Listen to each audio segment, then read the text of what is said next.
Lord of Mysteries, The Arrival of the New Black Emperor by author Huo Yang. Chapter 731-740. The Unique Way to Accommodate the Black Emperor. In the dim Great Hall, everything that happened beside the throne stunned all the angels who were fighting. Tamara instantly understood Hobert's intention and immediately left the Great Hall. William I only then noticed that the crown on Hobert's head was very special. Why are you? Hobert coldly interrupted him. To be honest, I've tolerated you for a long time. The two angels of the LotM kingdom were the first to react, coming forward to rescue him. Hobert released the Monarch of 100 Eyes and Holy Infant King that he had prepared long ago, temporarily blocking the two angels. At this moment, the other angels recovered and continued to guard against their opponents. Their shock then turned into confusion. LotM and South Balam were ostensibly allies, and Hobert also needed William I to restrain Truncest. But why would Hobert ambush William I? Hobert drew the order-slaying sword, and watched William I fall to the ground helplessly. This archangel, who had lived for thousands of years, was somewhat unwilling. He looked up and asked Hobert, "Why? You have no reason to kill me at this time." Hobert smiled. "I think you must not have seen the old days part of the second blasphemy slate, back then." William I was slightly stunned. He indeed had not seen the old days part, but as the hand of order, for so long, he also had a vague concept. He just thought that as long as he didn't touch the uniqueness of the Justiciar pathway, he would be safe. The key was that William I had already learned that the uniqueness and two sequence 1 characteristics of the Black Emperor pathway had been obtained by the Creator, but under such circumstances, Hobert, as a god blessed of the Creator, could still advance to sequence 1. This indicated that the Creator allowed sequence 1 to exist. This caused William I to make a serious misjudgment. He always thought he was safe, which was why he dared to cooperate with Hobert for a while and then support Truncest. And the Creator regarded Truncest as an enemy because Truncest had the idea and method to seize the uniqueness of the Justiciar pathway. But Hobert's words made him instantly understand. Clearly, his cooperation with Hobert was as dangerous as cooperating with Truncest. Hobert shrugged and said again, "Only when the Beander characteristic in your body is with me can I be completely at ease. Rest in peace, protector of the LotM kingdom." This made William I even more unwilling, but his body had already begun to dissipate. Even an archangel, if pierced by the order-slaying sword, had no chance of survival. Then Hobert said to Duke Drink of South Wales and Prince Grave of Sunia, "You should not have pushed Truncest to the South Continent to contend with me. This is a betrayal of an ally." Truncest, who had regained order from a state of chaos, sneered, "Your reason is truly ridiculous." He was now filled with regret that his painstaking plans had only served Hobert. Then Truncest isolated himself and William I in a space. With a wave of his hand towards William I, the hand of order, Beander characteristic separated from William I's body and floated towards Truncest. Hobert, who was beside him, smiled slightly and used the power of the country of disorder to form an order barrier, breaking Truncest's isolation and encompassing himself, William I, and that Beander characteristic within it. Truncest sighed, "Let's go." With that, he took the lead and left. Pale Empress and the others were invited helpers, so of course, they also left immediately. Hobert picked up the Beander characteristic and then said to the two angels of the LotM kingdom, "Given your repeated assistance to the enemies of South Balam, I now declare that South Balam and the LotM kingdom are dissolving their alliance." He shook his head. "LotM's troublemaker behavior is too disappointing. A world order based only on profit and without moral bottom lines should also end." With that, Hobert dissolved the order barrier and disappeared from beside the throne. Beverly and the other angels also retreated in an orderly fashion, and finally, the Monarch of 100 Eyes and Holy Infant King were retrieved. Drink and Grave saw that William I's body had completely disintegrated, and deep anxiety appeared in both their eyes. In the ancient castle where Hobert and others had fought earlier, Aemon was still sitting on a windowsill. He pinched his monocle and smiled. Interesting.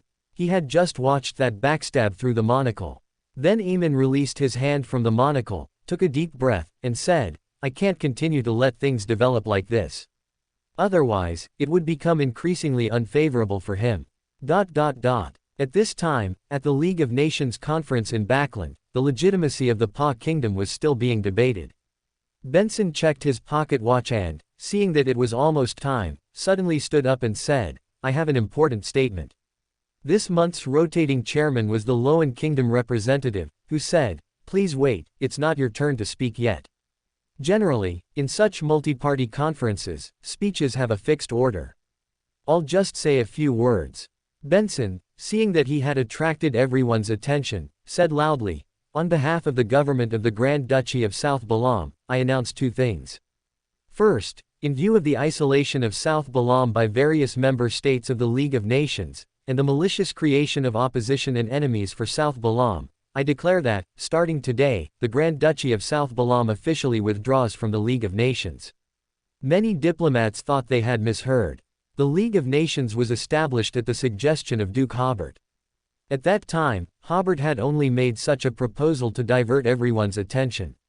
Later, the more Hobert thought about it, the more he felt that having a League of Nations was quite good. Politicians from various North Continent countries finally had a place to wrangle internationally, which would greatly reduce their efficiency. Benson continued, "Second, the Grand Duchy of South Balam is officially independent and no longer recognizes its subordinate relationship with Loan. The name of the independent country will be announced this afternoon." At this point, someone finally asked loudly, "Mr. Benson, are you joking?" "Mr. Benson, regarding the issue of the Pa Kingdom, we can still discuss it further." Benson did not respond to them, only saying, "Ladies and gentlemen, this organization, which was created to maintain world order and bring peace to the world, is now destroying order and bringing chaos to the world." With that, Benson turned and left, followed closely by the staff of the Grand Duchy of South Balam. The other staff members of the League of Nations still found it incredible, and the entire large conference room fell into chaos and arguments. That afternoon, the South Balam office in Backland officially announced, the Grand Duchy of South Balam was renamed the Atlantis Kingdom. Hobert had also struggled with the name for the new country. Originally, his first thought was to choose a Chinese-sounding name. But in this Beander world, a Chinese-sounding country would seem out of place. Then Hobert thought of some existing country names, such as America or Ottoman, but he felt that what he was doing had nothing to do with these countries. Later, he also thought of some kingdoms from the history of the South Continent, such as the Mayan Kingdom and the Inca Empire, but the endings of these two political powers were not good, so he rejected them. Finally, he recalled the mysterious Atlantis, which sounded pretty good, so he decided to utilize the name, Atlantis. So it was finally decided to call it the Atlantis Kingdom. On May 16, Hobert officially held his coronation ceremony. He knew that Truncest would definitely come to disrupt the coronation ceremony, so he had been preparing for the past few days. For example, witnessing Lilith's advancement to Beauty Goddess, and Sharon's advancement to Ancient Bane. Only when its strength allowed could the Grand Duchy successfully transform into a kingdom. On the morning of the coronation day, Hobert, Audrey, and Furs, dressed in magnificent attire, boarded a luxurious tram specially modified for them. Escorted by a convoy of trams, they slowly departed from Anjou's most important and widest Zhongguo road, heading towards the Earth Church in the suburbs. The matter of who would crown Hobert had also only been discussed in the past few days. The Earth Mother Church, the Night Goddess Church, and the Fool Church all hoped to crown Hobert. This made Hobert somewhat conflicted. In the end, he gave a reason that everyone could accept. "I am a child of the Earth Mother, so of course, the Earth Mother Church should crown me." However, to show his emphasis on religion, Hobert also invited Ms. Ariana and God blessed Klein to attend the coronation ceremony, with Ariana crowning Audrey and Klein crowning Furs. The coronation ceremonies all took place at the Earth Church in the suburbs of Anjou. The roadsides from the palace to the church were already packed with people, and Hobert and the two queens waved to them. This was not even the official parade yet, but the scene was already very enthusiastic. It was said that some people had been queuing since last night to find a good spot. And the windows on the second floor and above of the buildings along the roads were already crowded with people. It was said that a spot here had been resold for tens of thousands of yuan. The motorcade passed by slowly, but the cheers of the people did not stop. The current lives of the common people were given by the one sitting in the car, and he wasn't even a king yet, which was simply unreasonable. Hobert's sudden coronation not only did not surprise everyone but also deeply encouraged them. People were willing to accept the rule of this king.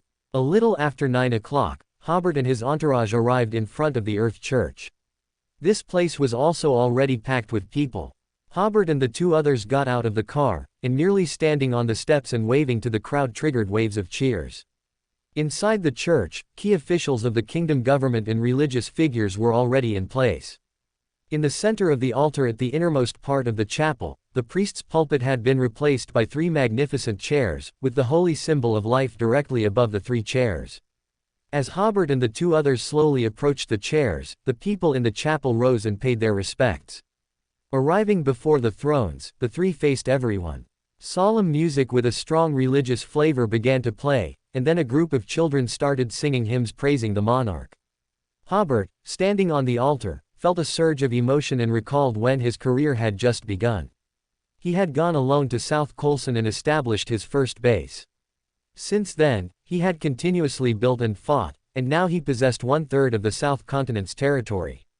Then Hobert looked towards the people attending the ceremony, from Seal to Conrad, Philip, and Dennis, all of whom were people Hobert had personally promoted. Looking one by one, Hobert finally saw Derek, the Archbishop of the Full Church, who also came to attend the ceremony, and, God blessed, Gehrman Sparrow. They suddenly changed into magnificent religious attire, which Hobert was still a bit unaccustomed to, especially Derek, whose height of over 2 meters made him stand out like a crane among chickens, appearing to have used much more fabric than Klein's clothes. Of course, some nobles from the Lowen Kingdom and the Fenaport Kingdom also came to observe, especially the Lowen Kingdom nobles, who had not expected that Audrey would become queen just like that. The Fasak Empire, the Intis Republic, and countries like Limburg also sent high-level observation delegations. The choir performance continued until exactly 10 o'clock, when Pope Rowan of the Earth Mother Church, dressed in a luxurious but not extravagant green wide-sleeved robe, wearing an oval crown, and with a smile full of benevolence, ascended the altar. Audrey and Furs moved to the sides, and Hobert took a few steps back to sit on the throne. The entire hall immediately fell silent. Pope Rowan stood before Hobert and solemnly asked, "Do you solemnly promise to swear to rule the people of South Balam, Longtail Island, and South Colson, and their territories, manage their lands, and treat them with respect and kindness in your rule?" Hobert said, "I solemnly promise." Pope Rowan, "Do you, with a benevolent heart, do your utmost to make the people happy and prosperous, and the nation strong?" Hobert, "I do." Pope Rowan, "Are you willing to do your utmost to uphold the laws of the country and be the backing of the people's justice? Are you willing to do your utmost to maintain the rights and interests of the Earth Mother Church, the Night Goddess Church, the Fool Church, the Storm Church, and the Knowledge and Wisdom God Church in the Kingdom of Atlantis?" This was Duke Hobert's most controversial point regarding the coronation ceremony, but he still needed the power of the churches to contend with the North Continent, so he could only continue, "I promise to abide by all the aforementioned requirements." Pope Rowan turned to everyone and declared, "Hobert Geoffrey is the undisputed king." The people who came to witness the ceremony stood up and shouted, "Long live the king! Long live the king!" The people outside the church heard the cheers from inside and also shouted, "Long live the king! Long live the king!" After several minutes of cheering, 2 bishops presented the crown and scepter. The crown was extremely ornate, inlaid with a huge black gem, which was actually the Black Emperor's uniqueness, sealed to a certain extent. The scepter, on the other hand, was intertwined with gold and orange, giving it a sense of weight. Sharon, who was below the stage, recognized that Duke Hobert had held this scepter in his hand when he dealt with the lake that caused all living creatures to age. This was precisely the Twilight Scepter, sealed to a certain extent. Pope Rowan first bestowed the scepter upon Duke Hobert, and solemnly said, "The benevolent Earth Mother grants you supreme power."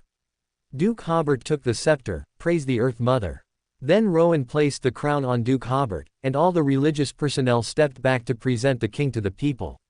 With his magnificent robe, dazzling crown, and scepter in hand, Duke Hobert's entire demeanor changed, becoming both majestic and solemn. The more majestic the king, the more solid his rule. The people cheered again and again. They felt that at this moment, No matter what command Duke Hobert issued, they would carry it out without hesitation. At this point, the king's coronation ceremony concluded. The choir once again sang hymns praising the king, and people bowed or saluted to the king, expressing their respect. After this round of singing, the coronations of Audrey and Furs began simultaneously on either side of Duke Hobert. The two queens looked serious and treated it with earnestness, afraid of saying anything wrong. As their coronations ended, the singing began again. Audrey smiled at everyone. She had never had much desire for power, but suddenly felt that being a queen was quite nice. Furs, on the other hand, was somewhat distracted. She was reviewing her past life. Before meeting Duke Hobert, before this year, she had never imagined that she would actually become a queen. After the hymns praising the queen's virtues were sung, the simple yet grand coronation ceremony ended. Duke Hobert stood up, holding the scepter, and slowly walked out of the church, accepting the cheers of the people outside with the two queens. Then they boarded the tram again and, escorted by the guard, slowly returned to the palace. This was the King's Parade segment, which would not only pass through Nation Building Road but also circle several other wide roads in Anjou, effectively announcing to everyone that a new king and queens had been born. It wasn't until past 3 in the afternoon that the three of them returned to the palace by carriage and received congratulations from officials in the Grand Hall, finally concluding the coronation ceremony. But for Duke Hobert, this coronation had just begun. As soon as they entered the sleeping quarters at the back, preparing to sit down and rest, Elliot and Helen suddenly appeared before the three of them using a sealed artifact. Duke Hobert, while taking off his heavy ceremonial robe, said to the two queens, "Beverly and Raymond will take you to a safe place later. You don't need to worry about me. I am very clear about the backgrounds of the enemies who are visiting today." Previously, in the Earth Mother Church, Truncest dared not take any action. If he dared to attack Duke Hobert in the church, Earth Mother might even descend directly through the holy symbol of life. During the parade just now, Truncest also wouldn't make a move that was still under the protection of the deities. Only after the ceremony ended and Duke Hobert returned to the palace would they come to attack. And they would definitely come, because Duke Hobert was going to attempt to accommodate the uniqueness by leveraging the effects brought about by killing William I, the independence of the South Balam Duchy, and the coronation. When Truncest saw Duke Hobert kill William I, he realized this, which was why he was so frustrated. He had planned for so long, only to end up helping Duke Hobert a great deal. Tamara had also guessed this. He was even afraid that Duke Hobert would immediately try to accommodate the uniqueness right after killing William I, so he immediately slipped away. But for Duke Hobert, the opportunity to accommodate the uniqueness still needed to be more secure, to be done at the climax of his disruption of the entire world situation. In the past few days, Duke Hobert's killing of William I caused an uproar in the Beander world. First, the various Orthodox churches did not condemn it, which indicated that the Orthodox churches did not intend to participate in the conflict between these two secular nations. Or rather, the Orthodox churches, especially the Storm Church and the Night Goddess Church, believed that it was unnecessary to antagonize the Kingdom of Atlantis for William I. The high-ranking officials of the Loan Kingdom only dared to furiously curse the betrayal of the Kingdom of Atlantis, but did not dare to say a word about the Orthodox Church's neutrality. In fact, at this time, neutrality was helping the Kingdom of Atlantis. Among the North Continent nations, the happiest was naturally the Fenaport Kingdom. Ever since Philip I lost the Beander characteristic of the Hand of Order, the Kastja family had only one balancer left. When they encountered matters that required Beander strength to back them up, they didn't even dare to breathe heavily in front of Loan. Now it was good. Although the Augustus family still had two balancers, for the Kastja family, there was no longer any pressure from the Hand of Order. The Intis Republic also breathed a sigh of relief. They had never had a normal sequence 1, so even though their national strength was second only to Loan, making them the second strongest nation on the North Continent. However, every time they needed Beander strength for dialogue, they had to be polite to the Fasak Empire. The Fasak Empire was also very happy. Currently, only their royal family still had a normal sequence 1. Originally, all the North Continent nations, except for the Fenaport Kingdom, intended to unite against the Kingdom of Atlantis. For them, the new policies of the Kingdom of Atlantis were too dangerous and had to be contained in the South Continent. They were very clear about this. Their current policies were too crude compared to those of the Kingdom of Atlantis and had no competitiveness whatsoever. If the Kingdom of Atlantis continued to grow stronger, they themselves might collapse. After the death of William I, this alliance suddenly developed some rifts. LotM's power became two extremes. On one hand, they were extremely angry, wishing they could declare war on the Kingdom of Atlantis right now. On the other hand, they knew their own strength was insufficient, so many people did not support retaliating against the Kingdom of Atlantis. Intis and Fursak were different, especially Fursak, who was unwilling to continue paying their war reparations. Intis, on the other hand, believed that they should preside over the strategic encirclement and suppression of the South Balam Duchy. This was the impact brought by the death of William I, and it mostly affected the high-ranking officials of various countries, as the public rarely knew about the meander landscape of this world. And the independence of the South Balam Duchy, its renaming to the Kingdom of Atlantis, and its withdrawal from the League of Nations, once again made the public very anxious about the international situation. Originally, the war between the Kingdom of Atlantis and the Balam Empire had already caused some worry among the people of the North Continent, but fortunately, it was a war that took place in the South Continent, and their desire to watch the excitement outweighed their concern. However, the series of operations by the Kingdom of Atlantis now made them see Duke Hobert's hostility towards the North Continent. It should be known that people now could not live without the products of the Earl of Light. The easy-to-utilize and practical electric lights and gas stoves had become a symbol of fashion in many large cities, and it could be said that they had launched a lighting revolution and a kitchen revolution. Traditional lighting and kitchen utensils had no resistance whatsoever. Even with discounts and promotions, few people were willing to utilize them anymore. After the war, the Earl of Light also launched products such as trams and plastic goods, frantically harvesting the civilian wealth of the North Continent. Once the public became dependent on these products, they feared a sudden war, which might leave them without even lighting or cooking tools. Therefore, although various countries were targeting the Kingdom of Atlantis, they did not target the Earl of Light. Firstly, they were afraid that the angels of the Kingdom of Atlantis would visit their parliament buildings again. Secondly, they were afraid of public opposition, so they could only watch the Earl of Light earn a large amount of wealth. The key is that after the baptism of the previous war, these products of the Earl of Light are currently tax-exempt throughout the entire North Continent.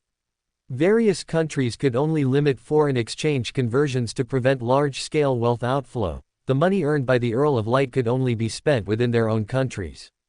But the Kingdom of Atlantis still acquired a large amount of wealth from the North Continent in the form of gold and materials. The Ministry of Finance calculated that if this trend continued, it would only take 6 to 8 years for nearly half of the domestic population to reach the living standard of the LotM Kingdom's middle class. Currently, the sudden independence of the Kingdom of Atlantis and its withdrawal from the League of Nations seemed to make the situation tense all at once, and the people of the North Continent also became nervous. This sense of tension was too familiar to them. 2 or 3 years ago, the relations between the North Continent countries also started to become tense like this, and then, inexplicably, a war broke out. Especially with the North Continent nations all expanding their armies, and the production of military products never decreasing, the public was very afraid that history would repeat itself. Using these two events, Duke Hobert stirred up the entire international situation of this world. In addition, whether it was killing William I or the independence of the South Balam Duchy, both had elements of order killing. After all, William I was once Duke Hobert's king, which was a kind of regicide. And the subordinate relationship between LotM and South Balam was well known. Sudden independence was a violation of the rules. All of this anger, broken promises, and worry reached a climax on the day of Duke Hobert's coronation, allowing him to digest a lot of potion while also creating an opportunity to accommodate the uniqueness. Duke Hobert watched as his two trusted subordinates took the two demigod queens to a safe place. He then changed into a knight's uniform suitable for movement, distorted his position, and arrived at the eastern suburbs of Anju City. A familiar figure immediately appeared behind Duke Hobert. That was, of course, Truncest, with his bronze-colored hair. He had been waiting outside Anju City for a day. The interior of the city was protected by deities, but the process of accommodating uniqueness certainly couldn't be carried out in a densely populated urban area. If it failed, the city might disappear entirely, and even if it succeeded, it would affect many people. Although Philip I didn't care about the lives of ordinary people, Duke Hobert certainly wouldn't do such a thing. Seeing Duke Hobert enter the eastern mountains in a blink of an eye, Transmigration followed closely, but he was blocked by a huge illusory castle. Then, the powerful and mysterious image of the fool, sitting on a high-backed chair within the castle, appeared. Transmigration frowned. At this moment, Zeratul and the Pale Empress followed closely behind him. On the fool's side, Lilith, as well as Beverly and Raymond, appeared. This time, everyone did not immediately make a move, but silently began a standoff. Immediately following, two angels from the Balaam Empire appeared beside the Pale Empress. Christine and Sharon also appeared with their respective abilities, confronting these two death consuls. Next, God of Depravity, Sua, the Monarch of 100 Eyes, and three other tool-like individuals appeared, but their orders were also to confront Sua. If the other party didn't make a move, they wouldn't either. Finally, Shirley of the Demoness sect ended her invisible state, and her old opponent Ulmer also appeared through two hazy doors. This situation made Transmigration frown even deeper. He could sense that his side's angels were not very enthusiastic about this battle. Because even if they could gain an advantage now, if Hobert became an King of Angels, that advantage would immediately disappear. As for the Fool and Lilith, as long as the other party didn't obstruct Hobert, they had no intention of acting immediately. The reason was that the moment Hobert became an King of Angels, if these angels in front of them could stay for one more second, they would definitely be out of their minds. After Hobert entered the mountainous area, he did not go to his mausoleum but rather to his doubtful tomb. Although it was to accommodate the uniqueness, Hobert completely treated this operation as a rehearsal for becoming a god. In fact, merely accommodating the uniqueness didn't necessitate going to his mausoleum, but Hobert's Sequence 1 potion hadn't been fully digested yet. In such a state, it was safer to accommodate the uniqueness. Upon arriving at the disguised doubtful tomb, Hobert used the teleportation array inside to enter the true mausoleum at the bottom of the lake. Sitting on the stone chair in the center of the mausoleum, Hobert first used meditation to calm his mind and body. Then he took out the uniqueness of the Black Emperor pathway, which was in the shape of a crown, from the country of disorder. After all seals were removed, this uniqueness still retained the shape of a crown, but the gem in the middle was no longer pure black. Instead, it appeared somewhat illusory, like liquid about to gush out. This precisely proved that the opportunity created by Hobert had caused the uniqueness to react. He placed the uniqueness on his head, quietly sensing the opportunity for accommodation. Hobert had pondered extensively, believing that the key to accommodating the uniqueness lay in accommodation. This process might not be as simple as drinking a potion, and the opportunity was the most crucial factor. Recalling Philip I's failed experience, Hobert had two plans. The first was to envelop the uniqueness with his spirituality, gradually integrating it with his spirituality. In Hobert's view, this should be the correct approach. Philip I's forceful accommodation was clearly unfeasible. If this plan didn't work, Hobert intended to wrap the uniqueness in spirituality and then insert it into his body, like eating candy, letting it melt away, bit by bit. This had a hint of forceful accommodation. If Hobert felt he didn't have a grasp, he would simply give up on accommodating it. He first used the first plan, amplifying his spirituality, and then enveloped the uniqueness on his head with spirituality so surging that it became somewhat substantial in the real world. The uniqueness immediately responded, becoming very illusory, as if it had softened considerably. Hobert patiently used his spirituality to entwine the uniqueness little by little, then applied pressure gradually, but this attempt was not very successful. Hobert's spirituality and the uniqueness still could not merge with each other. Hobert did not force it. Instead, he pondered for a moment, then changed his strategy and located the stars of his supporters, or rather, his believers, in the North Continent. The believers of the Black Emperor are somewhat special. As long as one understands his set of policies that deviate from common sense, they are considered his believers. Besides that, anyone willing to accept Hobert's rule is his believer. Merely believing that Hobert is the legitimate leader and has unquestionable rule over the Atlantis kingdom can make one his shallow believer. As long as they were his believers, they would have corresponding, tiny star-like points of light in his mind.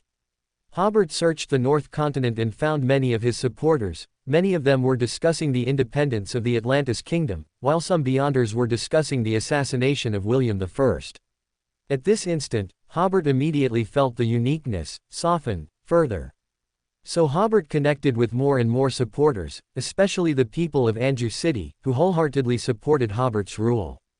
On one side were betrayal and independence, on the other was fervent support. These two forces of faith gradually ground down the uniqueness, causing it to first liquefy and lose its crown shape.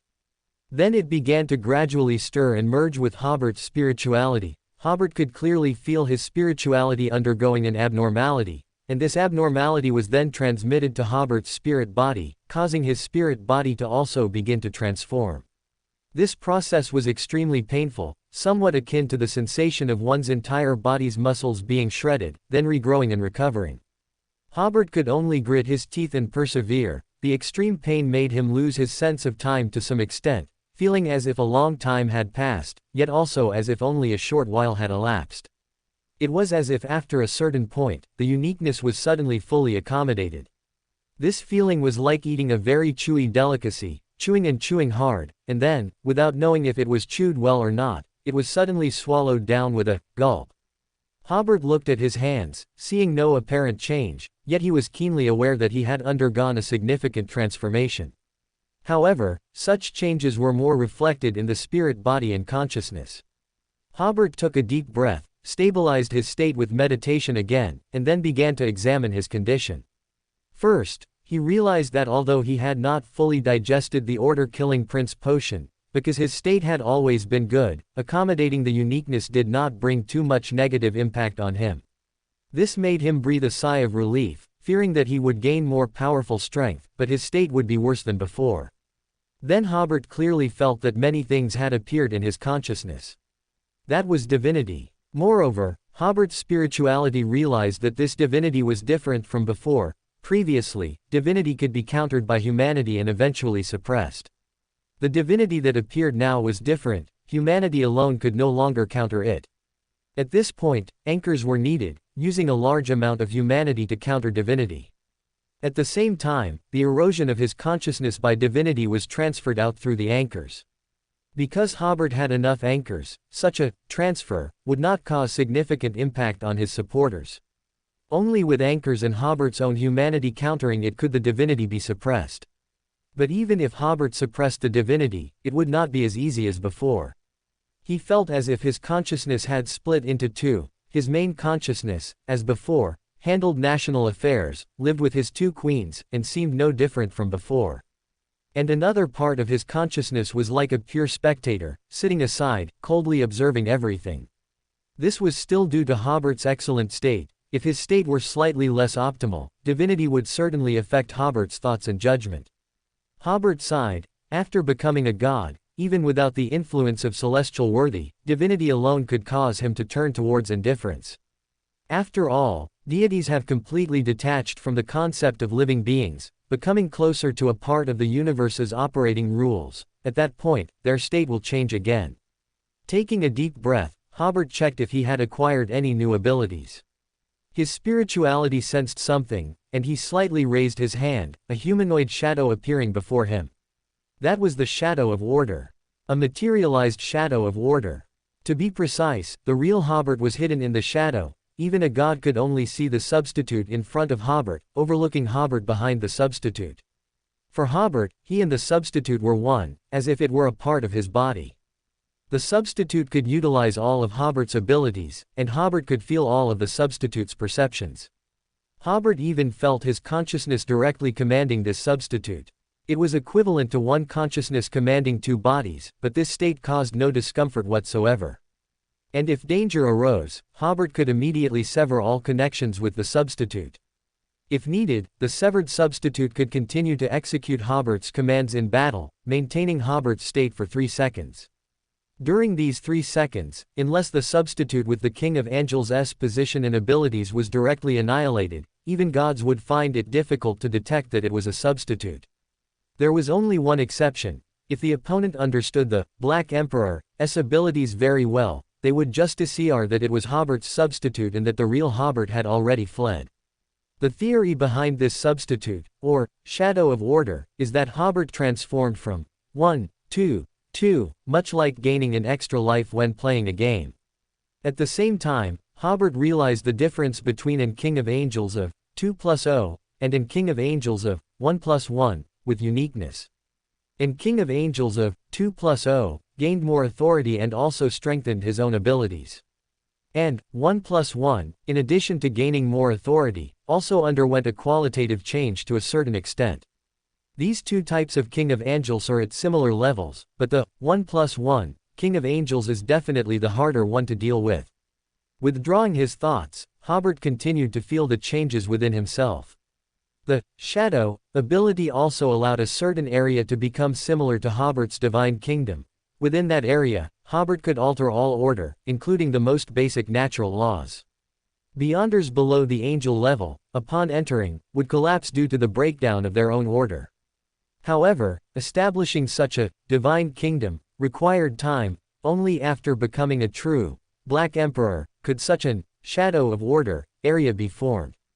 Additionally, Hobert could instantly pull others into the shadow, essentially pulling them into another world. Other than that, no other abilities were added, as this was accommodating uniqueness, not a true advancement. The addition of only one shadow of order ability was clearly a low-spec version, merely adding one life, without an increase in offensive means. The abilities with significant offensive enhancements were distortion, alter, and others. Currently, Hobert could also simply alter, fade and even slightly distort time within a certain range. Basically, all abilities have been greatly strengthened, especially operations involving authority, which are more effortless and simpler than before. Rising from the stone chair, Hobert took a deep breath, used the method of alter in his position to return to the doubtful tomb, and upon returning to the normal real world, Hobert immediately used the country of disorder to sense Tamara's location. This was another benefit of accommodating uniqueness. Hobert smiled slightly and, by distortion, in space, immediately appeared before Tamara. Currently, Hobert can utilize distortion of space and alteration of position to appear anywhere on the north-south continent. However, he still couldn't go to the west continent and the east continent. Tamara was at this moment devoutly kneeling before an altar, as if awaiting the response of some mysterious existence. Hobert waved at her, and Tamara suddenly jumped up, trembling all over, her face filled with pain. A cluster of light-like Beander characteristic flew out of her body. It was a sequence 1 Beander characteristic of the Order Killing Prince. At this moment, Hobert could temporarily utilize the King of Angels' position, borrowing the process of accommodating the uniqueness, and relying on the power of the country of disorder to forcefully aggregate the sequence 1 characteristic, directly causing the Beander characteristic within Tamara's body to precipitate. But this state has a limited duration. In a few minutes, he will no longer possess this ability. However, Tamara clearly won't live to see the next minute. Magician Aemon, Anjou's eastern suburbs. Truncest stared blankly in the direction of the mountains for a while. As an King of Angels of an adjacent sequence, he had already sensed the fluctuations of order coming from that direction. Finally, Truncest sighed, somewhat dejectedly, and said to everyone, "Let's go, let's go." The angels left one by one. Their visit today was more like witnessing Hobert become an King of Angels. To prevent any accidents to Truncest, the Pale Empress and Zeratul returned to Caesarport with him. They couldn't be without Truncest now, otherwise, the Pale Empress's Balam Empire might collapse very quickly, and Zeratul felt he wouldn't dare to show his face again. The angels who came to help Hobert dispersed, their mission accomplished. Among them, only Lilith and the Fool either clearly knew or guessed what Hobert wanted to do. The other angels only knew that Hobert had something very important to do, but they weren't sure what it was specifically. As soon as Hobert became an King of Angels, he used this opportunity to quickly find Tamara and, by incorporating the uniqueness, the powerful suction on Beander characteristic temporarily created by the Nation of Disorder, he extracted the order-usurping Prince Beander characteristic from Tamara's body. Hobert, of course, imitated Klein in this regard. After all, such a good method was right there, and it would be a waste not to utilize it. That cluster of light-like Beander characteristics slowly floated towards Hobert. Tamara, looking somewhat like a wax figure, was pale at this moment. She endured the pain and said, "That Beander characteristic is yours. I am willing to join the creator's faction." Tamara was quite special. She had jumped from Balancer to an adjacent sequence, advancing to Order Usurping Prince. So, after Hobert took the Order Usurping Prince Beander characteristic from her body, she still had a Balancer Beander characteristic within her. Her current state was akin to a failed advancement. However, at the angel level, one could utilize their own abilities to maintain their state and would not die soon after. But Tamara's state from then on would certainly be extremely poor, and she would never be able to advance to Order Usurping Prince again. Hobert said sternly, "Don't talk nonsense. This Beander characteristic was originally mine. Why are you making it sound like you're giving it to me?" Tamara knew that Hobert had no intention of letting her go. A sneer appeared on her face. "You'll regret this." Hobert took the Order Usurping Prince Beander characteristic, placed it into the Nation of Disorder, and looked at Tamara. Heh. Tamara's aura suddenly changed. Her entire body became swollen and transparent, as if she had instantly turned into a zombie. Hobert's spirituality realized that a surging yet familiar power descended from the altar and flowed into Tamara's body. This power was very familiar. It came from uncertain mist. Hobert raised a hand and, using the power of altar, turned the entire altar into powder. At the same time, this was also altering the essence of the altar, instantly interrupting the descent process. But the surrounding temperature suddenly dropped, and a thin mist suddenly appeared.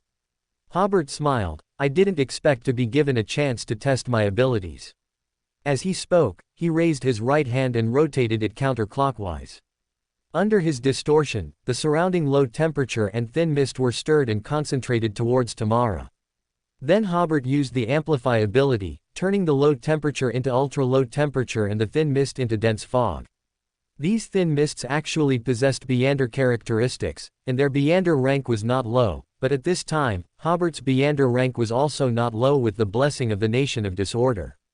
So, the dense fog with Beander characteristics was turned into water by the ultra-low temperature, instantly freezing the swollen Tamara. The order-slaying sword appeared in Hobert's hand, but it immediately transformed into the shape of a long staff. Hobert gently poked the ice sculpture like Tamara with it.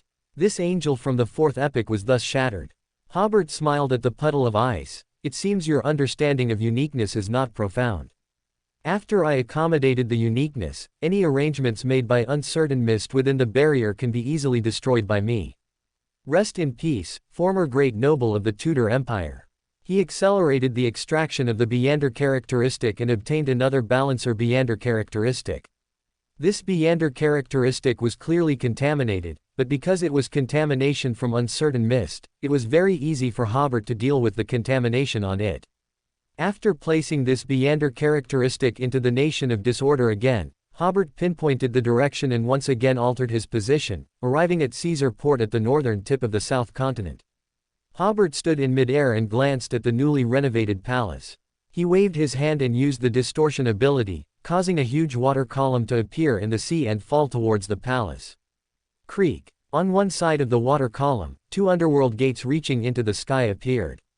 The coldness of the underworld instantly froze the huge water column. Hobert, however, smiled slightly. He altered the concepts of solid and liquid, so the large ice pillar continued to flow towards the palace like water. The low temperature it brought seemed to completely freeze the palace in ice. Then Zeratul also made a move, and the huge ice pillar suddenly turned into a gigantic flower. This was a miracle. Hobert then altered this gigantic flower, making it grow thorns, and its scent was highly poisonous. Beyonders who inhaled it would die immediately. Truncest had no choice but to act, and the gigantic flower reverted to seawater, restoring its original order.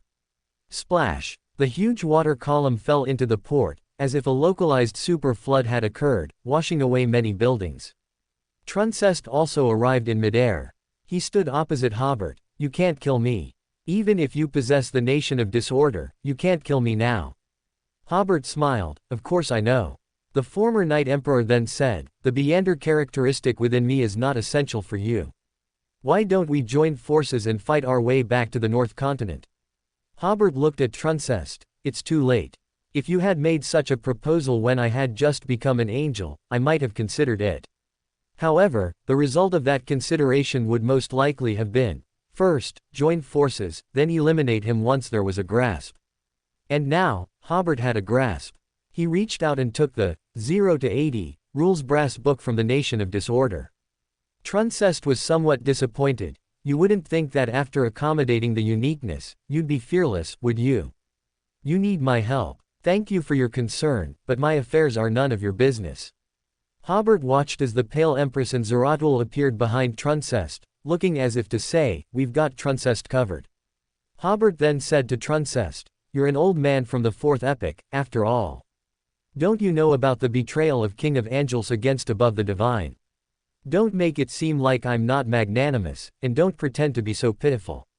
After speaking, Hobert opened the rules brass book, and on a new page of this brass book, a line of mercury-colored text immediately appeared: "Congratulations to Hobert Jeffrey on becoming king.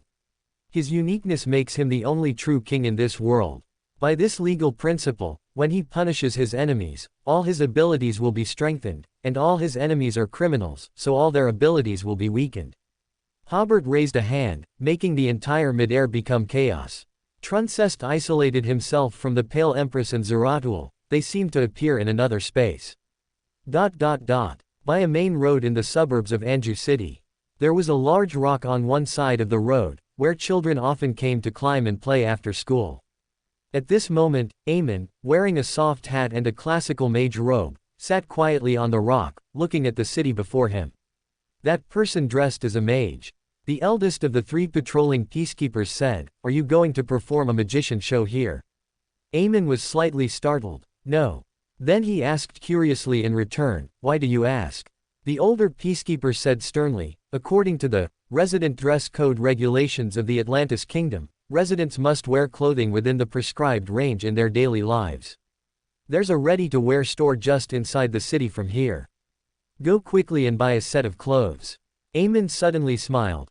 "This reminds me of some memories from a long time ago, but the law enforcement officers back then weren't as polite as you."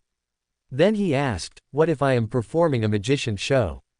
"Then you still have to go buy a set of clothes," the peacekeeper said. "According to other relevant regulations, this is not a place for performing artistic programs. When we return from our patrol later, if you haven't changed into new clothes, you will be fined and detained." Aemon then asked curiously, "Do artistic performances require a designated location?" The peacekeeper re-examined Aemon with some vigilance. "Roads are for people and vehicles. Performing here will definitely affect traffic, and even if you perform here, you won't have an audience." He seriously suspected whether this person in front of him was a resident of the Atlantis Kingdom. "Aren't you the audience?" Aemon rose from the stone. "I just need a few audience members." He stood on the stone, pointing at Anju City in the distance. "What a nice city." The peacekeeper said with some pride, "Of course. Such a good thing." Aemon smiled slightly. "Of course, I have to take it back to play with for a few days." He reached out forward, and the bustling Anju City instantly disappeared. The 3 peacekeepers stood frozen in place. The capital of the Atlantis Kingdom had vanished. By the time they came to their senses, the strangely dressed magician had also disappeared. In the sky above Caesar Port, Hobert, holding the rules brass book, effortlessly faced an King of Angels and 2 archangels alone. Their battle stirred the sky into great chaos, and Caesar Port beneath them alternately grew cold and hot, with suction appearing in midair one moment and immense pressure the next. The residents of Caesar Port desperately wanted to flee, but for some reason, their legs felt weak, let alone running away, they couldn't even stand steadily. Suddenly, the spiritual perception of the 4 combatants simultaneously stirred, and Aemon suddenly appeared not far from them. He smiled at Hobert and said, "Sorry, I cannot let you kill Truncest now, nor can I let you destroy the newly established Pa Kingdom for the time being. How about we discuss it? Before I become a god, you must not harm Truncest. After I become a god, you can do as you please." Hobert sighed inwardly. He never thought Aemon would one day negotiate with him. Then he began to consider Amon's purpose. Could Aemon support Truncest? That shouldn't be. Hobert immediately denied his thought. Truncest currently had no hope of becoming a god, so Aemon could not possibly support him. In addition, Hobert estimated that when he became an Old One, or even just assimilated the nation of disorder, for a few minutes, no matter where Truncest was, Hobert should be able to sense his location. Truncest also knew this, so he was desperately looking for a way out while he still had some utilized value. Since it wasn't for investment, Amon's actions must be for himself. These thoughts flashed by in an instant, and Hobert smiled as he asked Aemon, "What benefits can I get?" In fact, Hobert came to Caesar Port today to destroy the Pa kingdom. If he could drive Truncest away, that would be best. Even if he couldn't, it would greatly curb the arrogance of the Pa kingdom. Of course there are benefits. Aemon pinched his monocle and smiled, "I'll give you something else." Immediately after, a prosperous and massive city appeared in midair. Hobert's eyes narrowed. It was Anjou City. Under the force of gravity, the entire city rapidly fell, and many residents screamed in fright. Hobert immediately altered the city's gravity and then altered the gravitational pull at that location, causing the city to float in midair. At this moment, patches of wheat and soybeans, herbs and springs appeared in the sky, and a majestic figure holding an ethereal infant walked from the distant wheat fields. Aemon glanced at the majestic figure and mumbled, "How boring. He found me so quickly." With that, he vanished without a trace, but his voice, defying common sense, appeared in Hobert's ear, "You can consider it. After all, you can't guard every inch of your territory every moment." Hobert sneered, "It's not about fearing the thief, but fearing the thief's constant remember." Then he bowed slightly to the Earth Mother, completely ignoring Truncest and the others behind him, distorting Anjou City as he returned to the capital of the Atlantis Kingdom. The Earth Mother in the sky kept staring at Truncest and the others until Hobert was far away, then the Earth Mother turned and left, and the wheat, herbs, and so on also disappeared. Truncest and the others looked at each other, feeling that their fate was already in the hands of others. Hobert placed Anjou City back into its original position perfectly, then altered the memories of the entire city and the people around it. However, to be safe, Audrey still needed to give people a psychological suggestion. After doing all this, Hobert came to the Earth Temple, praying to the Earth Mother like an ordinary believer, preparing to discuss with the Mother how to deal with Aemon. Currently, Hobert rarely used the resources of the Earth Mother or the Mother Goddess Church. The reason was simple: if it was merely asking the Earth Mother for help, there was no need to worry about repaying anything. However, if he used the resources of the Mother Goddess or the Church, then he would have to consider the issue of repaying, as the meaning of the two was different. Currently, Hobert also commanded a large force. If he were to borrow, it would be more cost-effective to solve the problem himself. Therefore, Hobert generally only sought help from Lilith and the Fool. The former was because of her flexibility; she didn't need to be in the astral world all the time. The latter was because the world needed a sequence 1 Beander characteristic, so the Fool needed to repay some help. Of course, Hobert didn't explicitly state such help, merely hoping Klein could ask the Fool for this or that favor. But the problem with Aemon absolutely needed to be discussed with the Earth Mother. To prevent a commotion, he altered his state of existence. After assimilating the uniqueness, Hobert could alter nothing into something, and vice versa. At this moment, he altered himself into a state of nothing, and the people around him could not perceive his existence. Of course, such an alteration could not escape the eyes of a god at present. Soon, Hobert reappeared in a wheat field. But this time, the figure of the Earth Mother did not appear. Just as Hobert felt strange, he saw one of the wheat stalks in front of him suddenly flash with dazzling light, and then the golden wheat became as brilliant and colorful as a rainbow. Immediately, Hobert returned to the temple. He found that the colorful wheat stalk was in his hand. Trying to perceive it with his spirituality, Hobert immediately realized the purpose of this wheat stalk. This reassured him; it didn't matter if Truncest continued to jump around for a while longer. But then Hobert understood the Earth Mother's view of Aemon, or perhaps this was the common view of most true gods regarding Aemon at present: neither indulgence nor proactive attack. Or rather, they chose to observe Amon's plan to become a god and contend for the Old One position. After all, from the perspective of the gods, Amun seemed to have an advantage. Before they truly needed to take sides, the true gods would likely try to maintain restraint. Hobert pondered for a moment and did not try to persuade the Earth Mother. After all, when it came to taking sides, the Earth Mother would unhesitatingly stand on his side, on the Evernight Goddess's side. Trying to persuade her now would not be very effective, and it would seem like he was questioning the Earth Mother's judgment. So, Hobert, holding the wheat, said, "Praise Mother," to the holy symbol of life, then left the temple and went to a secluded mountain peak in the eastern mountains. From there, he could clearly see the full view of Anju city not far away. In the twilight, this city, built by his own hands, looked exceptionally beautiful to Hobert. Hobert first reconsidered Amon's purpose. Why did he want to protect Truncest? After thinking for a while, Hobert seemed to understand. Amun was not protecting Truncest, but rather hoping to restrict the development of the Atlantis kingdom, or rather, to restrict the development of the Creator's forces. Currently, in the Beyonder world, the Creator and the Fool were no longer secret existences, and the alliance between the two gods was also well known. Amun did not want the Fool or the Fool's allies to become too strong before he became a god, which would turn the current Amun pursuing Klein into Klein pursuing Amun. For now, Amon's threat was still very useful. Just as he said, Hobert could not guard every inch of his territory every moment. Immediately after, Hobert thought, then he wouldn't guard it. Gradually, a plan targeting Amun began to form. After thinking about Amon's problem, Hobert began to quietly ponder the matters of the Balam Empire and Truncest. Gradually, a brand new, larger plan emerged in his mind. Hobert didn't return to Anju city until it was completely dark. Vanaki city in the central part of the Balam Empire. Cannons roared, and machine guns continuously spewed fire snakes.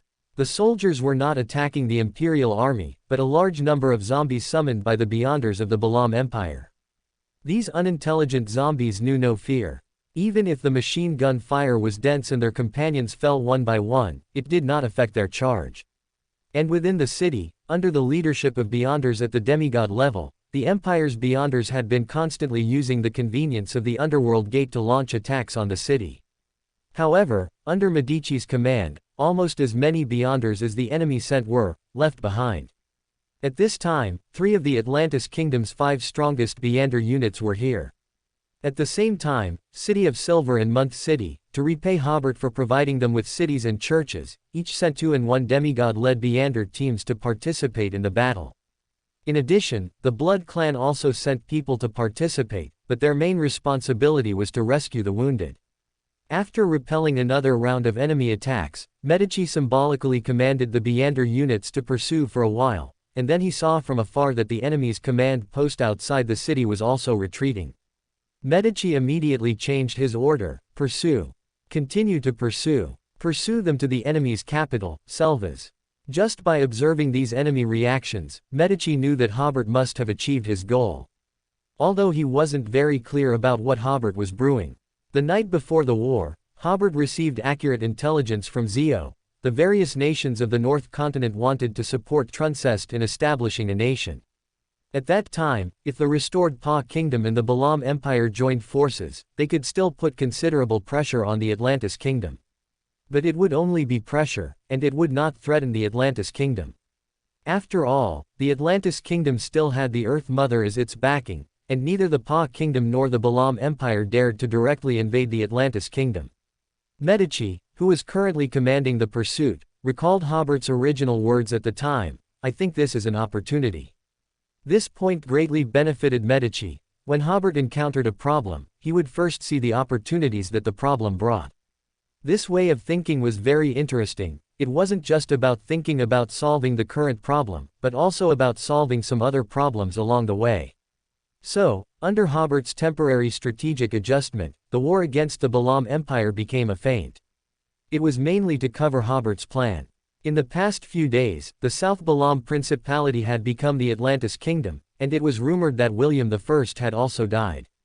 Coupled with the retreat of the Balam Empire's Beyonder forces, Medici realized that Hobert had already won on his battlefield, so now was the time to reap the fruits of victory. Welcome to Fanfic Audiobook, your go-to place for immersive audiobooks. If you enjoy the content, don't forget to like the video and subscribe to our channel for more amazing stories. And please support the author by link in description. The origin of Beander characteristics at the Tarot meeting. In the following days, Medici once again staged a classic annihilation battle on the territory of the LotM Empire. He took advantage of the temporary retreat of the LotM Empire's Beyonders and regular forces, chasing them closely, and these Beyonders and regular troops immediately collapsed. In fact, the Imperial Army was not in a full retreat at this time. They had received orders to temporarily halt the siege of Vaniki City. They had originally only intended to retreat temporarily, waiting for the ministers in the capital to discuss a diplomatic stance towards the Kingdom of Atlantis, and then make new military plans. However, Medici used the teleportation array within Vaniki City to send one brigade after another to the front lines. As a result, more and more chasing soldiers gathered, and in just one day, nearly 30,000 people and a large number of Beyonders were assembled, showing a momentum to invade Selvas. The LotM Empire quickly mobilized troops and even requested reinforcements from the Pa Kingdom. After simply setting up defenses in Selvas, they finally waited for the Atlantean army.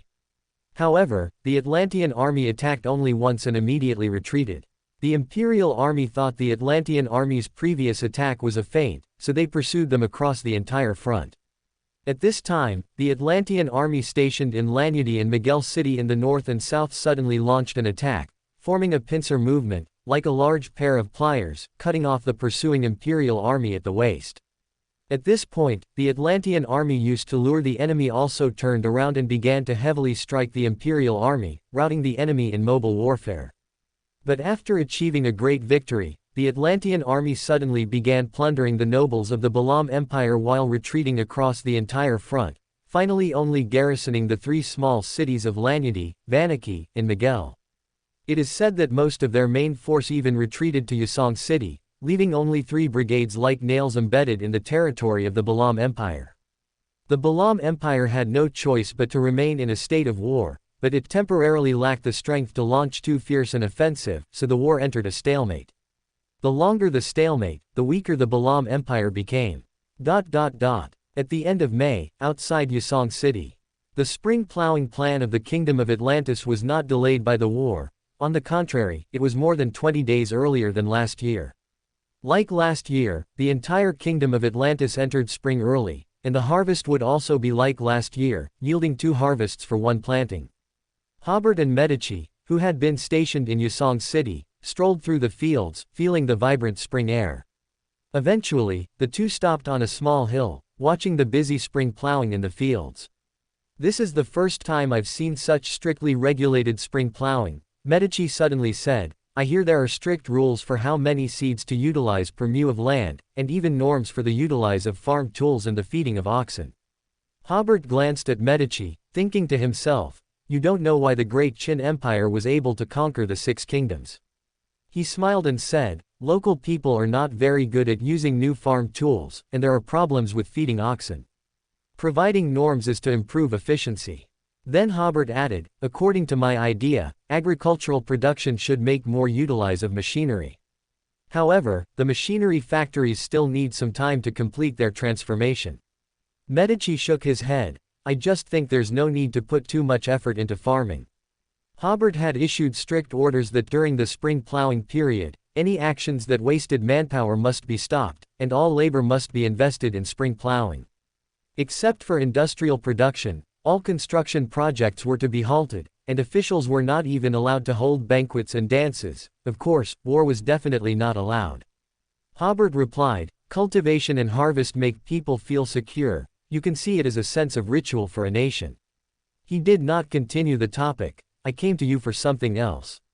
"What is it?" "Prepare to launch a war that will sweep across the entire South Continent," Hobert said seriously. Medici nodded with great satisfaction. "You finally understand.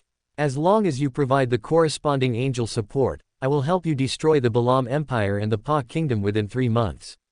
He grumbled, "Honestly, letting these 2 opponents survive the new year is an insult to me." In Medici's view, after Hobert's coronation, the situation reversed, and the Kingdom of Atlantis could completely adopt an offensive stance. It's not just about facing these two opponents, Hobert said, but also facing the powerful nations of the North Continent. Medici was somewhat surprised. Are you planning to fight into the North Continent? Are the churches of the true gods going to abandon the North Continent nations? Hobert smiled and said, I'm responsible for making them move all their elites to the South Continent, and you're responsible for annihilating them all in the South Continent. Then, facing each other across the sea, the Kingdom of Atlantis began to gain strategic initiative. Medici's eyes lit up. No problem. So, during the spring plowing in the Kingdom of Atlantis, the language used by the Atlantis Daily and the Anjou Daily towards the North Continent nations suddenly became fierce, and for the first time, they published the slogan, "Fight to the North Continent, liberate the whole world." At the same time, they fiercely denounced the North Continent nations for their exploitation of the people and their indifference to life. They criticized them for letting 4-year-old children enter factories and 24-year-old young people work more than 16 hours a day. It can be said that the dark side beneath the prosperous facade of the North Continent was exposed from a very precise angle. Before this, everyone knew that Hobert had invented a completely new political model, one that was distinctly different from the North Continent's political model and showed a clear trend of opposition. The North Continent nations had already sensed that the ideological wave brought by this political model was terrifying. For this reason, they began to strictly control newspapers and other propaganda materials from the South Continent, and arrested many people and members of organizations that organized strikes and promoted the Kingdom of Atlantis. However, Hobert had never expressed any views that showed a tendency to oppose the North Continent. Because he knew very well that as long as he did not explicitly challenge the authority and interests of the North Continent's nobles and parliamentarians, their attitude towards the Kingdom of Atlantis would always have doves and hawks. This would make them consume themselves first, and then issue some policies targeting the Kingdom of Atlantis that had been compromised through mutual negotiation. This gave the Ministry of Foreign Affairs of the Kingdom of Atlantis time to operate, and the staff of the Ministry of Foreign Affairs would try every means to make the resolutions of the northern nations develop in a more favorable direction. Many times, as long as some interests were tied together, it would be difficult for the North Continent nations to completely treat the Kingdom of Atlantis as an enemy. But now it was different. Hobert began to seriously criticize the North Continent nations, which meant that he was very likely to launch large-scale military operations. As a result, the North Continent nations sent special envoys one after another, hoping to discuss the current international situation with Hobert face-to-face. June 1, Monday. Hobert, sitting in his office, briefly arranged his upcoming work. He planned to meet with special envoys from all countries this afternoon and evening. Hobert looked at the grandfather clock, but before that, he had to attend today's tarot club. After once again ordering everyone not to disturb him, Hobert went to his lounge, where Audrey was already waiting. Now Hobert took turns attending the tarot club with them, this week with Audrey, next week with Furs. Hobert had also discussed with them whether they could attend the tarot club together, but they had sternly refused. As soon as he entered the door, Audrey smiled and said, "This time, when Alice visited, she even brought my parents. My father talked to me this noon." The special envoy sent by Lowen this time was Alice, as always. Hobert knew that Audrey meant that Alice had used various channels to hope to see Hobert first, using her status as queen. Because the special envoys had been there for 3 days, and Hobert had not seen any of them, nor had he arranged any visiting activities for them as usual, which made them inexplicably anxious. Hobert smiled and said, "Since you're so troubled, then I'll see Alice this afternoon, but she'll be second in line." While chatting, the two lay on the bed, making the final preparations for attending the tarot club. Audrey was slightly stunned by Hobert's answer. "You don't have to ruin your plan for me. Your feelings are certainly more important than my plans." Hobert, relying on his status as an King of Angels, and Audrey's inability to observe his inner thoughts, lied to her face. "Your plan is still more important," Audrey said, but she was quite happy inside. "It's settled then," Hobert said, holding Audrey's hand. "I suddenly thought of a question these 2 days." "What question?" "The question of making you an angel," Hobert said. "You also know that the apocalypse is approaching, and only by becoming an angel can one have basic self-preservation ability. Audrey was somewhat surprised, but then she smiled bitterly. The angel-level Beander characteristics in my pathway should all be with the Twilight Hermit Order, right? And the Twilight Hermit Order is Adam's organization. Currently, Adam has become a god, and with the protection of a true god, it is almost impossible to obtain angel-level Beander characteristics. I have a way, Hobert smiled. Diligently digest the potion, and the opportunity for advancement may not be far off. In his impression, at this time, the psychology alchemists should have come to find Audrey, but they still hadn't, most likely because Audrey became queen, and the people of the psychology alchemists dared not contact her anymore. So Hobert planned to proactively create an opportunity for Audrey to get clues about the angel-level Beander characteristics of this pathway. Audrey hummed. If she remembered correctly, this was already the third clue about angel Beander characteristics Hobert had obtained. The other two were the clue to the life-giver characteristic intended to sponsor Mr. Moon, and the death console Beander characteristic intended to sponsor Mr. Star. Just then, the vision of the two was blocked by gray fog, and in an instant, they appeared in the ancient palace, on both sides of the long bronze table. Good afternoon, Mr. Fool. Just as Audrey's greeting arrived as expected. Fool Klein glanced at Hobert. This guy really became an king of angels, and sadly, Mr. Fool is still a sequence too. After exchanging greetings and taking their seats, the Moon Emlyn looked around and spoke first. Everyone, I want to know if the planter and the moon pathways have any special characteristics compared to other pathways. After posing the question, he did not hide it at all, and quite frankly added, I recently learned that the internal system of the Earth Mother Church is different from that of normal churches, divided into two parts, the God-blessed and the God-favored. The God-blessed are the main body of the church, basically beyonders of the planter pathway, while the God-favored are beyonders other than those of the planter and the moon pathways. The main affairs within the church are handled by the God-blessed, and the God-favored have only one task, which is to confirm the oracle. It is said that only an oracle confirmed by a God-favored is a true oracle.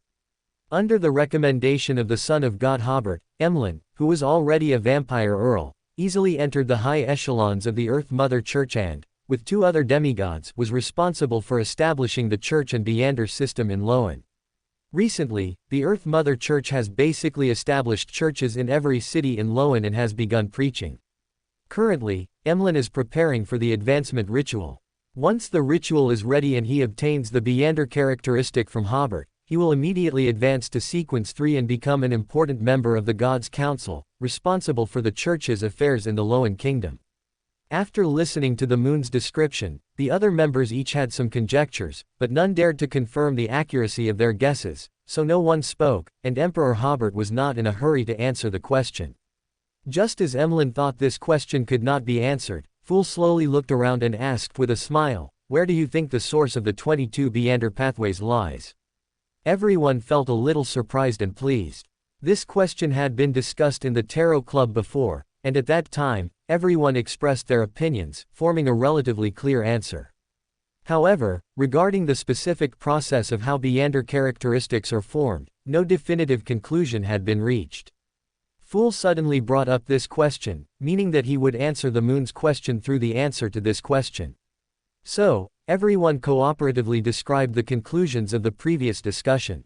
Hermit Catlia was the first to say, the essence of the world is knowledge, the essence of knowledge is numbers, humans are numbers, and the Beander characteristics of the 22 pathways are also numbers.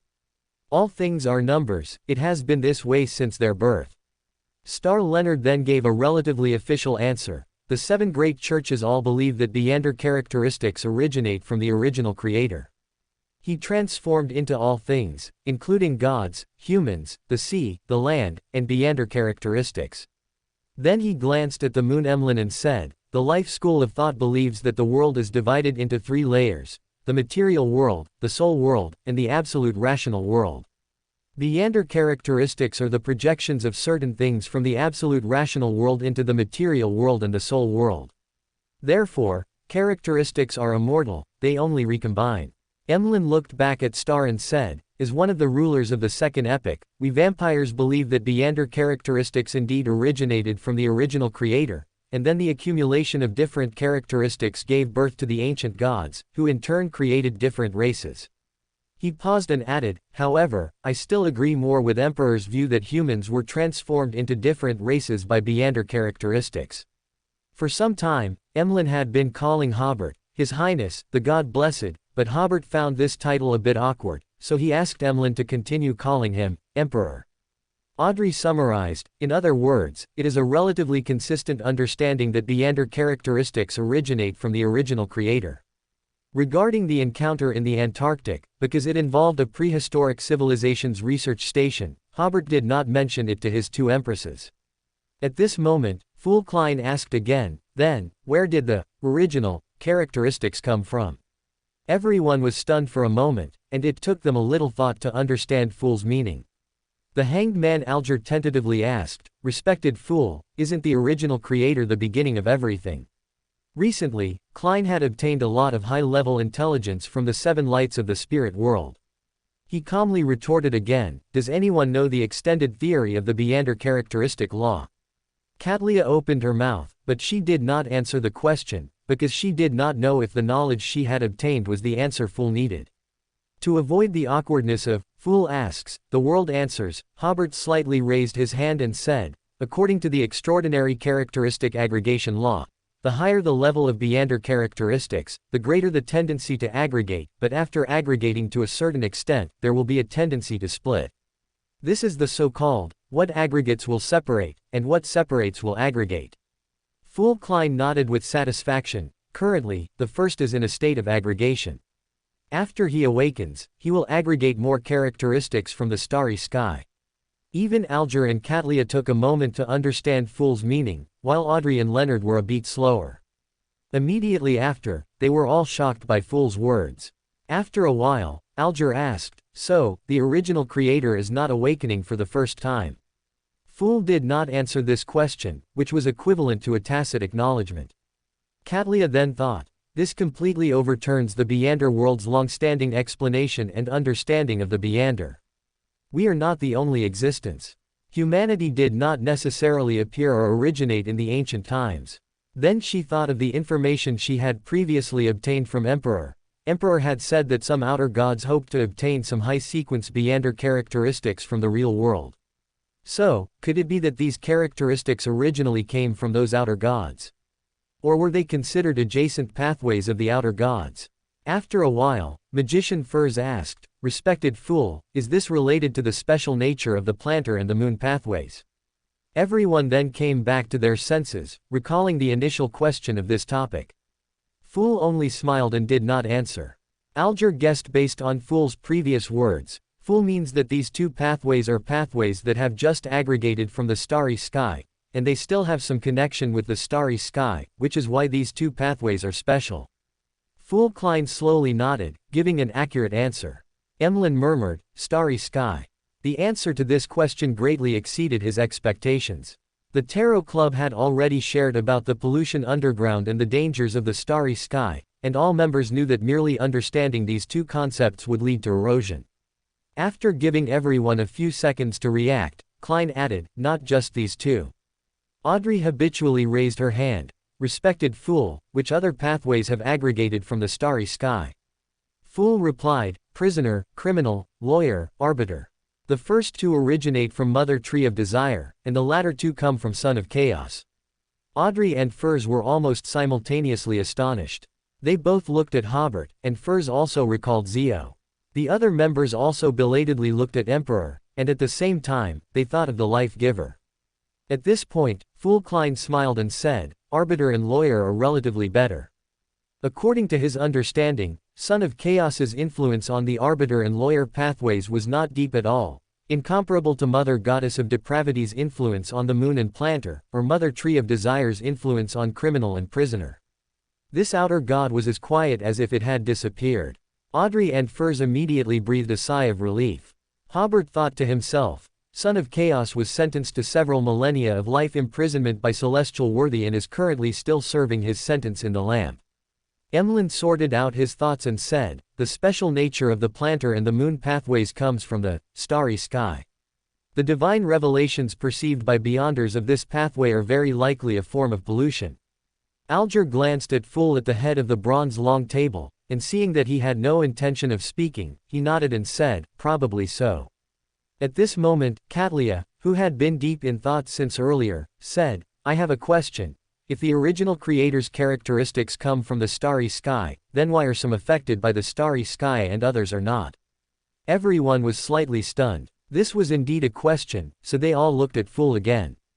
But Fool did not directly give an explanation, but smiled and looked at everyone, looking as if he was testing them. In his heart, however, he thought, I didn't ask that. To be precise, when discussing this issue with the Seven Lights at that time, this point was not considered. After a few seconds of silence in the hall, Emperor Hobert said, "Fool only said that, the first, is currently in a state of aggregation, but he didn't say that all of his characteristics come from the starry sky. I believe that during the first splitting phase, although many characteristics dispersed throughout the universe, he must have retained some characteristics and Saphira himself, otherwise, the aggregation of Beander characteristics would not be triggered." Hobert believed that, the first, should have held the 8 pathways of, Omniscient and Omnipotent, and, Lord of the Mysteries, as well as the 2 Saphiras of, Chaos Sea, and, Saphira Castle, from beginning to end. These 2, Saphiras, and 2, Pillars, were quite special. Moreover, the first, only split into 2 personalities, God, and, Celestial Worthy, which also explains a lot.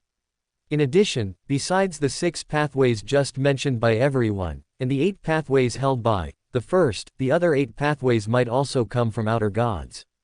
The reason why they are not affected by outer gods is, first, those outer gods might be gone, such as those in the Antarctic prison, or some were simply killed by God, and Celestial Worthy. Another possibility is that the Beander characteristics, after being processed multiple times by the first, might be different. Klein, sitting at the head, immediately thought, yes, yes, yes. Upon hearing Hobert's explanation, Katlia nodded, "I understand." Immediately after, Emlyn added, "I have mastered the names of the high sequence potions for the planter and the moon pathways, and I'm a bit confused about 2 of them. Whether it was as a vampire earl or an archbishop of the Earth Mother Church, he had gained the corresponding authority to access many previously inaccessible materials." Seeing the other members of the Tarot Club looking at him, Emlyn continued, "The names of the Sequence 3 and Sequence 2 potions for the Moon Pathway have already been announced by Emperor. Sequence 1 is called, Beauty Goddess. For the Planter Pathway, Sequence 3 is called, Coffin Bearer, Sequence 2 is called, Barren Mother, and Sequence 1 is called, Nature Walker. What confuses me is that, Beauty Goddess, and, Barren Mother, both have a certain gender implication. What are your thoughts?" For a moment, the other members of the Tarot Club looked at each other, and no one spoke. They all thought of a possibility. After a few seconds, Justice Audrey controlled her expression and said, "I remember that the Sequence 7 of the Assassin Pathway is called, Witch, and assassins who take this potion eventually become witches." Emlyn opened his mouth. This must be a test for me." When he saw the potion names, he already had a certain premonition and guess, but he was unwilling to accept it and hoped to get another explanation at the Tarot Club. The atmosphere in the Tarot Club was somewhat quiet. Leonard cleared his throat and proactively said to Emperor, "The high-ranking officials of the church have given their reply and agreed to the transaction with you." Then he said, "I am very grateful to you for giving me the opportunity to become an archangel." During a Tarot Club meeting a few months ago, Hobert had asked Leonard if he wanted to change pathways. He falsely claimed to have clues about the Death Consul's Beander characteristic. Leonard thought about it for a week or 2 and decided not to change pathways for the time being.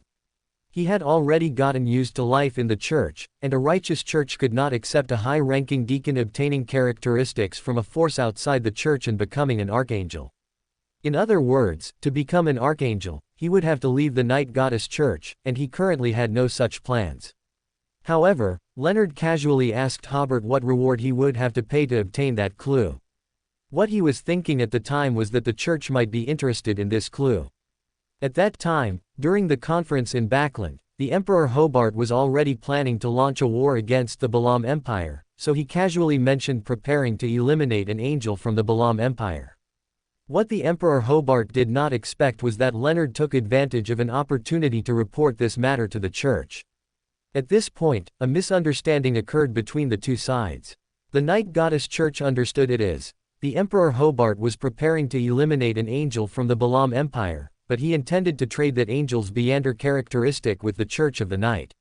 When Leonard asked the Emperor Hobart again what he would utilize to trade for that Beander characteristic, the Emperor Hobart realized he had overplayed his hand. After some thought, he proposed the conditions. Leonard must become a Bishop of Fear, and also have the opportunity to become the Church's next Servant of Secrecy. For this, Leonard had to provide protection for the Earl of Light, and help the Earl of Light develop the Fasak Empire market, providing corresponding protection. Leonard was completely stunned when he heard this condition, not expecting that even if he didn't change his path or leave the church, he would still have a chance to become an angel. If it were anyone else making such a deal with the church, Leonard wouldn't even report it, but the Emperor Hobart was different. He was once a member of the Nighthawks. The church would not suspect Leonard, nor would they have too many doubts about this transaction. After hearing such conditions, the Church of the Night agreed without much discussion. The high-ranking officials of the church also knew that with the Emperor Hobart's coronation, the divergence between the North Continent countries and the Atlantis Kingdom would grow, potentially leading to war. Although it was only to protect the Earl of Light, there must be spies and beyonders from the Atlantis Kingdom within the Earl of Light. However, for the Church of the Night, this transaction was also very worthwhile. After all, it was an Beander characteristic at the angel level. Leonard continued, the church will help me advance to Bishop of Fear, after I have completely digested the potion. If there is an Beander characteristic at the angel level, my promotion opportunity will be ranked first. Alger opened his mouth. While extremely envious, he also wanted to remind the star that such an opportunity might take a very long time, and it was even highly probable that he would never become an angel. But because the Emperor had not expressed an opinion, Alger said nothing. The Emperor Hobart and Fool Klein both knew that in the near future, Leonard would have the opportunity to be promoted to an angel, and at that time, the Night Goddess Church might even see one or two archangels appear. The Emperor Hobart nodded after hearing the Church of the Night's reply. Good, once I obtain that Beander characteristic, I will immediately complete the transaction. The current situation was somewhat different from when the transaction was first initiated. In the near future, he would definitely acquire the Beander characteristic of the Death Console, so there was no need to shatter the sealed artifact at all. After this transaction was completed, Leonard said, I will share some things. He spoke at a moderate pace, recounting some deeds of the wandering magician Merlin Hermes, as well as the automatic wishing machine, and the incident of straying into Utopia. While narrating these, he covertly glanced at the world. Fool Klein had the world say, I have already left John I. Southern Bank. To be precise, Leonard's information about the wandering magician had a certain delay, as those were mostly just rumors. However, Utopia was different. That was a truly Beander event, so the two pieces of information spread at different rates. For the past half-month, Fool Klein had been staying in Utopia and gradually began to receive more outsiders. The other members were all stunned, not expecting that the star's narration was actually the world's doing. They even felt that it was already a miracle. As a high-ranking deacon of the Night Goddess Church, Leonard had recently been assigned to investigate Merlin Hermes. After hearing the world's reply, he thought to himself, already left John I. Southern Bank. Then my investigation will be much easier. I can just make up a conclusion. At worst, I'll just write that Gehrman Sparrow has become a miracle invoker and is currently acting. Anyway, everything that needs to be known is already known. After this topic ended, Alger asked the son Derek, are you all adapting to life outside yet? Since they all moved to the South Continent and renamed New Larnaca City to New Silver City, he hadn't heard much from him about their new life. We have basically adapted, Derek said after glancing at the Emperor. South Balam. No, the Atlantis Kingdom has sent us many teachers. Some are life coaches, while others teach us general knowledge of the outside world, which has helped us adapt quickly to life outside. Katlia also joined the conversation, asking curiously, what is your main source of income? I remember it should still be winter in the southern South Continent now. You haven't encountered food shortages, have you? In the very beginning, food was basically provided by the Atlantis Kingdom, Derek replied. Later, after we produced our first harvest and grew fruits and vegetables, we no longer needed to trouble the Atlantis Kingdom to continue supplying us. Currently, the Atlantis Kingdom has entered spring. Although I am away, I just heard yesterday that the residents of New Silver City have completed this year's spring plowing. Catlia keenly noticed something amiss. It's only early June now. It should still be winter there. Spring in the Atlantis Kingdom arrived early this year, the Emperor Hobart explained. Actually, it was also early last year, but it's even earlier this year. Catlia and Alger, along with several other members, were somewhat surprised. Alger asked, how could spring arrive early? Because we need to complete spring plowing as soon as possible, and then we'll have enough manpower for other things, the Emperor Hobart replied calmly. Catlia immediately understood. It was because the Emperor wished for spring to arrive early, so spring arrived early. No wonder angels were called sub-gods. In ancient times, this was simply a miracle. Alger had a similar feeling, and he imagined such a scene. In the coldest season of the year, people were already working in the fields. That sounded a bit Lord of the Mysteries. After a few seconds of silence in the hall, Derek returned to the hermit's previous question. Initially, most of the city's expenses were covered by the Fool Church. At the same time, we also actively engaged in market trade, selling some animal hides, and at the Atlantis Kingdom's official Beander market, we sold some Beander materials and low-sequence Beander characteristics. Derek smiled slightly here. Actually, we didn't spend much money at first, because the Atlantis Kingdom also provided us with a large amount of living supplies. Upon hearing this, Emlyn raised his chin, but the other members didn't quite understand why the moon suddenly became so arrogant. Leonard glanced at the Emperor and asked, is it all free? Some of it is free, Derek said. Most of it needs to be repaid by us at market price.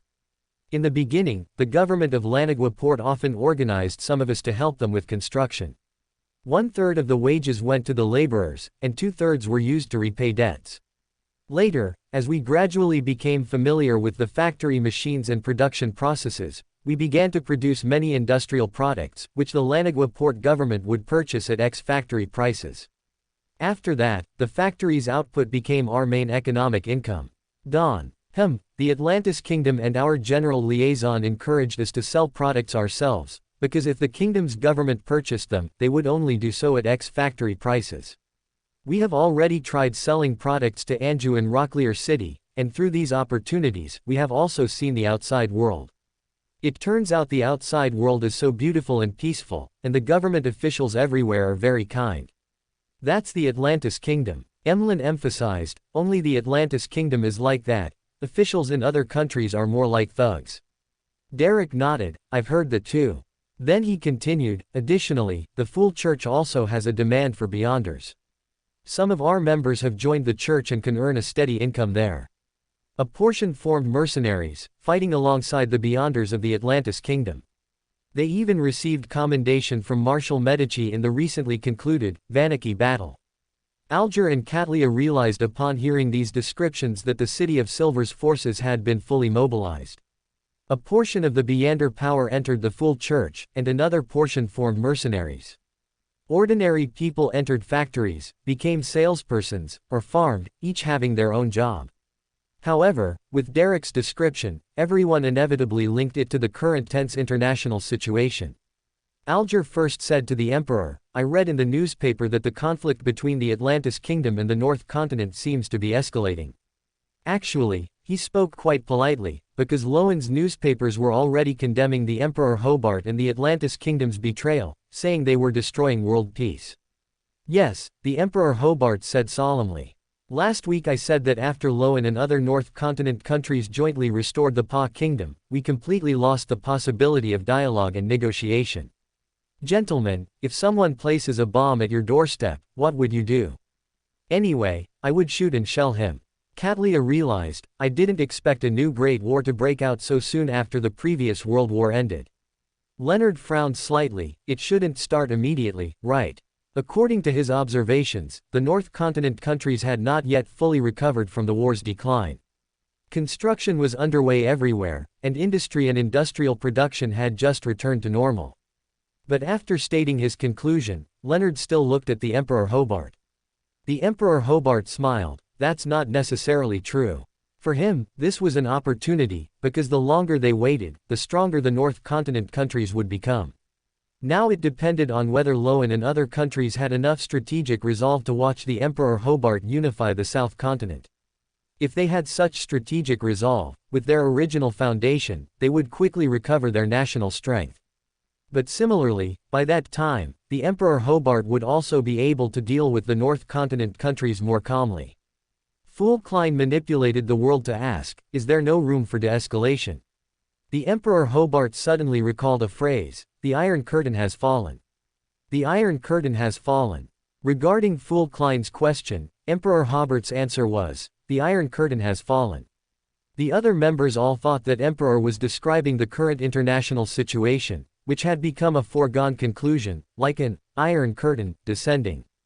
Only Klein understood that Hobart's true meaning was that once this ideological struggle began, it would be a life-and-death struggle with no room for compromise. This made him recall the history of prehistoric civilization and sigh inwardly that the development of the situation was always surprisingly consistent. That once enormous red giant with a steel torrent was also established at the end of World War I. But the difference was that Hobart clearly understood the historical development. First, he exploited the war to seize massive wealth, and then, as a victorious nation, obtained a large amount of war reparations. Finally, it was Hobart's utilize of Beyonder forces. Theoretically, given the current situation, LotM and other countries should have frozen all assets of the Atlantis Kingdom in the North Continent long ago. However, according to Klein's understanding when he was in industrial cities like Constance, half of the properties in the entire Janai Southern Bank Industrial Zone were assets of the Atlantis Kingdom, and no one confiscated them. Before, it was because they were still allies. Now, it was because the LotM Kingdom no longer had the ability to confront the Atlantis Kingdom directly, so they didn't dare to go too far. In terms of Beyonder power, the Atlantis Kingdom was already much stronger than LotM, and in terms of the Orthodox churches, the Earth Mother Church would definitely support the Atlantis Kingdom. If it came to taking sides, the Black Knight Goddess Church would also most likely support the Atlantis Kingdom, while before having to take sides, the Black Knight Goddess Church would maintain its current neutrality. Considering the attitude of its allies, the Storm Church would also likely choose to remain neutral, or provide limited assistance to the Rune royal family. For example, if LotM lost in a war between the two countries, they would step in to preserve a certain amount of strength for the royal family, but don't expect them to actively offer help. As for the other churches, the Knowledge and Wisdom God Church had no direct vested interests and would likely choose to stay out of it. The Eternal Blazing Sun Church and the Church of Steam and Machinery, as the losing parties, had just signed some religious agreements and would not easily intervene. Therefore, in terms of the Orthodox churches, the Atlantis Kingdom had a certain advantage. With this set of combination punches, the Atlantis Kingdom's assets in the North Continent would not only not be frozen, but they would also be able to continuously utilize those industries to continuously provide blood transfusions for the nascent Atlantis Kingdom. This was also different from the history in Klein's impression. He believed that under Hobart's deployment, the Atlantis Kingdom would definitely rise rapidly. But such a rise was certainly something the North Continent nations did not want to see, and even something they greatly feared. Hobart spread his hands and said again, "Everyone, don't make it seem like we started the war. We were isolated during the peace talks in Backland. Especially LotM, they originally promised to help us obtain franchising rights for many industries across the North Continent after the war, but they went back on their word on the second day the negotiations began. I can understand that they were forced to agree to some of our conditions when the war situation was unfavorable, but what I cannot understand is why they have no remorse for their subsequent breach of contract." The other members had nothing to say. Most of them, although they did not wish for further war, the decision-making power over whether war broke out was not in their hands. After a moment of silence, Hermit Catlia initiated a new topic. "I heard that William I, the protector of the LotM Kingdom, was killed." The members were all stunned. In previous discussions, they had already learned that the Archangel of the Fernando Port royal family had lost his Beyonder characteristic. They did not expect that now the Archangel of the LotM Kingdom had also been killed. Yes. Hobart gave a definitive answer. Truncest planned to seize William I's Beyonder characteristic, but we detected it, so we used Truncest's plan to kill William I. Ah. Star Leonard didn't react for a moment. What kind of logic is this? Klein also sighed. Is this the lawyer's way of thinking? Catlia was slightly startled. So, William I was killed by you. Hobert nodded but did not disclose the details. Klein also realized, this was to prevent Truncest from obtaining more Sequence 1 characteristics.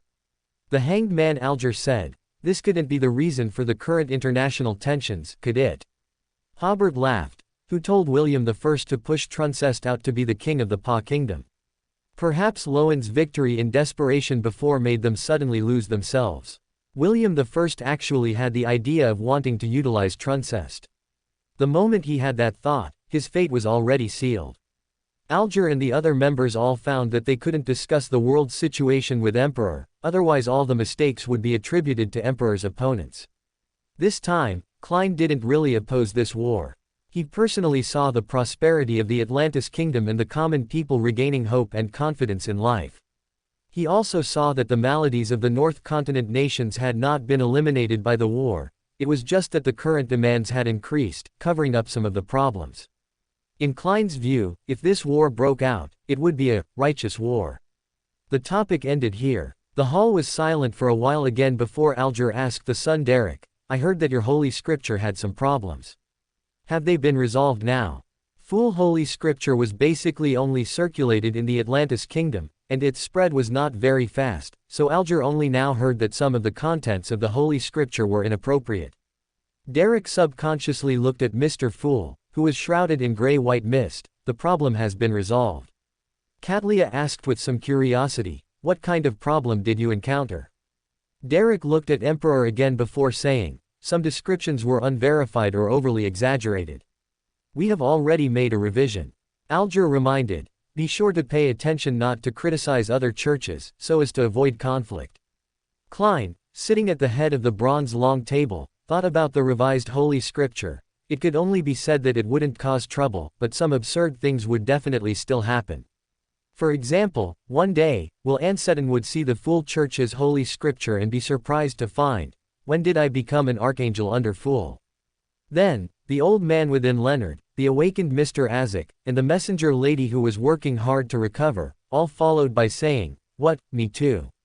After discussing the Holy Scripture, Catlia looked around with not much expectation and said, does anyone here have the mystery prior pathway sequence 3 Beander characteristic?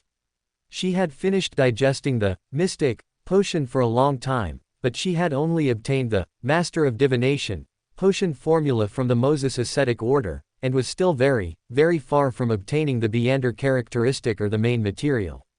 Although she was one of the 10 pillars of the Moses ascetic order, the higher one went up the sequence pathway, the more precious the corresponding resources became, and even such an ancient organization could not squander them at will.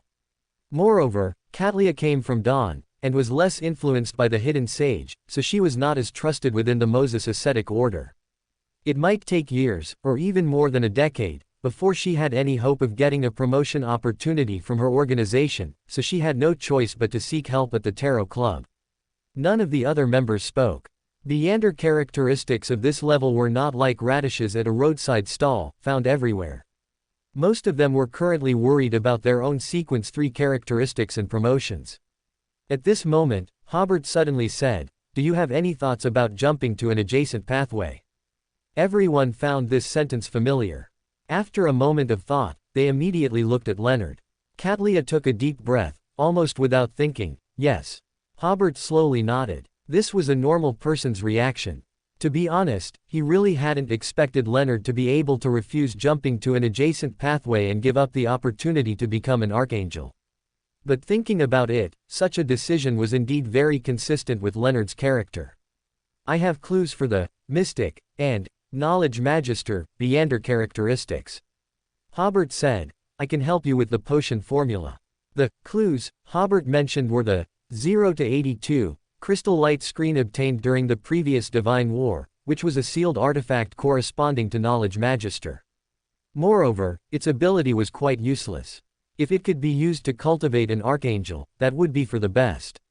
As for the potion formula, it was easy for Hobert to obtain. He only needed to utilize the Beander characteristic to perform association to get the corresponding formula. Even a pulverized characteristic could be associated. Hobert did have a knowledge Emperor Beander characteristic in his hand, but it still contained some of Rosel's mental remnants, so he did not intend to pulverize this Beander characteristic. Katlia was excited. What kind of reward should I give? I need to think about this, or discuss it. Hobert said, tomorrow I can give you the potion formula first. You can prepare the ritual first, and when the time is right, you can try to advance first, and then make up the reward later. Okay. Katlia took a deep breath and sincerely said, thank you. That was an opportunity to become an archangel. How many people's dream was that? At this moment, the Moon Emlyn suddenly sighed, the third one. Everyone knew that he was referring to the third clue to an archangel-level Beander characteristic that Emperor had provided. Magician Furs, however, thought to herself, what you don't know is that Hobert has already prepared the Beander characteristic for me to advance to sequence 3, and I have also obtained clues for the Planeswalker Beander characteristic. Klein also thought, so, the Beander characteristic for me to become an archangel was also obtained with Hobert's help. This made him once again sigh at the difference between archangels. After this transaction was completed, no one had any further information to exchange, and Klein announced the end of this Tarot Club meeting. Hobert and Audrey, back in the real world, didn't get up immediately but continued to lie on the bed. Audrey asked first, Hobert, where did you get so many clues for high-level Beander characteristics? Hobert smiled, these aren't clues I obtained alone. Then he said, currently, for me, as long as there are clues, I can relatively easily obtain an archangel-level Beander characteristic. If we can have a few more archangels who are friendly to us, this is a very cost-effective business. Audrey hummed, as if that were the case. Hobert sat up first, since your parents are here, you should spend some quality time with them. Well, you haven't been back to Lowen for a long time either. I'll just give you a month's vacation. Audrey was about to refuse, but Hobert spoke first, in a month or two, the Ministry of Foreign Affairs will be very, very busy. By then, even if you want to rest, you won't have time. Audrey was persuaded because she hadn't had a break for some time. It's best not to go back to Backland, Hobert cautioned. Your current identity is a bit special. Going back to Backland might cause some trouble. I suggest you go to the family's territory in Eastchester County to relax. Audrey sighed with emotion, I do miss the beautiful mountains and the fresh air there. Hobert smiled slightly, be careful. If you encounter any problems, contact me immediately using the Order Crystal. Oh, Audrey replied, thinking that she was a demigod after all, and shouldn't encounter any problems that were difficult to solve. Hobert stood by the bed and stretched, all right, I should go meet the envoys. Audrey got up and kissed Hobert goodbye. Back in the office, the palace butler invited Princess Ethel, the envoy from the Fernando Port royal family, in. When all countries send envoys, deciding who to meet first is very important. Previously, Hobert would certainly have met the Lowen envoy first, but now it was different. Hobert exchanged a few polite words with the princess, who still had short hair, and then got to the point. Ethel said, no matter what the future situation is, we will firmly stand on the side of the Atlantis Kingdom. Of course, they had to stand on this side. The Earth Mother Church definitely supported the Atlantis Kingdom. For the Fernando Port royal family, without an archangel, the royal family basically had to follow wherever the church went. Moreover, the Atlantis Kingdom was already strong enough. In the previous World War, the South Balam Duchy could only influence the war situation, and under the pressure of the Intis and Forsake armies, their tactics could only be guerrilla warfare. But now it was different. The war had only ended for half a year, and the Atlantis Kingdom already possessed the power to challenge the entire North Continent. Ethel's statement made Hobert nod slightly, but he brought up another matter, actually, we don't consider nobles as enemies, or rather, we don't consider anyone as an enemy. We hope to let ordinary people create more wealth, so that by making the pie bigger, everyone can get more benefits. Ethel seemed to ponder for a while before saying, we will consider introducing the Atlantis Kingdom's political model. Hobert smiled, as a friend, I must remind you that the sooner this process happens, the better. If you wait until the war ends, the Fernando Port royal family will miss the best opportunity. Ethel nodded, I will persuade the parliament as soon as possible. Hobert then suddenly jumped to another question, do you still wish to be king now? Ethel was slightly stunned at first, then suppressed her excited feelings. Yes, but there are still some obstacles. Originally, with the support of Philip I, she would certainly have won the struggle for the crown, but the problem now was that Philip I, after losing his archangel status, quickly lost his former authority. Hobert hummed, "If you intend to introduce the Atlantis Kingdom's political model, I will send an archangel to escort you back to your country. When you become queen, you can then push for the corresponding reforms. However, it is certain that in the future, the nobles of Fenaport will lose many rights, and the wealthy will no longer be able to do as they please as before. You must be mentally prepared for this, and the beyonders of the royal family must also be mentally prepared." Ethel immediately said, "I will ask the person you send to form a cabinet, and all the management of the kingdom will be handed over to the cabinet." Hobert was very satisfied with Ethel's promise, "I will only send people to help you form a transitional government. After the government operates normally, we will at most leave some advisors, and in the next few years, these advisors will also gradually withdraw. At that time, the Fernando Port royal family could be coerced politically and economically, so it didn't matter whether advisors stayed or not."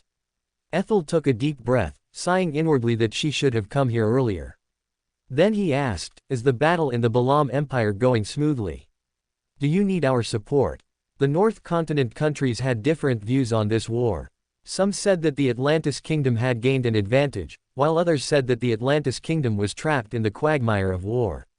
Because they were afraid of causing misunderstandings, Fenaport had never sent people to the front lines of the battlefield for detailed investigations. Hobert, however, smiled, "You don't need to worry about the upcoming war. My marshal once said, if the past kingdom is still there at New Year, it would be a disgrace to him."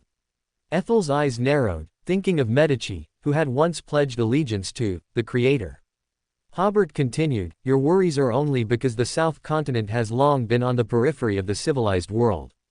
But now it's different. This place will be the center of the civilized world in the future." After chatting a few more words about the international situation, Ethel bid farewell and left.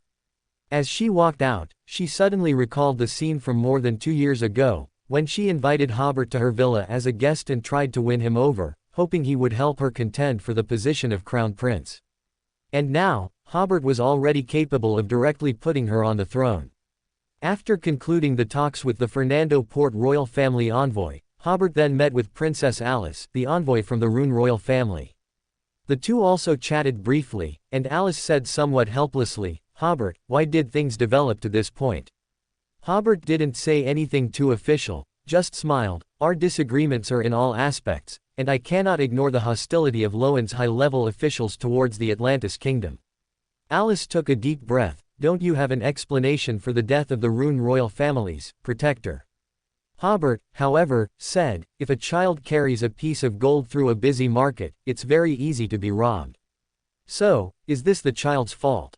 Or the gold's fault? Or the robber's fault?" Alice opened her mouth, wanting to say something, but nothing came out. It was the first time she had heard someone describe a protector as a child. Hobert continued, "William I should have firmly joined forces with me against Truncest, instead of helping Truncest to deal with me. I know what William I was thinking at the time.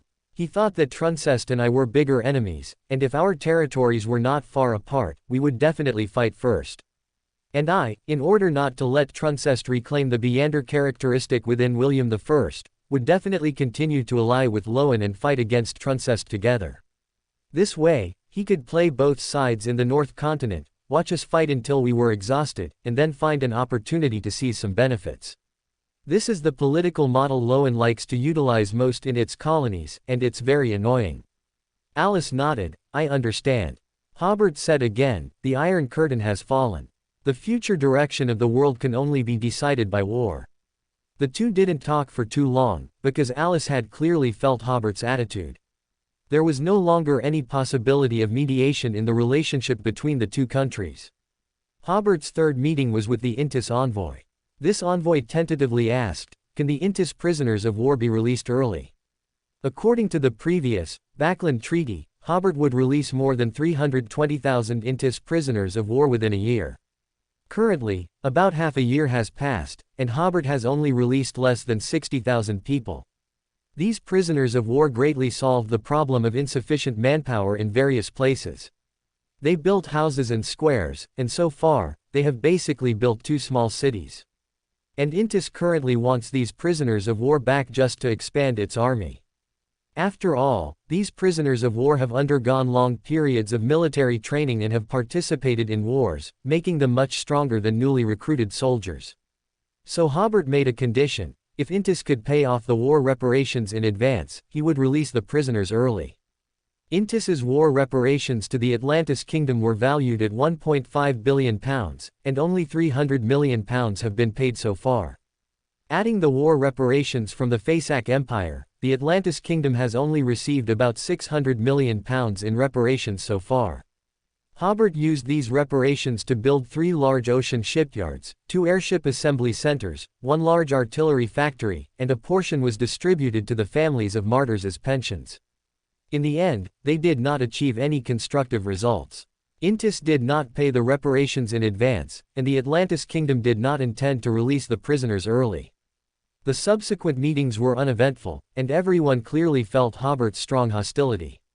After the envoys returned to their respective countries, a shocking piece of news stunned the high-ranking officials of the North Continent nations. With the support of the Atlantis Kingdom, Phinapot's current king, Fernando II, resigned, and Princess Ethel ascended the throne. This gave the powerful figures of the North Continent a sense of urgency. They realized that they had to do something, otherwise their kings or emperors might also inexplicably abdicate. Pregnant Angel, Bernadette. Currently, the international situation on the North-South continent has suddenly become confusing. Theoretically, the confrontations and contradictions in the world's society are determined by beyonder powers, and the confrontations of secular powers cannot spread worldwide. However, the current situation is different. Secular powers are now dominating the confrontation on the North-South continent. So far, only the Earth Mother Church has stated that it will protect the Atlantis Kingdom from invasion. This means that if the war spreads to the current territory of the Atlantis Kingdom, the Earth Mother Church will intervene to mediate. However, if the Atlantis Kingdom expands, they will not interfere or provide assistance. Other churches have not yet made their stance clear. They do not highly regard the Pa Kingdom and Truncest, nor do they believe the Balam Empire can still win the war. But they also do not fully support the Atlantis Kingdom, because this kingdom's political model would cause the churches to lose significant interests. Currently, the social model of the North Continent is almost entirely based on the church system. For example, in a community, there is a church, and all relationships are established through faith in the church. This is why many socialites attend church-hosted receptions, as they can expand their networks through the church. As for other ways to expand one's network, there are not many. Clubs generally have clear professional barriers or regional thresholds, and one needs a certain level of connections to join a club in the first place. And the basic connections needed are most easily acquired through churches. Overall, people's social relationships are essentially linked by churches and chapels. However, the model of the Atlantis Kingdom is different. Its main body is the government at various levels, and the government has clear regulations for almost all aspects of life, leaving little room for churches to intervene. The reason Hobert places such importance on the training of grassroots officials is that in the Atlantis Kingdom, village chiefs and community leaders connect people. During spring plowing, the village chief organizes people to help those in need in the village, and during harvest, the village chief explains how to store grain to everyone. In the city, if you encounter life problems, you can find the community director, also known as the community leader.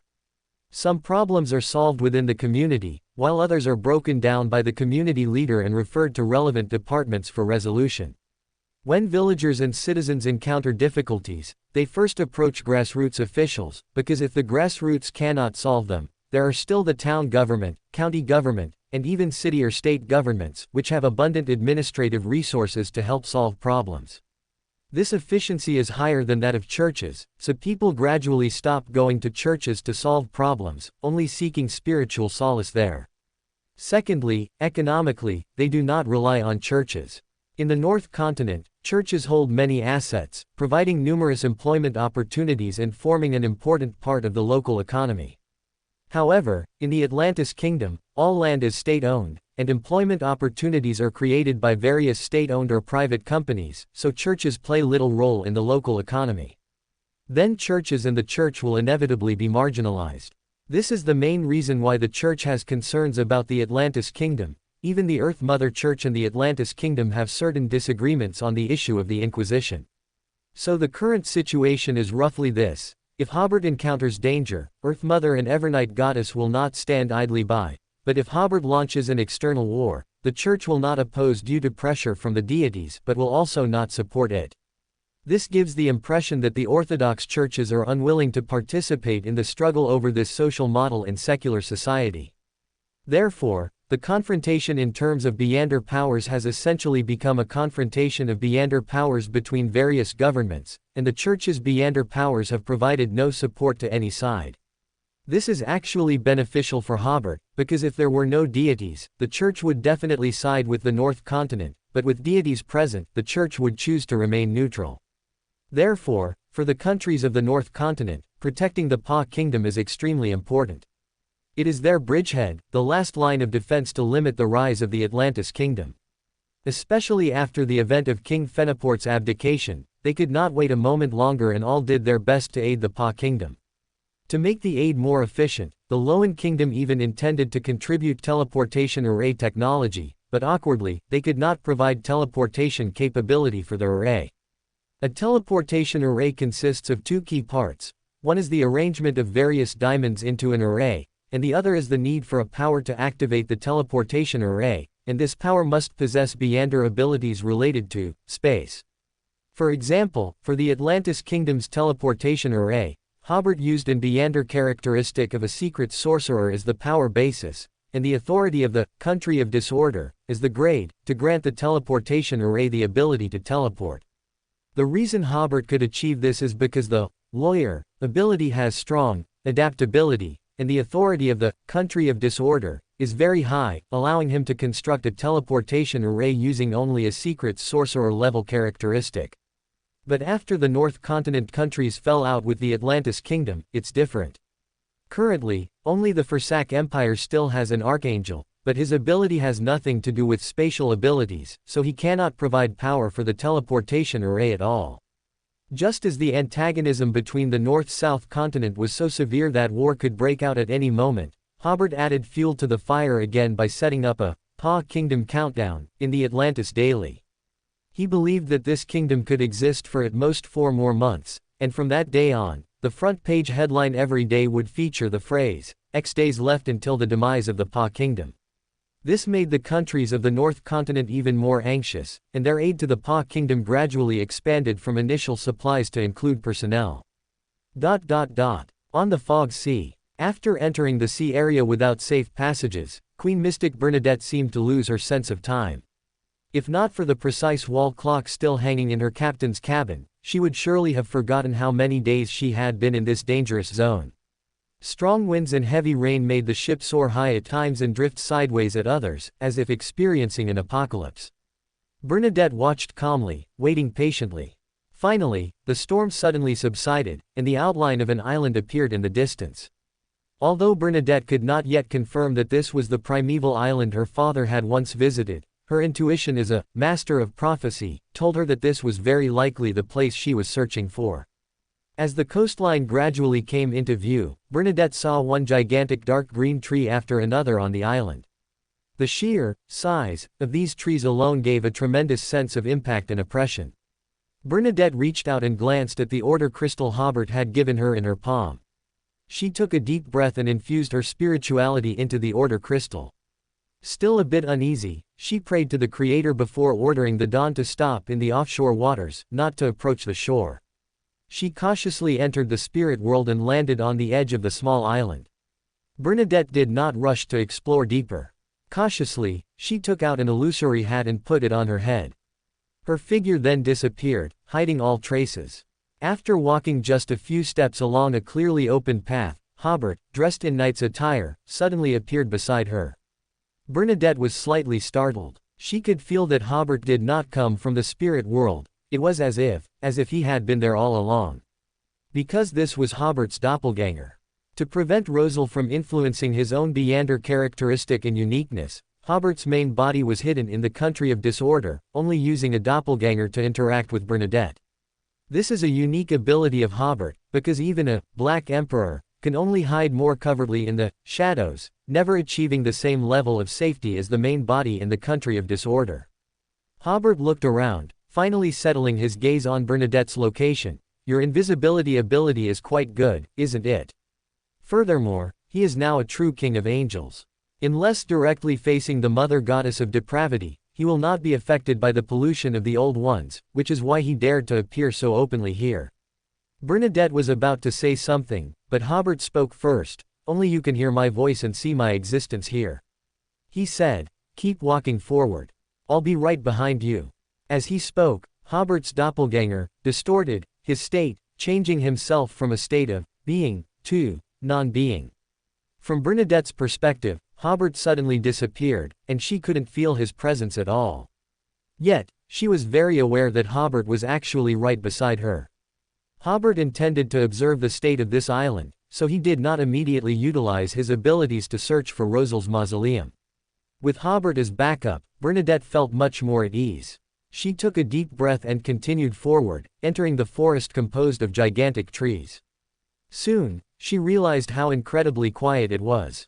There were no bird songs, no roars of wild beasts, not even the rustling of insects crawling. According to Bernadette's understanding, there should be many Beander creatures here that are extinct in the outside world, and it should be quite lively. But now, she felt like she was walking through a deserted graveyard, with every giant tree a tombstone. After walking for a full half an hour, the path ahead suddenly opened up. Bernadette slowed her pace, extending her right hand to her brow. Immediately, a pair of transparent eyes, without eyelashes and looking exceptionally cold, appeared before her. Then, these eyes of secret peeping were taken by an invisible hand and placed on the face of a transparent person. This transparent person belonged to Bernadette's invisible servant. The invisible servant quickly passed through the open forest ahead and reached the edge of a large clearing, where countless creatures lay prostrate. There were red giant dragons with fiery skin, tree ants with wooden knots for eyes, eight-legged demon wolves, giants with long limbs, huge feathered serpents with dark green scales, and several humans. At this moment, they were all facing one direction, prostrating their upper bodies or heads, seemingly worshipping an unknown entity, not one of them making a sound. Bernadette adjusted the invisible servant's gaze to those few humans. Her cerulean pupils dilated slightly, because those people were all dressed in lavish Rosal-era clothing. Could these be the artisans who once built the mausoleum here? But she immediately dismissed this idea, because artisans would not be dressed so luxuriously. 5 people. Bernadette's spirituality noticed this number, which immediately made her think of the 5 knights who initially followed her father.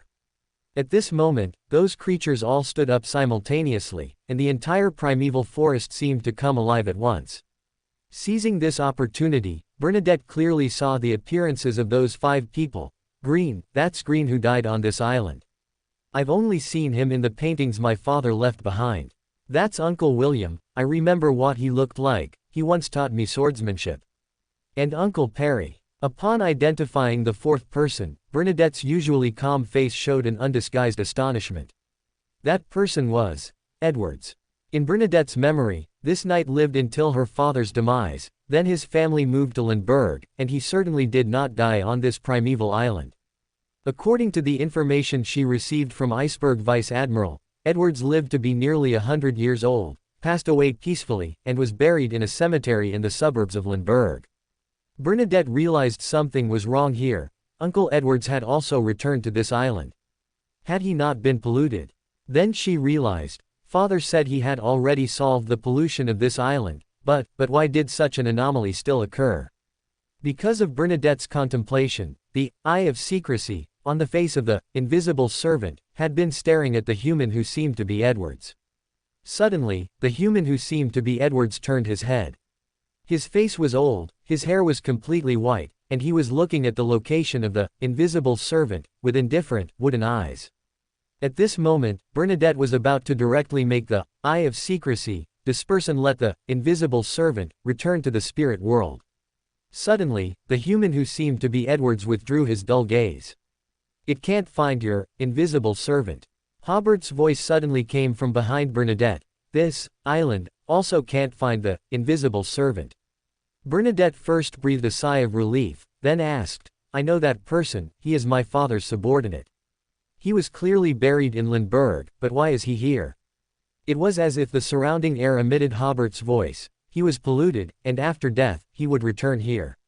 Bernadette frowned. "So, my father didn't completely clean up the pollution here?" "Apparently so." Bernadette asked knowingly, "Do you know where this pollution comes from?" "Yes." "Where from?" "In the air," Hobert's voice said again.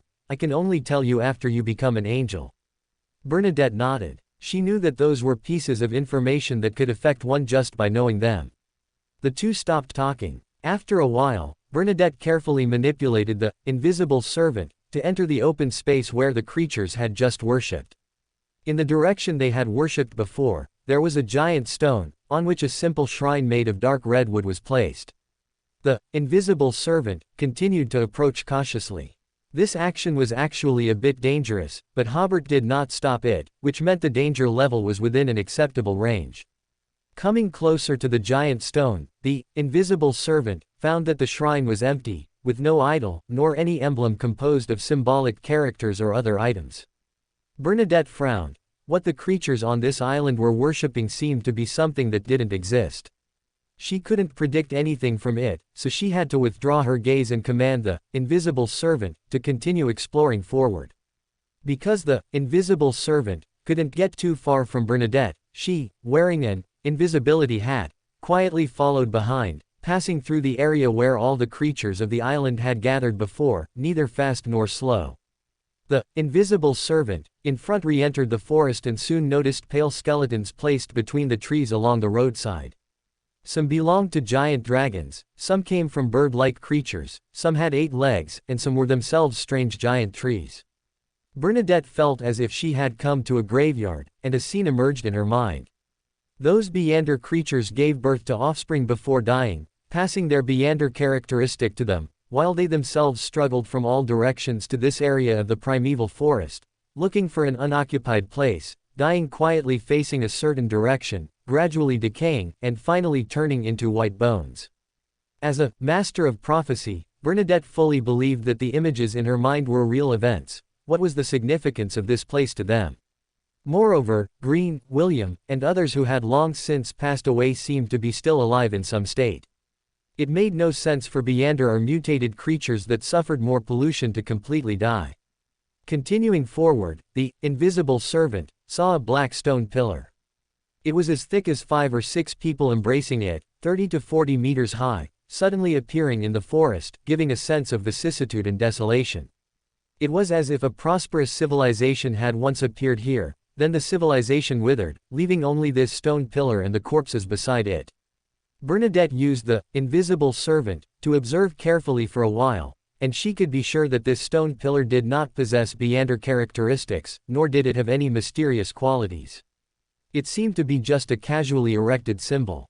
The invisible servant looked around and found that the corpses in the area around this stone pillar were not severely decayed, and still had quite intact flesh and skin. Based on everything observed, Bernadette initially suspected that it wasn't that there was no Beander here, but rather that it only appeared at specific times. The invisible servant searched the surroundings for a while, finding no other clues. Just as the invisible servant was about to leave, Bernadette suddenly heard a rustling sound. It sounded like wind blowing through leaves, but not a single leaf around was swaying. Subconsciously, Bernadette made the invisible servant turn its head and look at the black stone pillar. She saw the bodies around the stone pillar, their decayed parts falling off piece by piece, new flesh rapidly growing out, and intact skin covering the flesh. This change lasted only a few seconds before stopping. Some of the bodies no longer had any traces of decay, looking as if they had just died. The next second, a mutated curly-haired baboon and an 8-legged demon wolf staggered up. Their fur was slightly whitish, and their eyes were extremely wooden and cold. These two creatures, originally dead, each distinguished their direction and left this graveyard from different places. Bernadette's eyebrows subtly arched, seemingly understanding why the creatures on this island struggled to come here before dying. Around the stone pillar, the endpoint of death was not eternal slumber, but a new beginning. She asked the air, have the underlying rules of the world been distorted and chaotic here? This seemed to carry a hint of the high-level Beyonder abilities of the Black Emperor pathway. The air was very quiet. Just as Bernadette was wondering if Hobert was still by her side, Hobert's voice came. This is clearly a mutation of an Beyonder ability. He had only just thought of it. Both the Mother and Moon pathways had the authority to cause creatures to mutate. However, at higher levels, the Mother's authority tended more towards the withering and growth of life, while the authority of mutation was basically concentrated in the Moon pathway, which could easily mutate life into monsters or new species. Logically speaking, these were all relevant authorities of the Mother Goddess of Depravity, even higher than the authority at the divine level. She was very likely to also possess the ability to mutate Beyonder abilities. Everything happening here might be utilizing the characteristic that Rosal built his mausoleum here, but the revival of these creatures was clearly different from the revival of the Black Emperor pathway. After accommodating the uniqueness, Hobert could also resurrect people, but that was merely a distortion of the concepts of life and death. The process of resurrection could be completed instantly, but the person who came back to life was just a zombie. Only the Black Emperor himself could completely escape the rules of life and death and achieve true resurrection. However, the resurrection of creatures here was clearly a reversal of the direction of the withering and growth of surrounding creatures. In this, the authority of the Mother Goddess of Depravity occupied the main component, while the related authority of the Black Emperor was more like an additive, and it had clearly undergone some kind of mutation. Hobert briefly explained to Bernadette, you can understand the scene before you as life without end, rather than resurrection. At this moment, he truly realized that immortality must be the core authority of the Mother Goddess of Depravity. Bernadette quickly understood Hobert's meaning, which meant that the scene before her was not having died, not resurrection. At this time, she had a premonition that if she continued to let the invisible servant stay there and experience another new life tide, it might also undergo an anomaly and develop some kind of consciousness. So Bernadette commanded the invisible servant to quickly leave this graveyard. 10 minutes later, she finally heard the occasional birdsong and beast roars. This place seemed to have turned into a normal forest. Bernadette breathed a sigh of relief, exhaling a suppressed breath from her chest and abdomen, but soon she and the invisible servant both stopped. Because something relatively out of place in the primitive island environment appeared in front of the invisible servant, a wooden house. The invisible servant did not immediately go forward but observed the wooden house from a distance. It was overall brownish-green, no more than 2.5 meters high, and seemed to be built for humans. After observing for a while, the invisible servant continued to approach. At this time, the door of the wooden house was open, allowing Bernadette to clearly see the situation inside. There were tables, round chairs, and a bed, indicating that someone lived there. Just as the invisible servant continued to observe the details there, Hobert, beside Bernadette, suddenly said, sometimes, complete concealment is not a good thing. Get ready, I'm going to restore the invisible servant to its normal state. Bernadette hadn't understood Hobert's meaning yet when she seemed to have a premonition and made the invisible servant turn around. Without knowing when, a person had appeared behind the invisible servant. His hair was completely white, and his face was old. It was Edward's. At this moment, Edward stared at the invisible servant, saying with uncertainty, Your Royal Highness. Bernadette was silent for 2 seconds, then responded through the invisible servant, Uncle Edwards, why are you here? Edward's face was pale, I don't know either. One time I woke up and found myself back on this island. Perhaps this is my destiny, the destiny to guard His Majesty. He paused after each sentence, as if he hadn't spoken for a long time and needed to adjust his speech.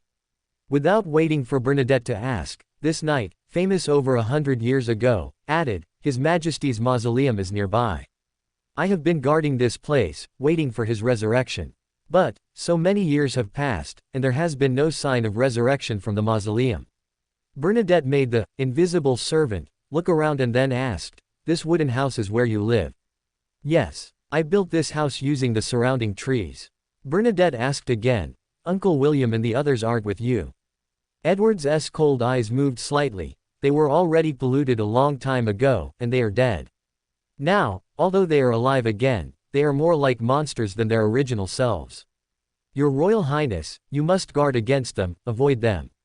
Besides Benjamin and me, no one else can be trusted." Hobert, hidden beside Bernadette, watched Edwards with his arms crossed. He still retains enough sanity. This is definitely a combination of the Mother Goddess of Depravity's ability and the Black Emperor's ability. The Mother Goddess of Depravity's authority is truly interesting. The Black Emperor's ability seems to have gained new life. Bernadette was silent for a while, then asked again, "Where is my father's mausoleum? I want to go see it." "All right." After speaking, Edwards led the way, saying, "It's very close. Be careful on the way." Bernadette agreed and followed, with the invisible servant in front and her behind. She then used the invisible servant to ask, "Uncle Edwards, what were you worshipping in that open space earlier?" Edwards did not look back. "His Majesty." Bernadette frowned slightly and continued to ask, "Were Uncle William and the others also worshipping him?" Edwards's footsteps clearly paused. "No, I don't know what they were worshipping." Bernadette realized that if she asked further, something might go wrong, so she did not continue to ask and silently followed behind Edwards. Suddenly, the area ahead opened up, and a mountain several hundred meters high appeared before them, though a small portion of its body had been hollowed out. Inside the mountain, a black mausoleum stood, looking magnificent and grand.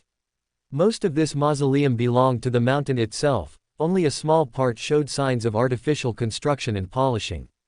This mountain was the mausoleum itself. Perhaps due to the mausoleum's influence, or perhaps Edwards had cleaned it, there were no weeds or vines around the artificial structures. Bernadette saw that on the mausoleum's huge stone gate, the civil code, enacted and promulgated by her father, or rather, the new social customs he had established, were carved. Hobert, who was beside her, realized, perhaps my mausoleum should also have the Atlantis Constitution engraved on it. Edwards, who was ahead, stopped. "Don't go in. It will interrupt the resurrection." Bernadette looked at the huge mausoleum for a while before asking Edwards again, "Do you still remember the years you spent in Lindbergh?" Edwards seemed to be deep in thought. "I remember. I seem to have died." His gaze was no longer blank, filled with disbelief. It was only at this moment that he seemed to realize he had long since died and come back to life, no different from William, Pearly, and Green, whom he needed to guard against. Edwards's face suddenly distorted. Under his skin, chunks of bright red flesh rapidly decayed, oozing a foul-smelling, pale yellow liquid. But in the next second, he suddenly froze. The flesh first stopped decaying, then quickly returned to normal, even closer to a living person's skin tone, no longer that pale, bluish color. 2 or 3 seconds later, Edwards seemed to suddenly come to his senses. "Your Royal Highness, what did you just ask me?" His speech was much clearer, no longer halting.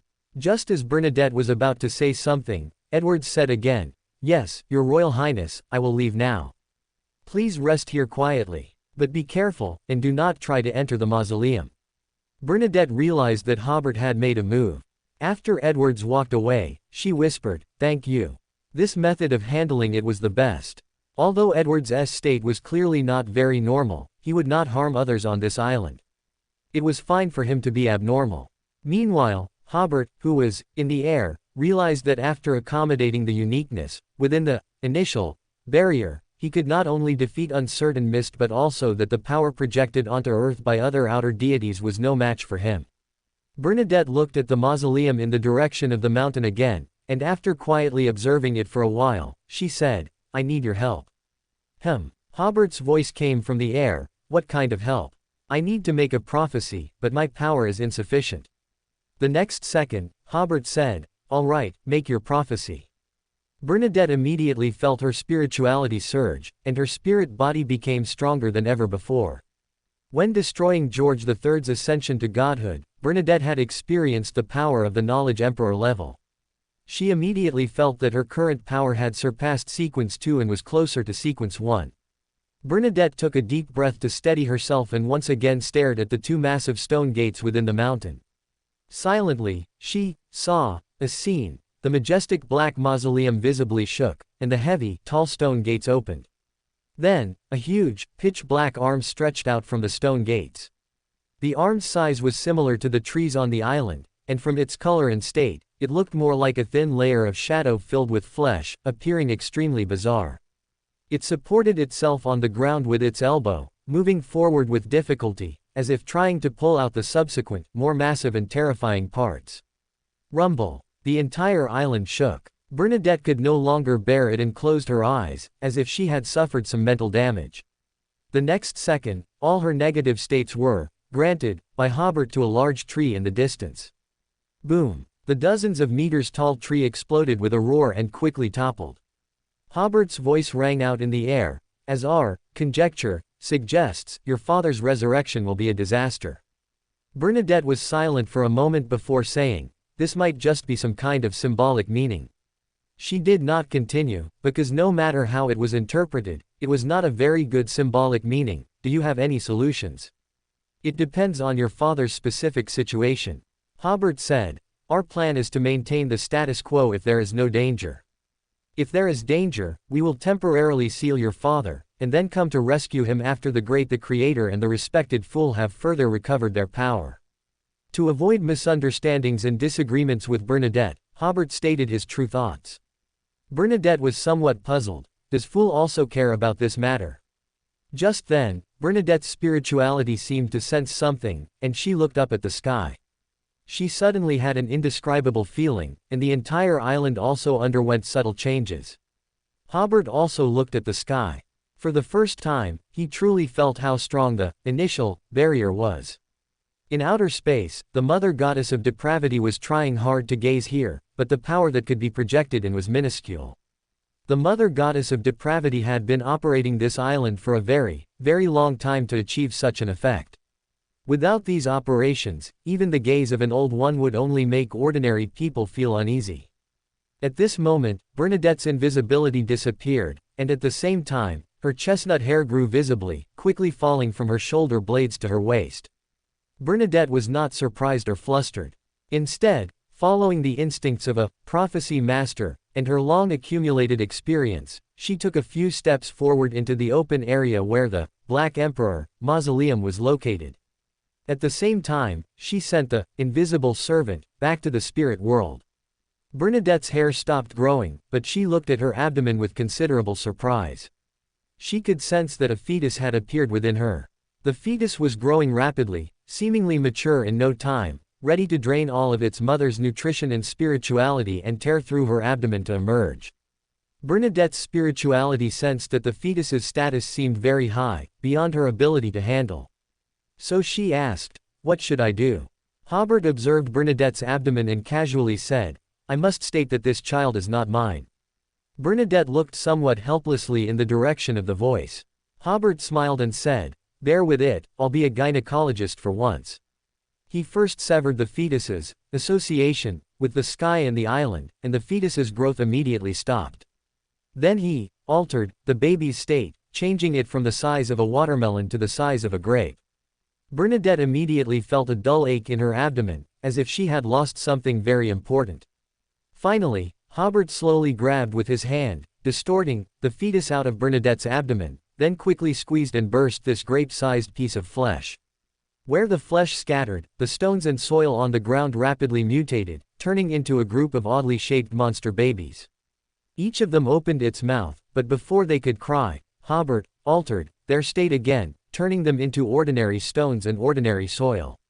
No sooner had the fetus problem been resolved than the entire island began to shake. Giant trees waved their trunks, pulled out their roots, and moved towards Hobert and Bernadette. They formed a tide of trees that blotted out the sky, giving the impression that all places in this world were about to be covered by forest. At the same time, the previously seen creatures like giant dragons, demon wolves, and feathered serpents all became restless and moved towards the mausoleum. And the mausoleum was also changing little by little, giving the impression that it was about to come alive.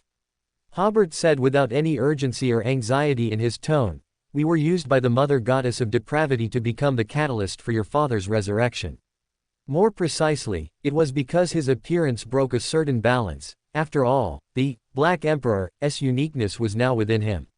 Hobert had also anticipated this, but it didn't matter, because with the blessing of Country of Disorder, he wasn't afraid that Old Huang could seize the uniqueness and Beander characteristic and instantly resurrect.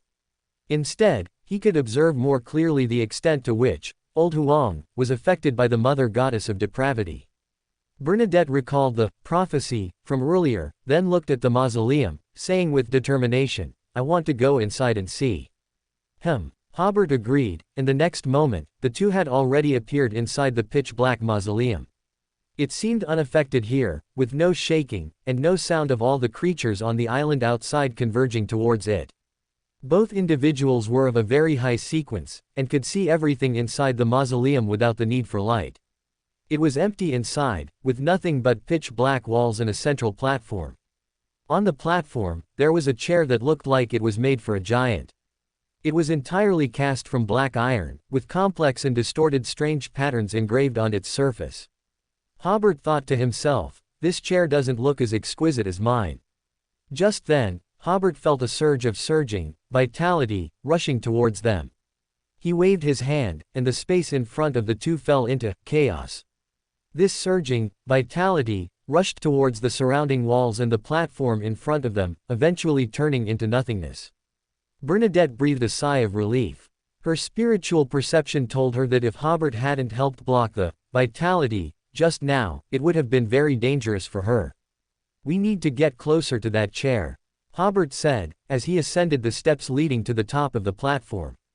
Bernadette immediately followed. As soon as she stepped onto the platform, Bernadette immediately felt a breeze blow across the back of her neck. This breeze was very cold, making Bernadette shiver uncontrollably. At this moment, Bernadette found that Hobert was no longer invisible, but suddenly appeared in front of her. He stretched out a hand and, from somewhere unknown, pulled out a brass book. As the book was opened, a new page immediately displayed a new rule. This place is the real world, and power from the starry sky is weakening.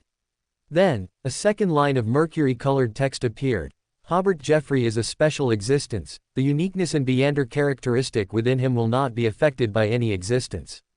This rule existed because Hobert, while in Country of Disorder, also felt that the uniqueness and Beander characteristic within him were being attracted by some force. Hobert raised his hand, once again, weakening the power of the outer deity within the mausoleum. At this moment, a black shadow suddenly appeared next to the giant chair. The black shadow first looked at Hobert blankly, then his gaze fixed on Bernadette. "Come a little closer, let me see what my little princess looks like now." The contaminated Russell. The black shadow in front of her was indistinguishable, but Bernadette could sense that this black figure was her father, the man who called himself Caesar, Rosal Gustav. Her eyes were slightly red, and she took a step forward. Rosal chuckled, "When I was making picture books, compiling textbooks, and inventing all sorts of little games for you, you were just so tiny. Now you can come and save your poor old father. I remember, when you were little, you loved all the clothes I designed for you. It's a shame that after you grew up, you couldn't wear cake dresses anymore." Hobert, who was beside him, retorted, "Your Majesty, shouldn't the words invent and design be in quotation marks?" Bernadette listened to her father's rambling and walked faster and faster. Suddenly, Rosal pressed his shadow-like palm against his forehead. "Stop." His voice carried an indescribable pain. Bernadette froze for a moment and immediately stopped. Rosal's other hand tightly gripped the nearby handrail, saying with extreme pain, "Don't come closer. I've been corrupted." The sadness in Bernadette's eyes deepened. When she first received this information from the Tarot Club through Catlia, she found it somewhat unbelievable, but later she realized it might be true. Now that the truth was confirmed, she still felt very sorry for her father. Rosal took a deep breath, as if he had recovered some of his state, then looked at Hobert. "As for you, someone asked me to bring you a message," Hobert said with a smile. Rosal was stunned. Why did this sentence sound so familiar? Then, Hobert said in Mandarin, "Gongting Yuya Ju." Rosal. 100, holy crap, you are. Bernadette looked at the two of them with some surprise. They were speaking a language she had never heard before. At this moment, Rosal's face suddenly appeared with cracks of fresh red, as if there was a crimson moon inside his body. He took a deep breath, looked at Bernadette, and said with great difficulty, "Seal me." Hobert didn't expect his secret code to make the old man break down. He immediately mobilized the surging power of order to help Rosal suppress the corruption in his body. The fresh red cracks on Rosal's body gradually closed. He took a deep breath and sat weakly on the giant chair. "How do you plan to save me?" He could, of course, sense that the person in front of him wasn't King of Angels of the Black Emperor pathway. Since the other party did not directly advance but chose to meet him in the mausoleum, they must have found a way to save him. This time, Rosal spoke in Intis, and Bernadette stepped back to the side, first looking at her father and then at Hobert. She couldn't quite understand why two people, after each saying a sentence she didn't understand, so quickly established mutual trust. One must know that she hesitated for a long time before choosing to trust Hobert and the Creator. Just as Hobert said, if the Creator wanted to harm Rosal, he wouldn't need to do anything. Rosal would have completely fallen after becoming a Black Emperor. Hobert did not immediately answer Rosal's question, but first said, "The power just now can only temporarily suppress the corruption on your body. You should be able to maintain your sanity for about half an hour, but it's hard to say after a longer time." He had already weakening the power of the outer god on this island, so there was no need to worry that the creatures outside would disturb them. Then Hobert said to Bernadette, "I'll discuss a few key issues with your father first, as they will involve some corruption, so you cannot listen in. After we finish talking, we'll give you time to be together." Bernadette hummed. What else could she say? But she was also very concerned. "How do you plan to save my father?" "As I just said," Hobert said, "temporarily seal him, but he shouldn't be sealed for too long. Because your Uncle Klein will advance to the Fool before the end of the year and quickly become a half-old one." Hobert paused and added, "And you will be the one to seal him."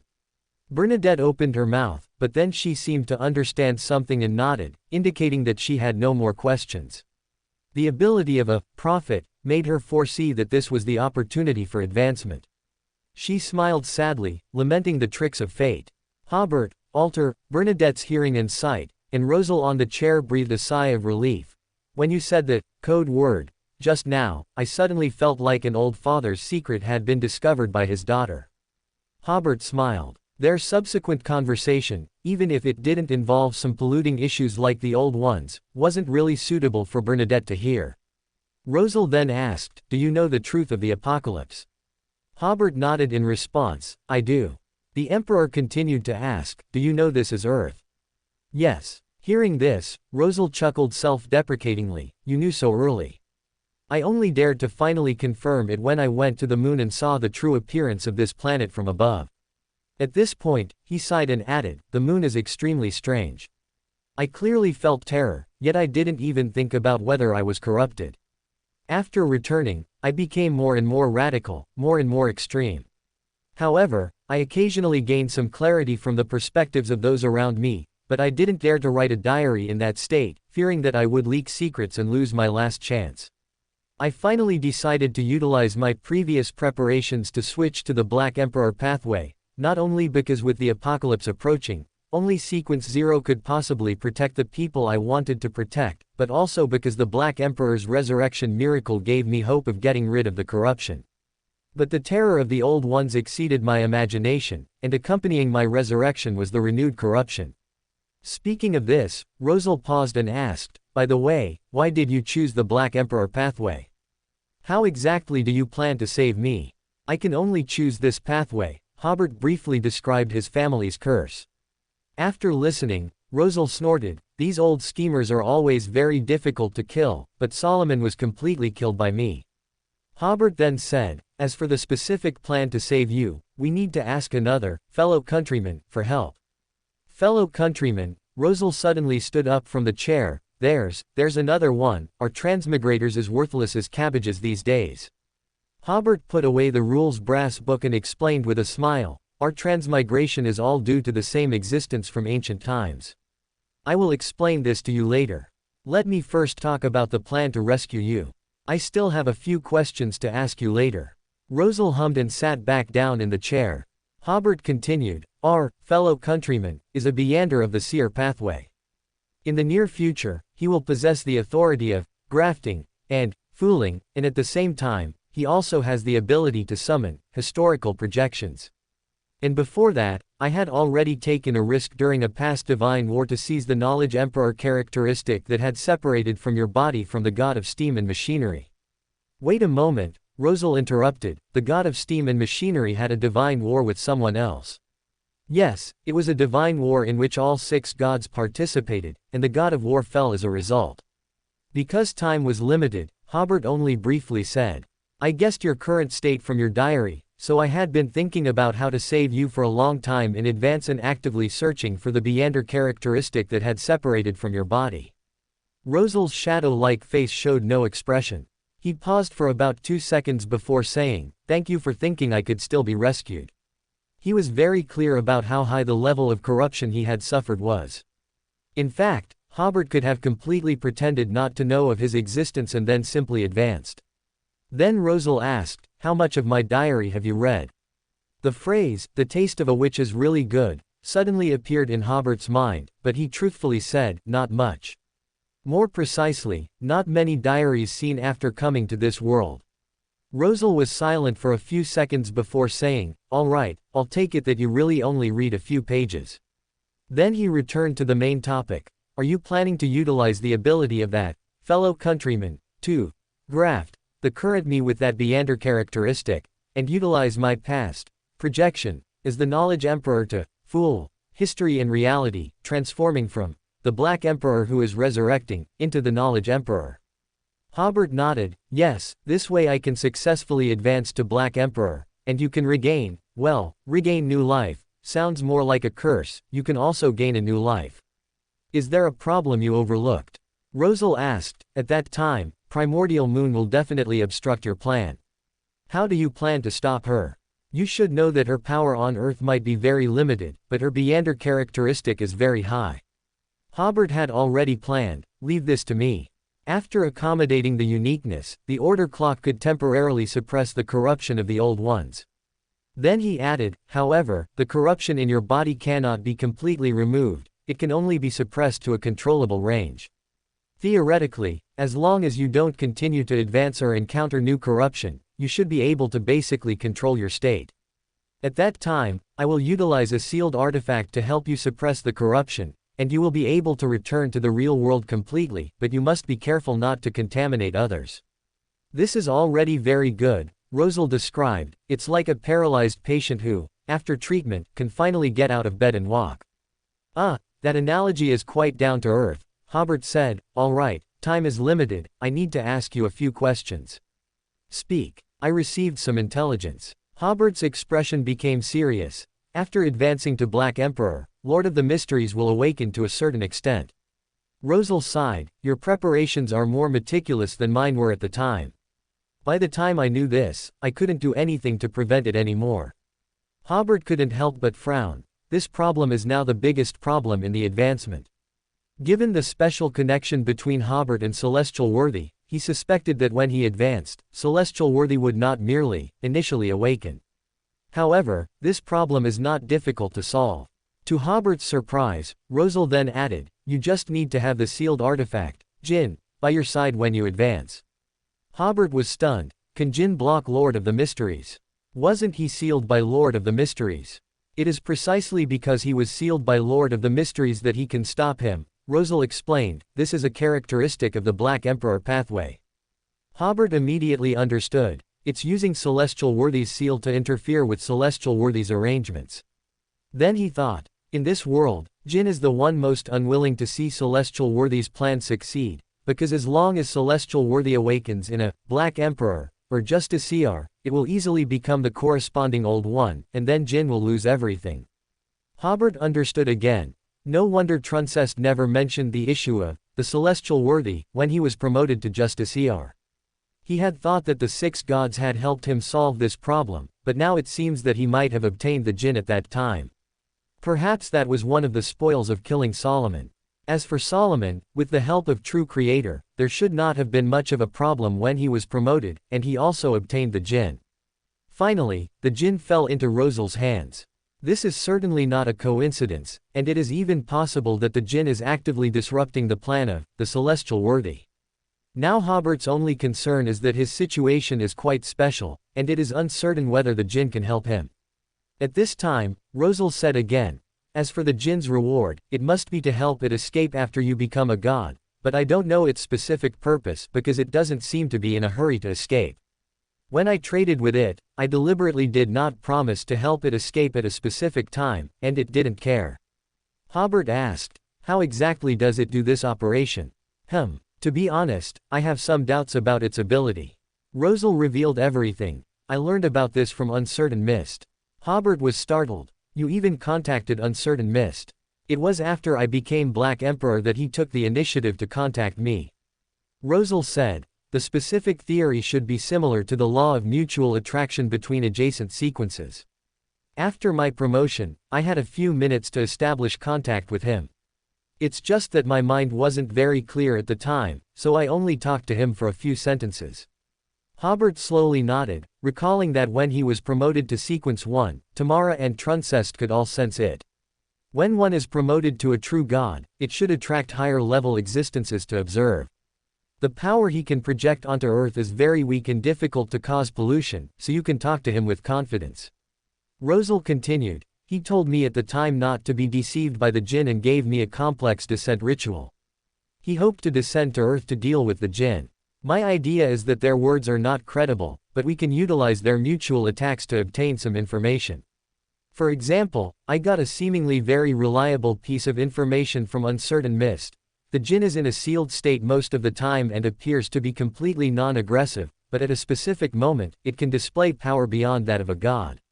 Hobert found it hard to believe. How did it do that? Although the former Old One status of Son of Chaos might still exist, that was a sealed artifact of the celestial worthy. Rosal said, I had the same question as you at the time. After all, I had done research, and the jinn's usual influence on the outside world is almost negligible.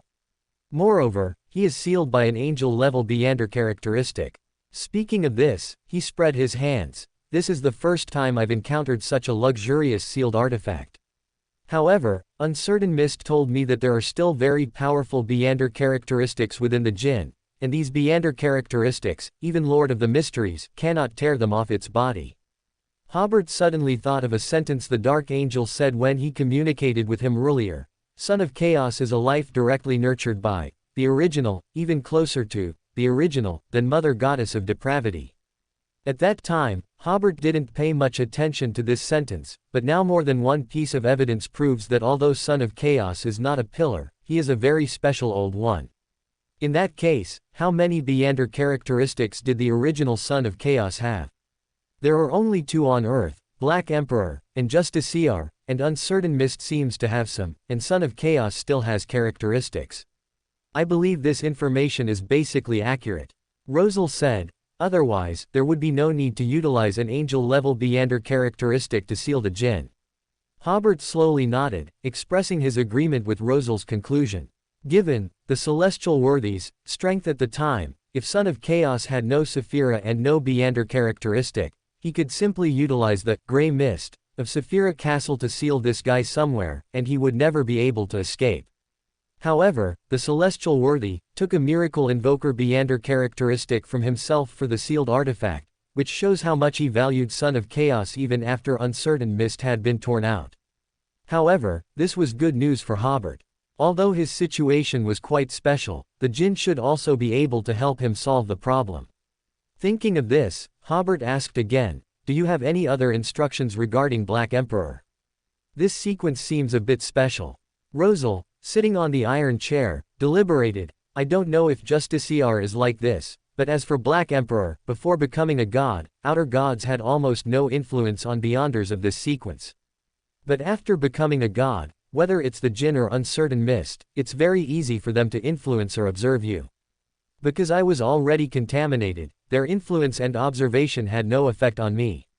But thinking of Solomon and Truncest, the probability of these two sequences being contaminated seems very high. Hobert was slightly startled by this. He hadn't made the connection before, but it was indeed the case.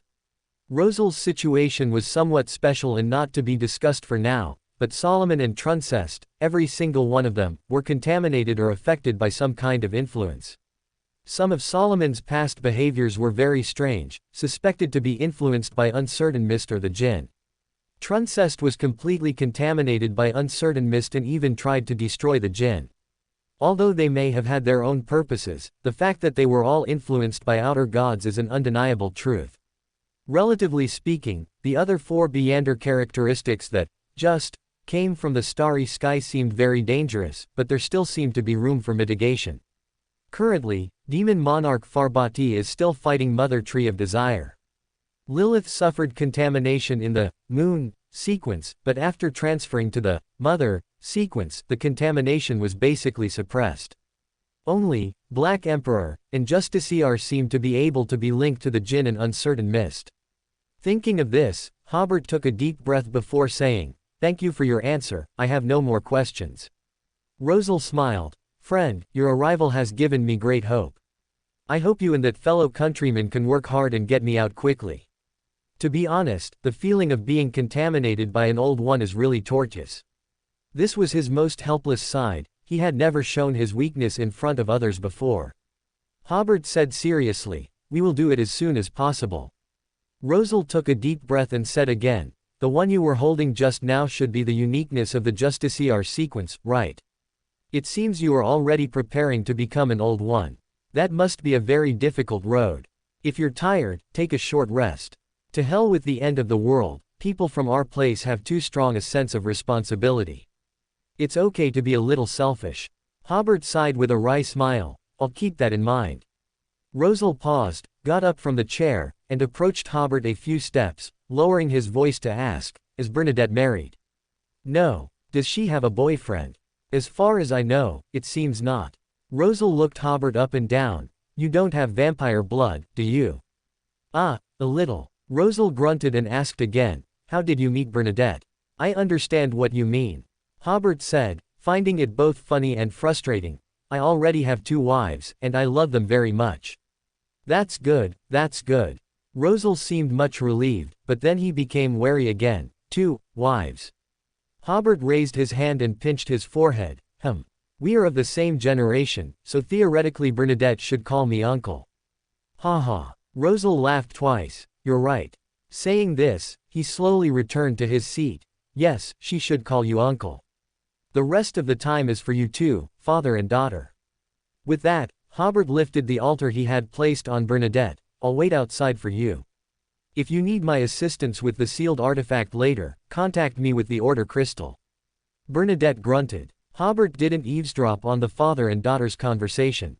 Instead, he went to the open space outside the mausoleum and looked out at the situation on the island. Because the outer god's power was weakened, the entire island had quieted down at this time. While waiting, Hobert pondered the information he had just received from Rosal. He was somewhat surprised that the biggest problem with his promotion had been solved just like that. However, to be safe, before preparing for promotion, he still needed to talk to the jinn first. After about 10 minutes, Hobert's spirituality received a notification, and he returned to the mausoleum. At this time, blood-red cracks reappeared on Rosal's body. Bernadette had already put on a pale metal mask.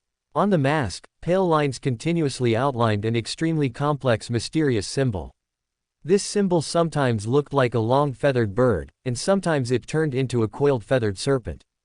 Beneath the mask, Bernadette projected an indifferent gaze. This gaze seemed to materialize, forming a layer of pale white light that enveloped Rosal, who was on the huge chair. Rosal's aura immediately vanished, and the gaping crimson fissures closed one by one.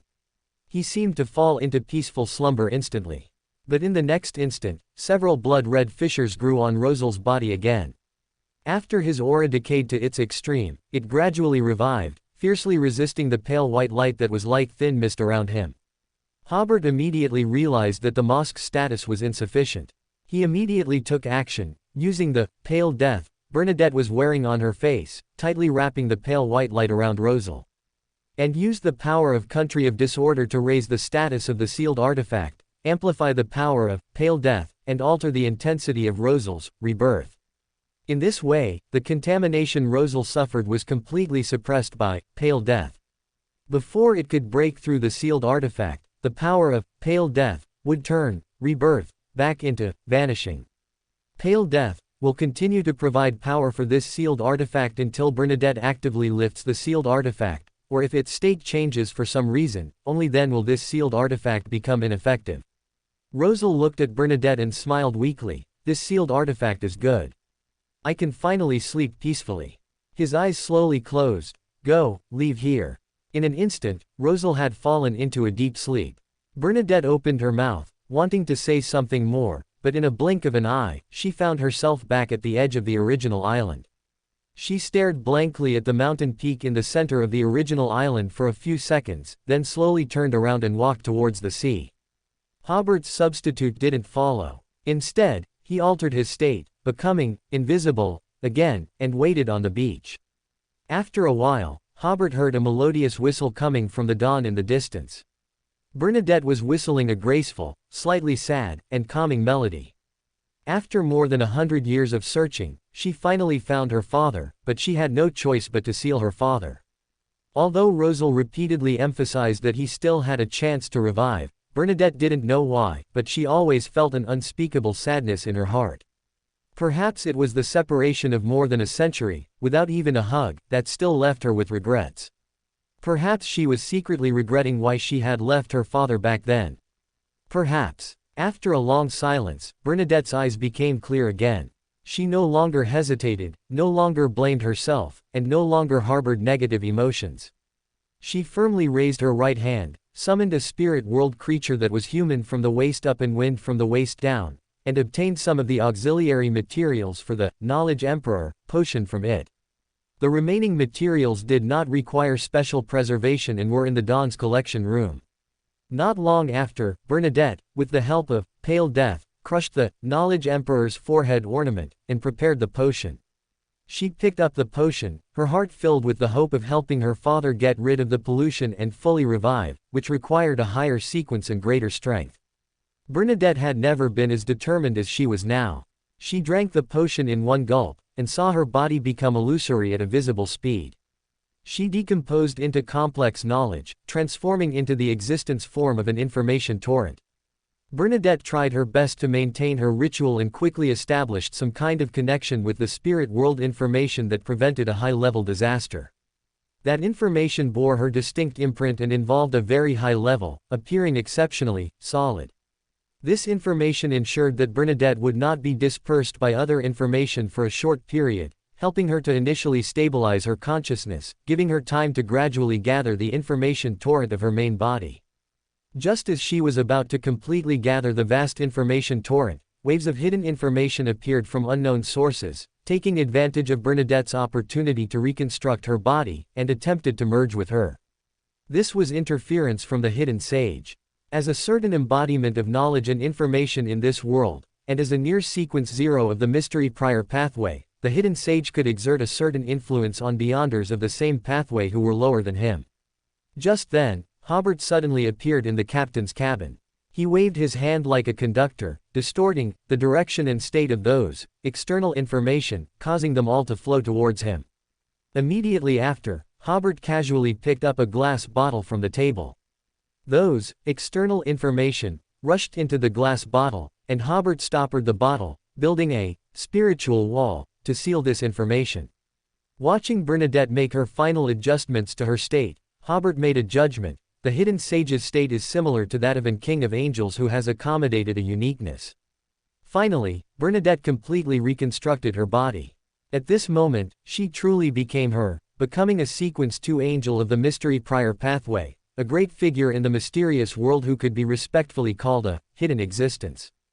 After adjusting her state, she looked at Hobert, her expression somewhat strange as she said, "Thank you, Uncle Hobert." Hobert twitched the corner of his mouth. "You should still call me Hobert." In the sky above Utopia.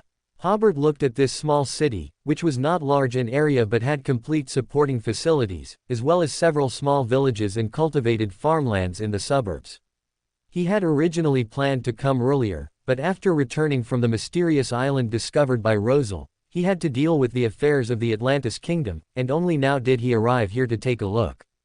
The next second, Hobert appeared in Utopia's small square, listened to a young man playing a 7-stringed zither for a while, and chatted with an old gentleman for a few words. He inquired that the elf restaurant in this small city had a unique flavor and was well worth trying. The architectural style of this restaurant was uniquely Atlantis style, with smooth lines, beautiful and elegant. Entering the restaurant, the interior featured Atlantis style tables and chairs with a rather heavy texture. As it was not yet mealtime, there were only 2 tables of guests inside. One of the tables, by the window, was occupied by a young man in a black suit, with black hair and brown eyes, possessing a scholarly demeanor. The young man immediately stood up when he saw Hobert. "Haha, Hobert. My friend, I didn't expect to meet you here." Hobert, wearing a Lowen-style trench coat, walked in as if from another world, with a warm smile. "Klein, my friend, you look very well." The person in front of him was Klein in Klein's appearance. Hobert had forgotten when he last saw this appearance. "Yes." Klein smiled. "The fine wine and delicious food of Utopia have healed the loneliness in my heart." The two shook hands firmly before sitting down separately. Hobert asked, "Have you ordered anything?" "I ordered braised prawns, sweet and sour cod, and cold spinach." Klein smiled. "This place is backed by the sea, and the seafood is very good." At this moment, the waiter handed over the menu, and Hobert took a look. Just as he expected, the so-called elf dishes were all familiar names. Hobert also ordered 2 dishes, and the 2 chatted while drinking beer. "Not long ago, I met Rosal, and he turned out to be our fellow countryman." Hobert had no intention of hiding this matter and briefly recounted his experience of exploring that mysterious island with Bernadette. He focused on Rosal's current state. As for the method to rescue him, Hobert temporarily did not tell Klein, as it required a good opportunity, such as after Klein advanced to sequence 1. Klein listened quietly, and finally sighed, "It would be great if he could also come here and sit down." Hobert raised his beer glass. "Yes, then we could play Fight the Landlord." "No, it's Fight the Evil." The two laughed heartily, clinked glasses, and took a few gulps. After eating a few bites of food with elf cutlery, Klein said, "I had suspected Rosal's identity for a long time." Hobert put down his chopsticks and hummed. When he called himself Caesar, he had already completely exposed himself. "What about the elf?" Klein raised the elf cutlery in his hand and asked, "What's going on with them?" "Perhaps they came from the West Continent." Hobert said, "I study history, and I am very clear that our ancestors, from very, very early on, paid great attention to recording history. Especially enemies who have invaded us and harmed our compatriots, they will definitely be recorded clearly." "Yes, ancient history used 2 volumes for several thousand years." Klein smiled. "Modern history also used 2 volumes for 100 years." Hobert looked at the beer foam in his glass. "So, will the people there still know their ancestry?"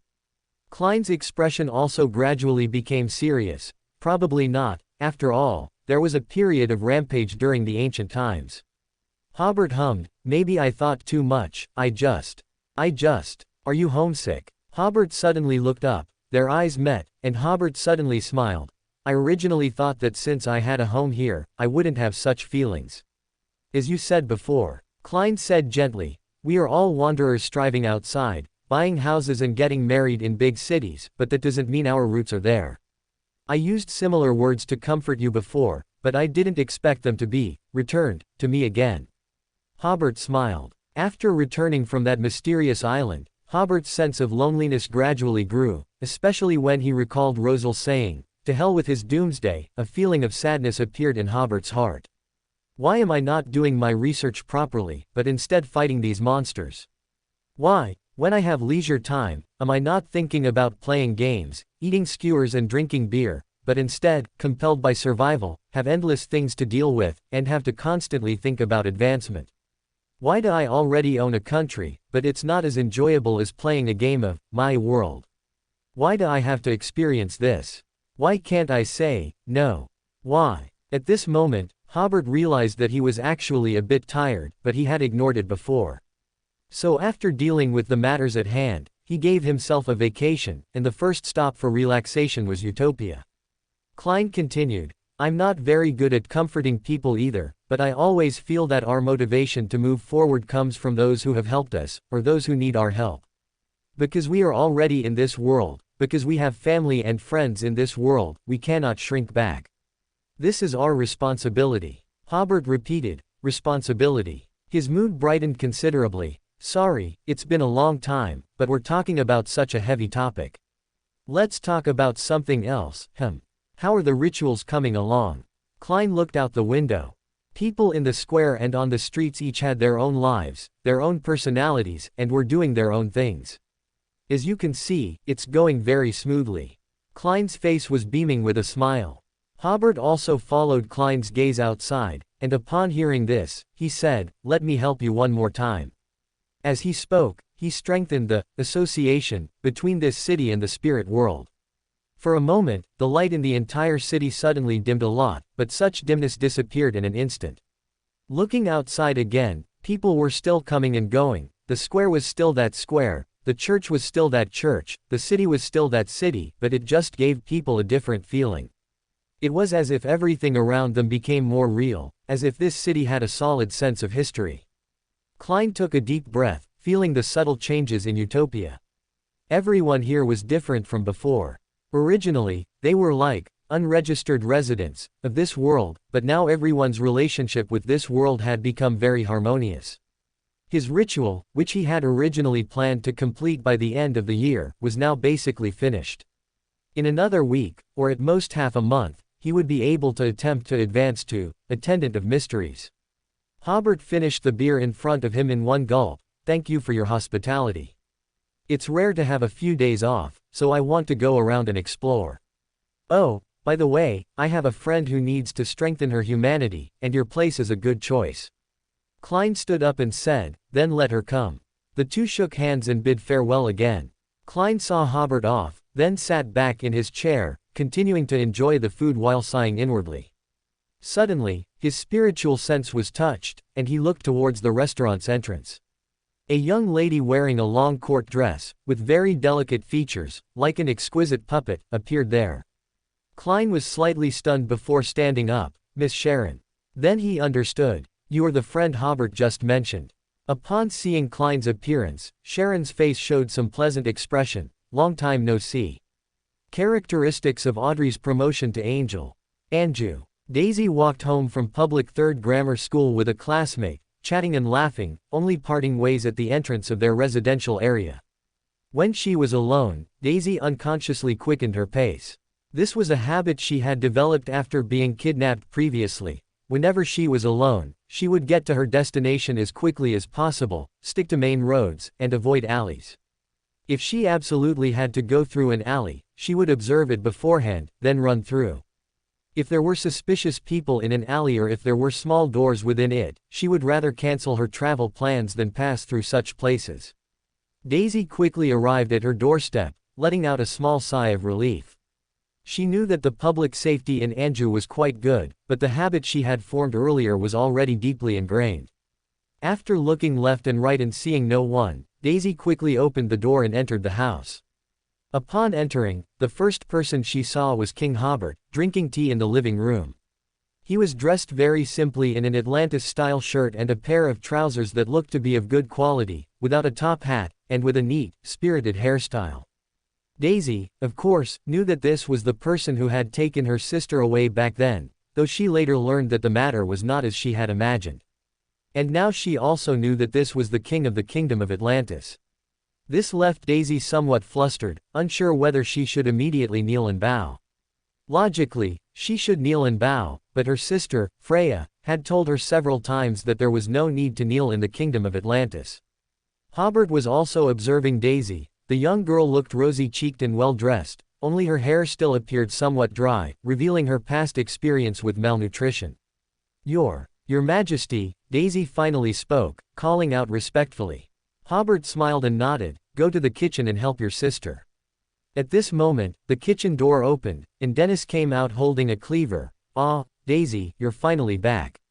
Come quickly, come quickly. Your sister is about to scold me to death."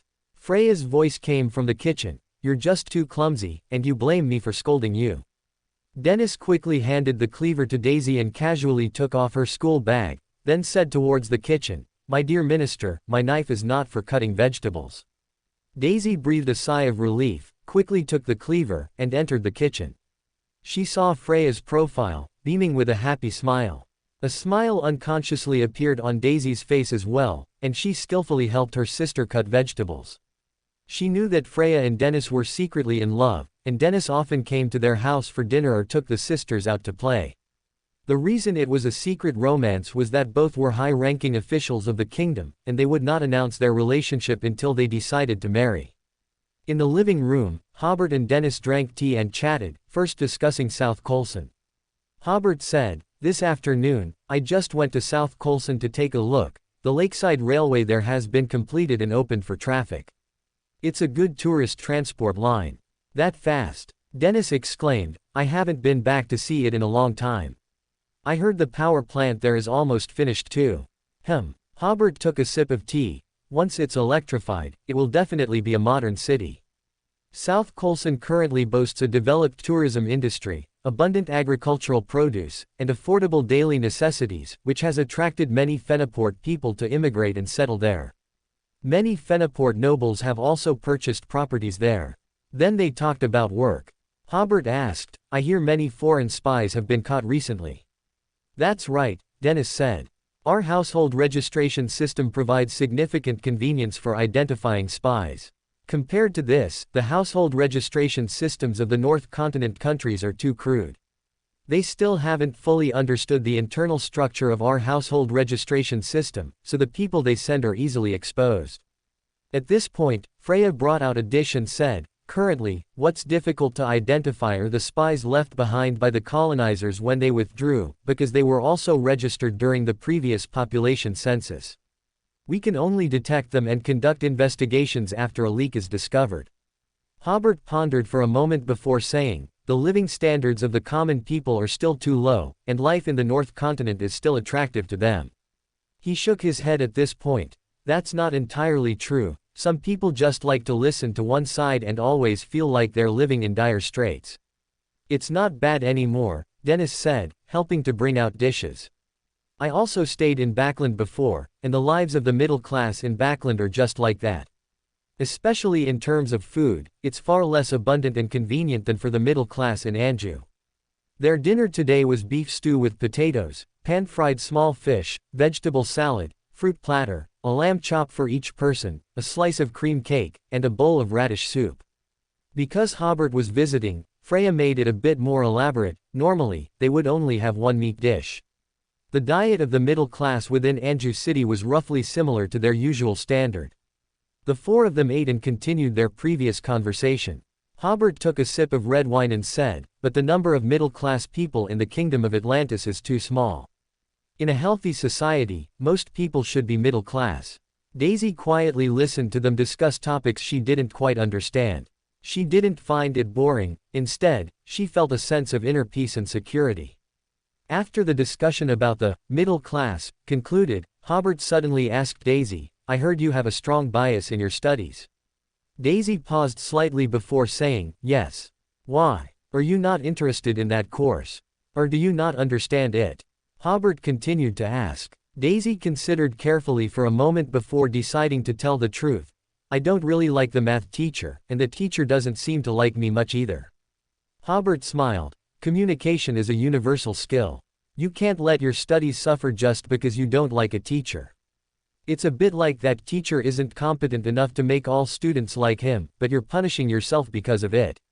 The more Daisy listened, the more serious she became. She felt it made a lot of sense. Hobert continued, "There are no clothes in the world that fit perfectly. Sometimes, people also need to adapt to the clothes. However, through communication, the clothes can be made to fit better." Daisy nodded thoughtfully. Freya, at the side, sighed slightly. This reminded her of a casual chat she had with Dennis earlier, when Dennis said that because Freya and Daisy had lacked a father figure since childhood, their perspective on issues would be somewhat one-sided. At this moment, Freya suddenly had a concrete realization of this problem. Her and her sister indeed lacked in effective communication. Hobert then said to Freya, "When you have time, spend more time with Daisy, and encourage her to interact more with strangers. Freya nodded. Teacher, I will pay attention to that. This topic ended, and the three adults began discussing the newly built coastal resort. Freya decided that during her vacation, she would take Daisy to see it. Dennis raised his hand slightly and said, I'll go too, mainly to protect your safety. Hobert, holding his wine glass, chuckled, ha ha ha ha. Daisy took a bite of the cream cake with a smile, it was fragrant and sweet. On June 8, the Kingdom of Atlantis issued a stern warning, condemning LotM and other nations for interfering in its internal affairs and for providing material and human support to the Kingdom of Pa and the Balam Empire. It also warned LotM that if it continued to support the opposing nations in the South Continent, the Kingdom of Atlantis would not rule out using force to resolve the issue. That afternoon, LotM, Intis, and other countries publicly condemned the Kingdom of Atlantis for its aggressive war against the Balam Empire, pointing out that the Kingdom of Atlantis was the destabilizing factor in the South Continent.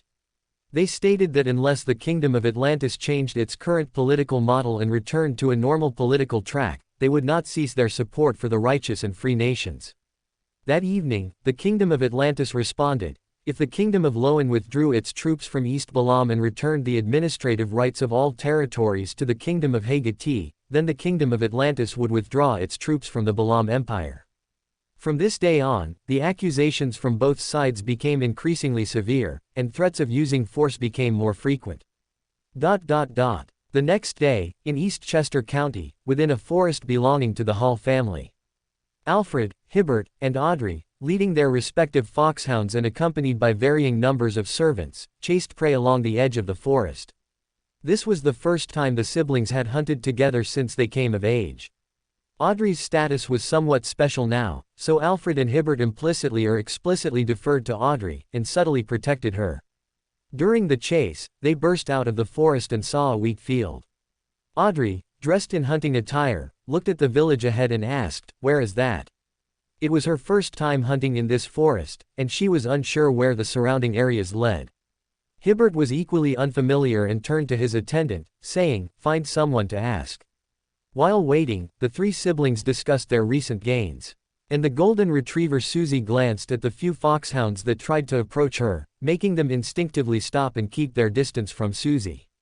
As the three siblings chatted, Alfred sighed and said, I'm leaving the day after tomorrow. Holidays always pass so quickly. Hobert nodded. Given the current situation, it's indeed not good for you to continue your vacation.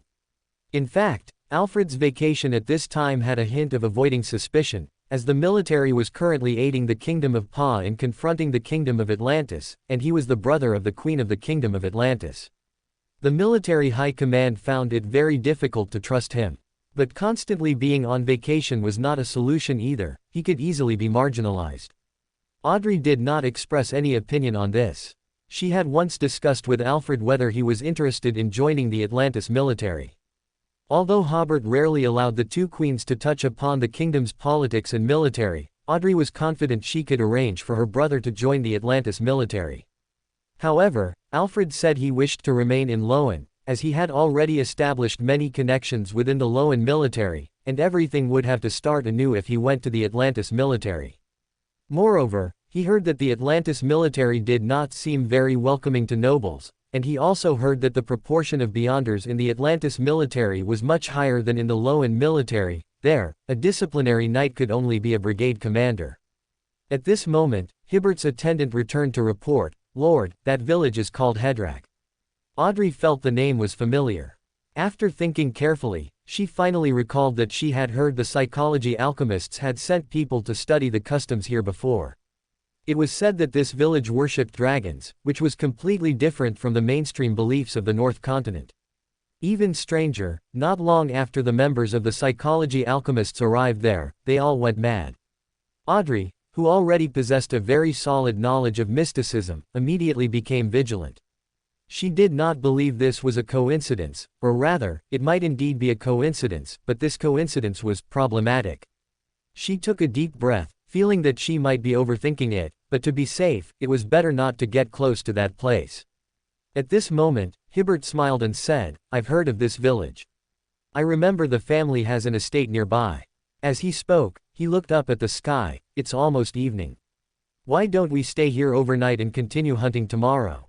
Alfred had no objection to his brother's suggestion. For him, it made no difference which manor he stayed in tonight. So he nodded, then sent someone back to inform Dad and Mom. Audrey didn't speak, but her eyes were tinged with a faint, almost imperceptible golden hue. Then, her gaze swept across her two brothers' faces. Hibert's brows furrowed slightly. After a few seconds, he said, "Let's go back. This manor wasn't notified in advance, so they surely aren't prepared and might not be able to accommodate so many horses, hounds, and servants. Besides, it's still over an hour until dusk, which is enough time to return." Alfred saw his brother change his mind so quickly and instinctively wanted to go against him, but then he thought about it and felt that what the other party said made some sense. Considering his sister was also there, he hummed and said, "Then let's return as soon as possible." So, they led a group of attendants, servants, and hounds and turned around, returning along the forest edge to the other manor. Audrey quietly followed behind, not expressing her opinion on the development of events. When they returned to the manor, it was exactly dinner time. At the dinner table, the current international situation was, of course, a topic of discussion. Count Hall said, "In the afternoon, I saw yesterday's Backland Evening News. The condemnations from both sides are even more severe, and the situation on the north-south continent has become further tense. This place was far from a major city, but there were special postmen who delivered newspapers here, though they would certainly be a bit late.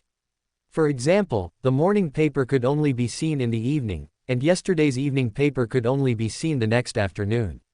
Count Hall asked Audrey worriedly, "At this time, Hobert asked you to return to Eastchester County for a holiday. Does he really have no other intentions?" Connecting it to what happened before, LotM's envoy went to Anjou for 3 days but couldn't meet Hobert. After Audrey talked with Hobert, Hobert began to summon envoys from various countries. Immediately after, Audrey also returned to her country with her parents and declared that she would rest for a month at the manor in Eastchester County. It looked as if Hobert was very angry with Audrey's actions and had sent her back to Eastchester County. In fact, no matter how tense the relationship between the LotM Kingdom and the Atlantis Kingdom became, the Hall family was not in any danger. Even if war broke out, they only needed to try to avoid appearing in public. Because whether the Atlantis Kingdom wanted to propose peace talks in the future, or the LotM Kingdom believed it needed to negotiate with the other party, both sides would need a channel, and Count Hall was a very good channel. He understood this point, which was why he became low-key when the relations between the two countries were tense, letting his family vacation at the manor in Eastchester County. The problem was, if Audrey wasn't by Hobert's side, Count Hall would lose his role as a channel. Audrey smiled and said, "Father, there really is no other meaning." She still believed Hobert on this point. To reassure her father, she added, "If I want to go back, I can go back anytime.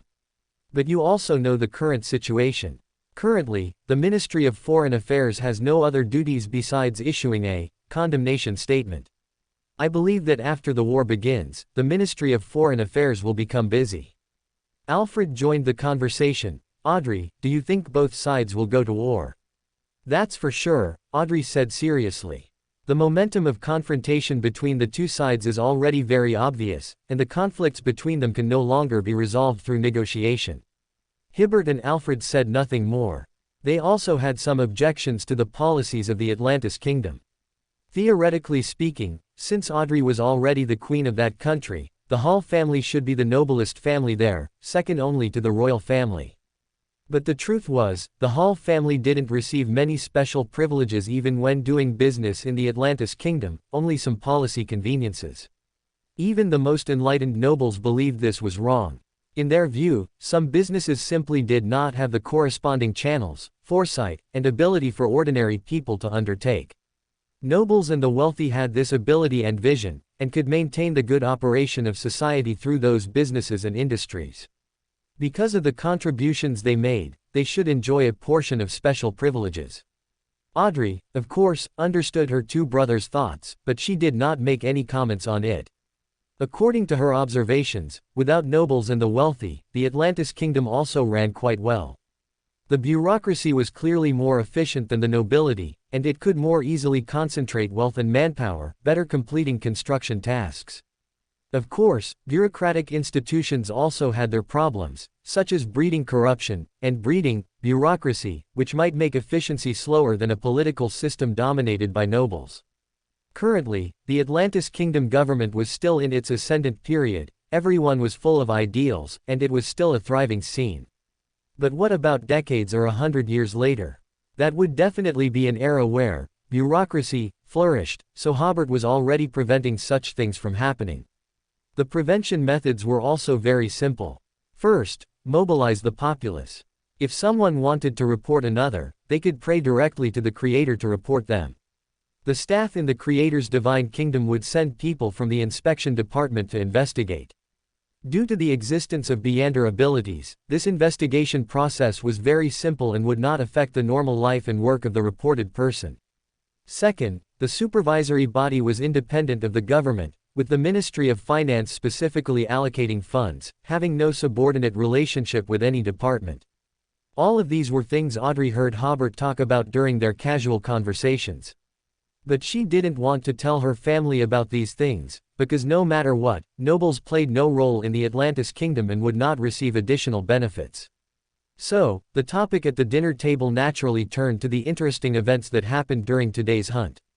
After Audrey returned to her room, she and Susie admired the tranquil night of the manor from the terrace. It was late at night when Audrey finally returned to her bedroom, pulled back the velvet quilt, and lay down, quickly falling into a dream. In a daze, she suddenly sat up. Her spiritual perception made her realize that her state was not right. She looked around and saw the familiar dressing table and the entrance to the washroom, but there was no red moon outside the window, nor any stars. It was pitch black outside. Audrey instantly made a judgment: this was not the real world. Soon, she came to another conclusion: this was a dream, a very strange dream, one that could actively keep her awake. Audrey immediately got out of bed and went to look at the order crystal on the bedside table. Fortunately, this accessory Hobert gave her was still there. At this moment, the jade pendant was emitting a soft black light, which was clearly different from its state in the real world. Hobert had once told her that if she encountered danger, she only needed to inject spirituality into the jade pendant, and Hobert would be able to sense it. Audrey quickly walked over, picked up the jade pendant, and injected spirituality into it. She quickly received feedback. A line of letters appeared on the jade pendant: go out and explore. Audrey breathed a sigh of relief. This should be Hobert's guidance to her. Audrey had great confidence in Hobert's current strength. Pulling herself out of the dream, or directly shattering the dream, should be no problem at all. He didn't do that, but instead let her explore, which indicated that this dream might not be dangerous, or rather, with Hobert's protection, it wouldn't be very dangerous for her. So Audrey put on a coat, tightly gripped the jade pendant, and opened the door. Outside was a dim corridor.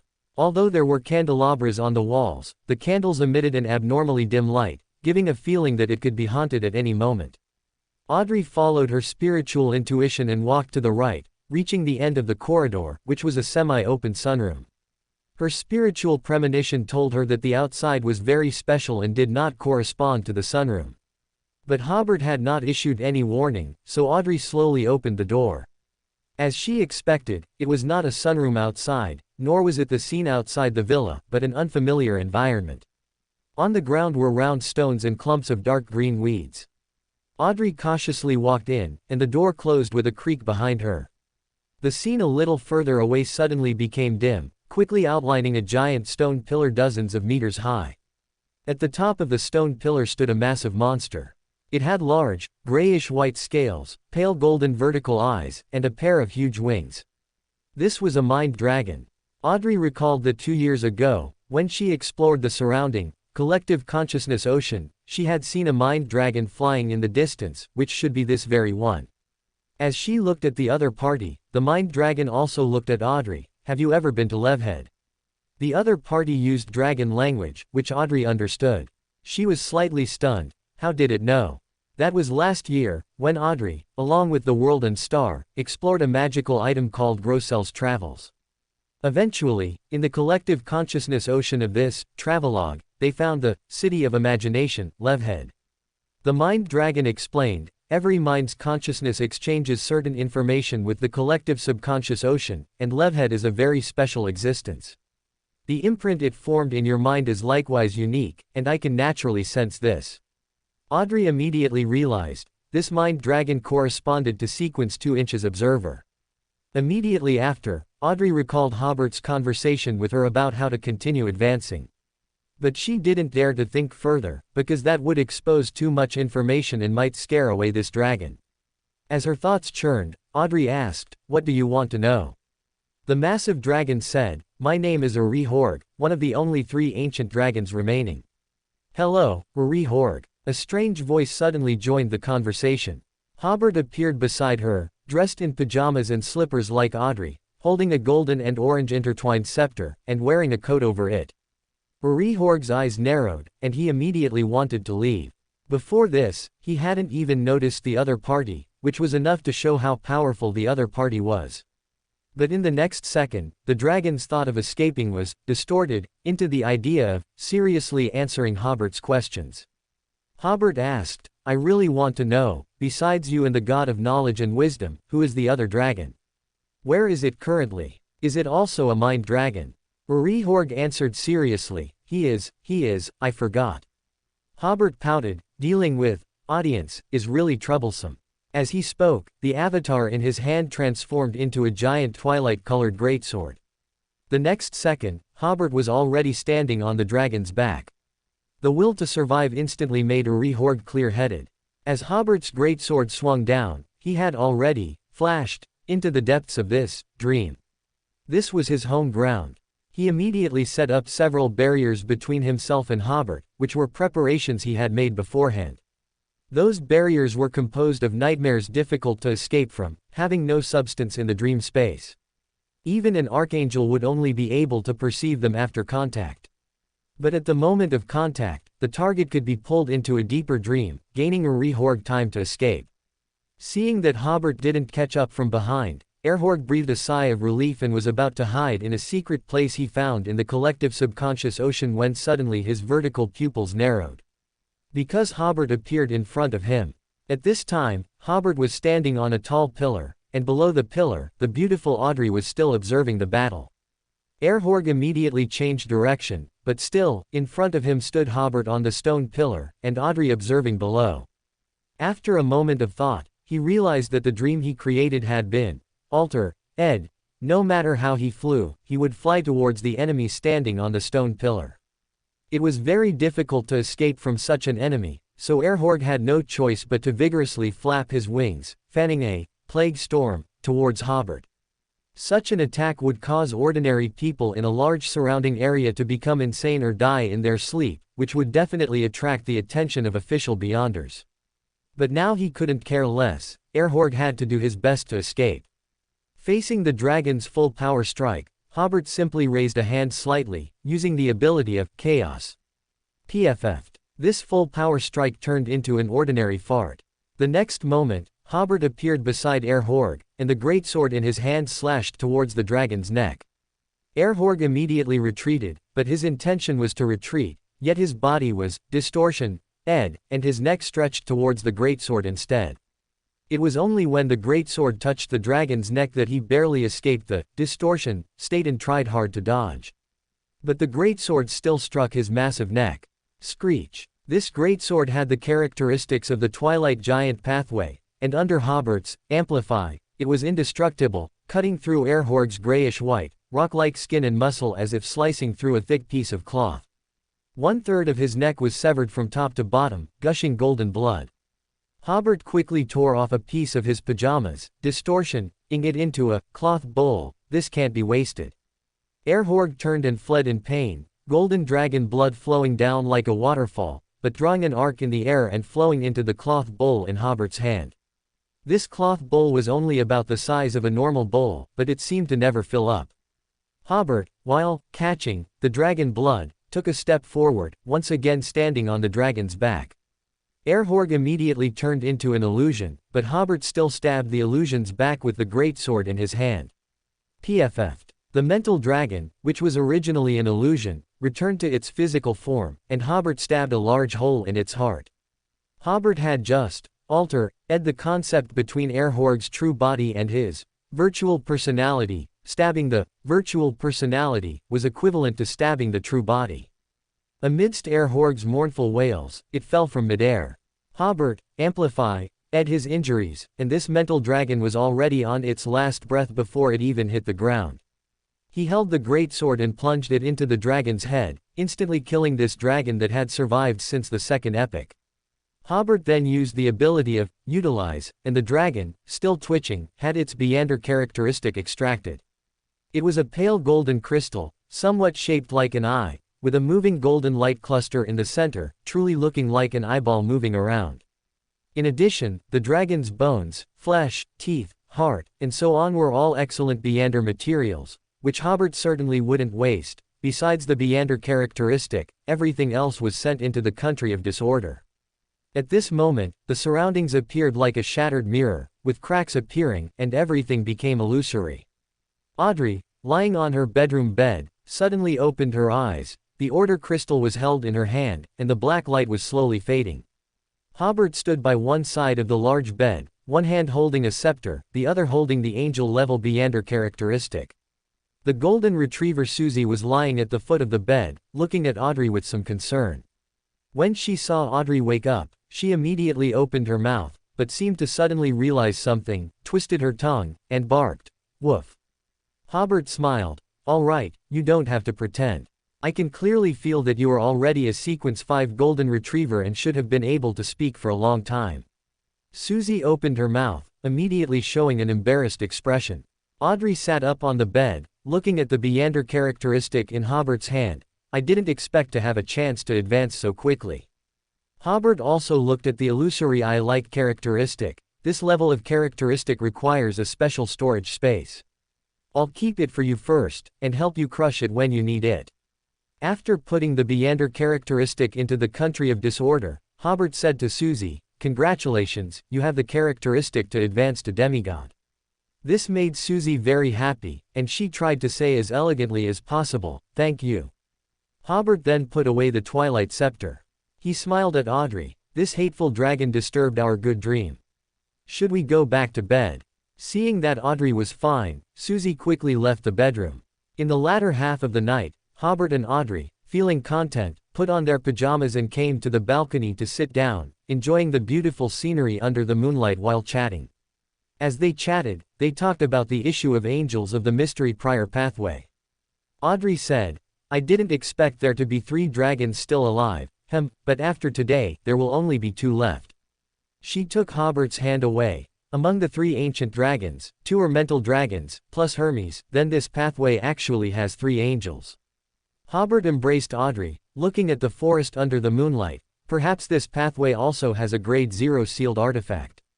Audrey was startled. "Why do you say that?" Hobert glanced at Audrey, who was full of youthful vitality in his arms, and explained with a smile, "Generally speaking, a pathway has 7 to 10 angel-level Beander characteristics. Take your pathway, for example, Mystery Prior." Audrey, of course, knew that the Mystery Prior Hobert referred to as Adam. Among the 3 Sequence 1 characteristics in the Mystery Prior, there might be 1 Sequence 2 characteristic in each, because he was born with uniqueness and did not go through promotions below Sequence 2, so these 3 Sequence 2 characteristics should be all the Sequence 2 characteristics in him. So, even if we calculate based on the minimum of 7 Sequence 2 level Beander characteristics, besides the 3 from the Sequence 1 pathway, there should be 4 Sequence 2 level characteristics. 1 is in Hermes, 1 is in our hands, 1 is with that unknown mental dragon, and theoretically there's still an angel, or a grade 0 sealed artifact of this pathway. Audrey nodded, feeling that this calculation was relatively more reliable. She quickly calculated. According to this calculation, there are quite a few angels in this world. This is just the Sequence 2 level, Hobert said. There's also the Sequence 1 level. For example, as far as I know, the Death Pathway has an Archangel, who is the Pale Empress, and also a sealed artifact of the same level. There is also 1 Sequence 1 characteristic, which should exist as an Beander characteristic or a sealed artifact. Another example is the Mystery Prior Pathway, about which I just received relatively reliable news. There is an Archangel level sealed artifact, and the hidden sage has at least one sequence 1 level Beyonder characteristic. When a pathway has a deity, the ownership of the sequence 1 level becomes very clear, no need for speculation. Audrey calculated, if you add the two together, angels and grade 0 sealed artifacts should be very common, but why do I always feel that I rarely see Beyonders or sealed artifacts of this level? Hobert smiled. Of course, it's because once you reach this level, you can hide yourself very discreetly. Just like this mental dragon named Horg, he has been hiding in the collective subconscious ocean for who knows how many years, unless by chance, it's very difficult to find him. There are also many angels of certain pathways that are very difficult to find, such as the Marauder pathway. He parasitizes a member of an Orthodox church, who can find him.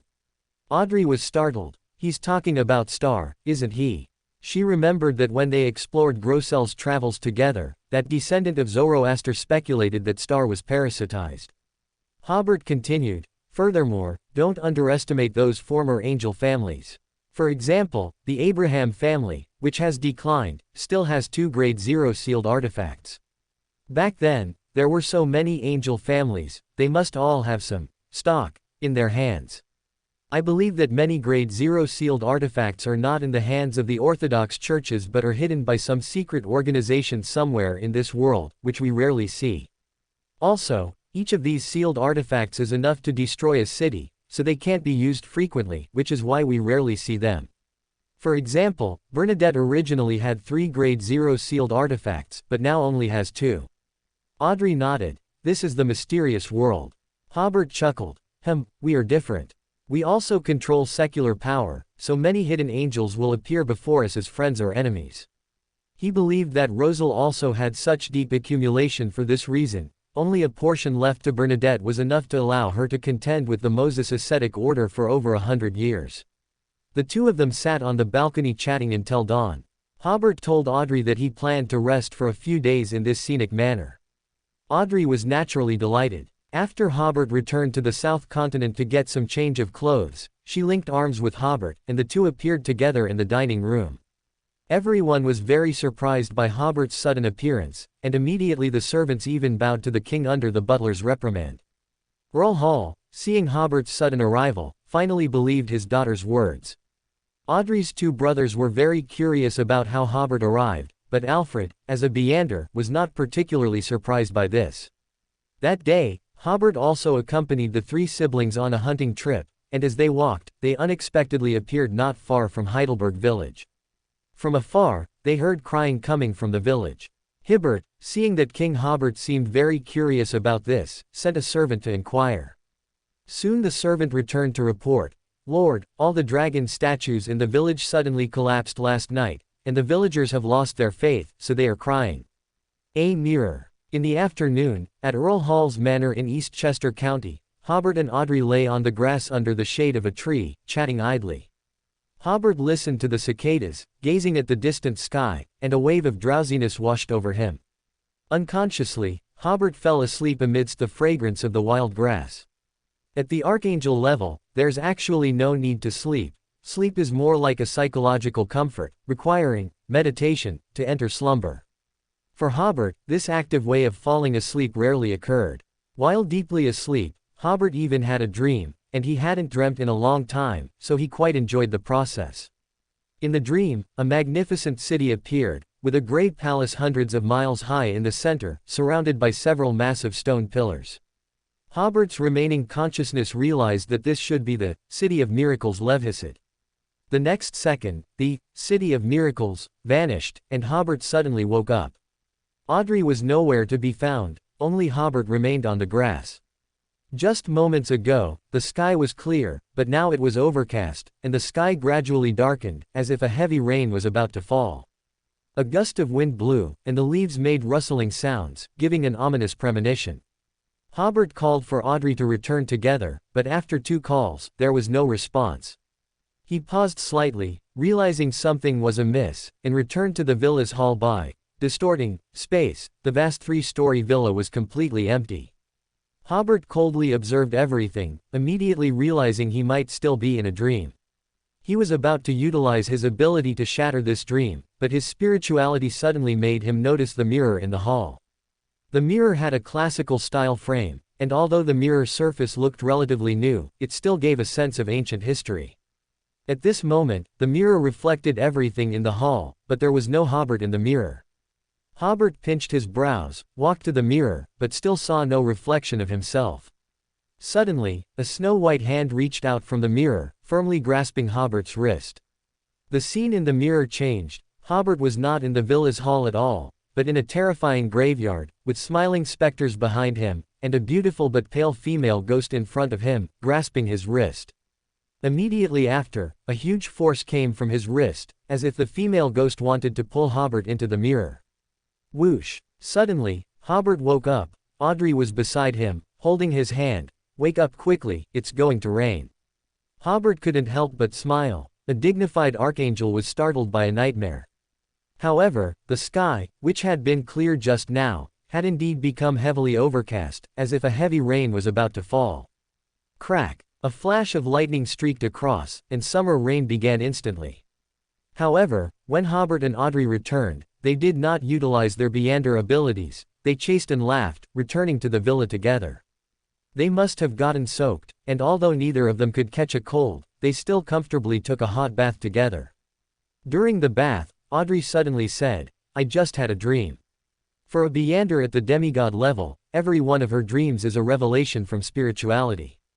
Hobert's dreams at his level must also contain corresponding revelations. He had already interpreted his dream.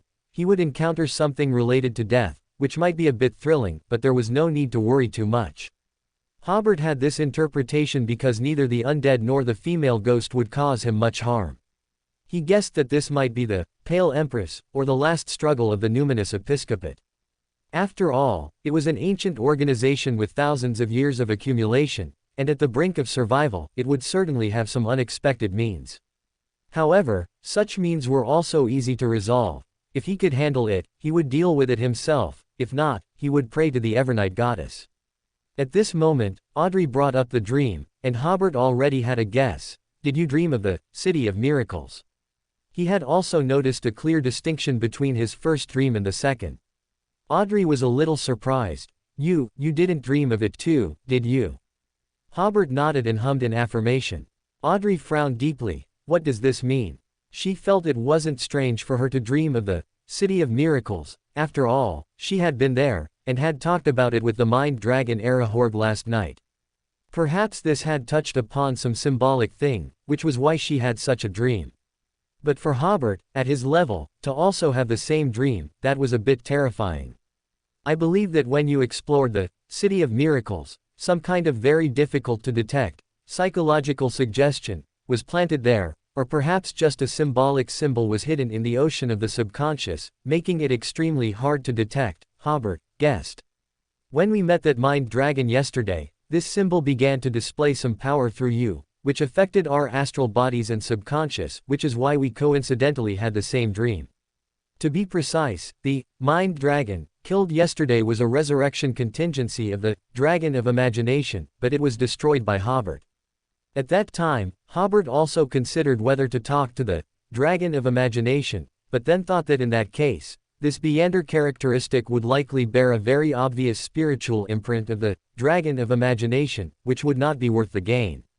So after Arahorg finished his self-introduction, Hobert immediately acted, giving the Dragon of Imagination no chance. Audrey nodded, finding Hobert's explanation quite reasonable. The two chatted about dreams and dream interpretation while being served by servants, drying off and changing into clean, neat clothes. At this point, they saw Earl Hall and his wife, as well as Audrey's two brothers, drinking tea and enjoying the rain in the pavilion, so they also went to the pavilion, and everyone enjoyed the leisurely rainy time together. As they talked, they discussed LotM's post-war reconstruction. After such a war, a large amount of property became assets of Earl's Light. Hobert praised Hobert's investment philosophy. Even if those assets weren't managed, Hobert was already a real estate magnate. As they chatted, the conversation turned to the issue of economic systems. "Free economy is absolutely the best economic system of this era," Hobert said. "It has extremely strong self-healing capabilities, a keen sense of demand, and the ability to satisfy needs and make this world better. The miracle of Earl's Light is a manifestation of the advantages of a free economy. Hobert, however, smiled and said, but there's also a significant drawback: what happens once a monopoly emerges? This is almost an inevitability of capital. After a certain amount of mergers and integration, it will certainly form a monopoly like Earl's Light.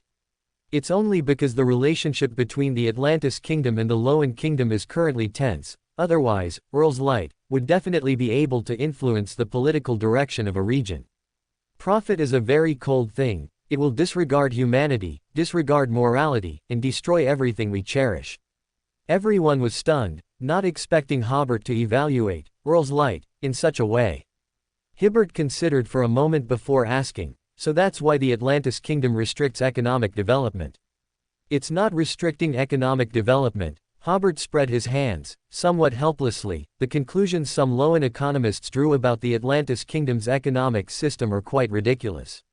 They hadn't seen this kind of economic system, so they used a lot of subjective speculation. Most areas of the Atlantis Kingdom have no economy to speak of. If it weren't for the industrial bases I built before, it would be a purely agricultural country. Such a country has very few resources, so of course, we must make good utilize of these resources, so that there is hope for the future. Therefore, currently, private companies and factories in the Atlantis Kingdom can only serve as supplementary roles to the main economy. There's also another benefit. Some indispensable industries that aren't very profitable will inevitably find it difficult to attract investment, and it will be hard for them to upgrade. Then we can utilize the power of the government to intervene, helping them with investment and industrial upgrading. Hobert paused slightly. At this moment, he suddenly realized that such an economic model would have huge advantages. But it was not suitable for Loan, at least not for the current Loan. Because the country's economy was mainly composed of nobles and the church, and the government could hardly exert any influence on these two groups. Immediately after, Hobert felt a wave of fear, because he had seen absolutely no trace of nobles in the Atlantis Kingdom. Since the conversation had begun, Alfred, who was nearby, also asked, will future wars affect the North Continent? That depends on how the various countries in the North Continent respond, Hobert smiled. Personally, I'm not very interested in the North Continent. Earl Hall, however, was more concerned. Are you confident of victory? Hobert did not answer directly, only saying, since the war against the Highland Kingdom last year, my marshal has not lost a single battle. I have confidence in him. Hobert frowned slightly, because war wasn't just about confidence. It was said that the Atlantis Kingdom's military strength was only 300,000, and at least half of them were recruited after the previous World War ended. Alfred, however, knew some of the inside story and understood that the Atlantis Kingdom was not weak. Hobert's confidence was based on strength. This topic could only be discussed up to this point. If they continued to delve deeper, Hobert would not reveal any detailed information. So they talked about the refreshing summer rain again, and Hobert even recited a few lines of poetry to add to the enjoyment. For the next 2 days, Hobert acted like a normal noble youth, enjoying his leisure time at the manor. At this time, he was more like Earl Hall's son-in-law than a king, so everyone got along very well. 2 days later, Hobert left first, while Audrey stayed at the manor to continue enjoying her hard-earned vacation. Hobert did not return to Anjou, but went to Longtail Island, because the first harvest festival was being held there today, with tourists from all over the Atlantis Kingdom participating. Hobert had promised Furs that he would attend the opening ceremony. It was still early morning when he arrived at Longtail Island. Furs was up, but she was yawning continuously, with no sparkle in her eyes. Soon, makeup artists came to give the king and queen a simple makeup application. Then they put on exquisite Atlantean-style formal wear and waited in the audience seats for the opening ceremony. The so-called Atlantean-style formal wear was a unique costume created by the relevant department Hobert had previously established, drawing inspiration from the classical Loan attire and the aesthetic appeal of the Highland Kingdom's high priest robes. At 8 a.m., amidst cheers, the first harvest festival opened. Hobert and Furs rose together to greet everyone. The scale of the harvest festival was much larger than the South Colson picking festival, with tens of thousands of people participating. The audience seats were simply not enough. Many stood behind the seats to watch the excitement. They were mostly middle-class citizens of the Atlantis Kingdom, traveling by various teleportation arrays to attend this grand event, the nature of which they weren't entirely clear about. However, being able to see the king and queen made them feel that the harvest festival was worth it, even if it wasn't a novel holiday. After Hobert briefly spoke, he and Furs together announced the opening of the harvest festival.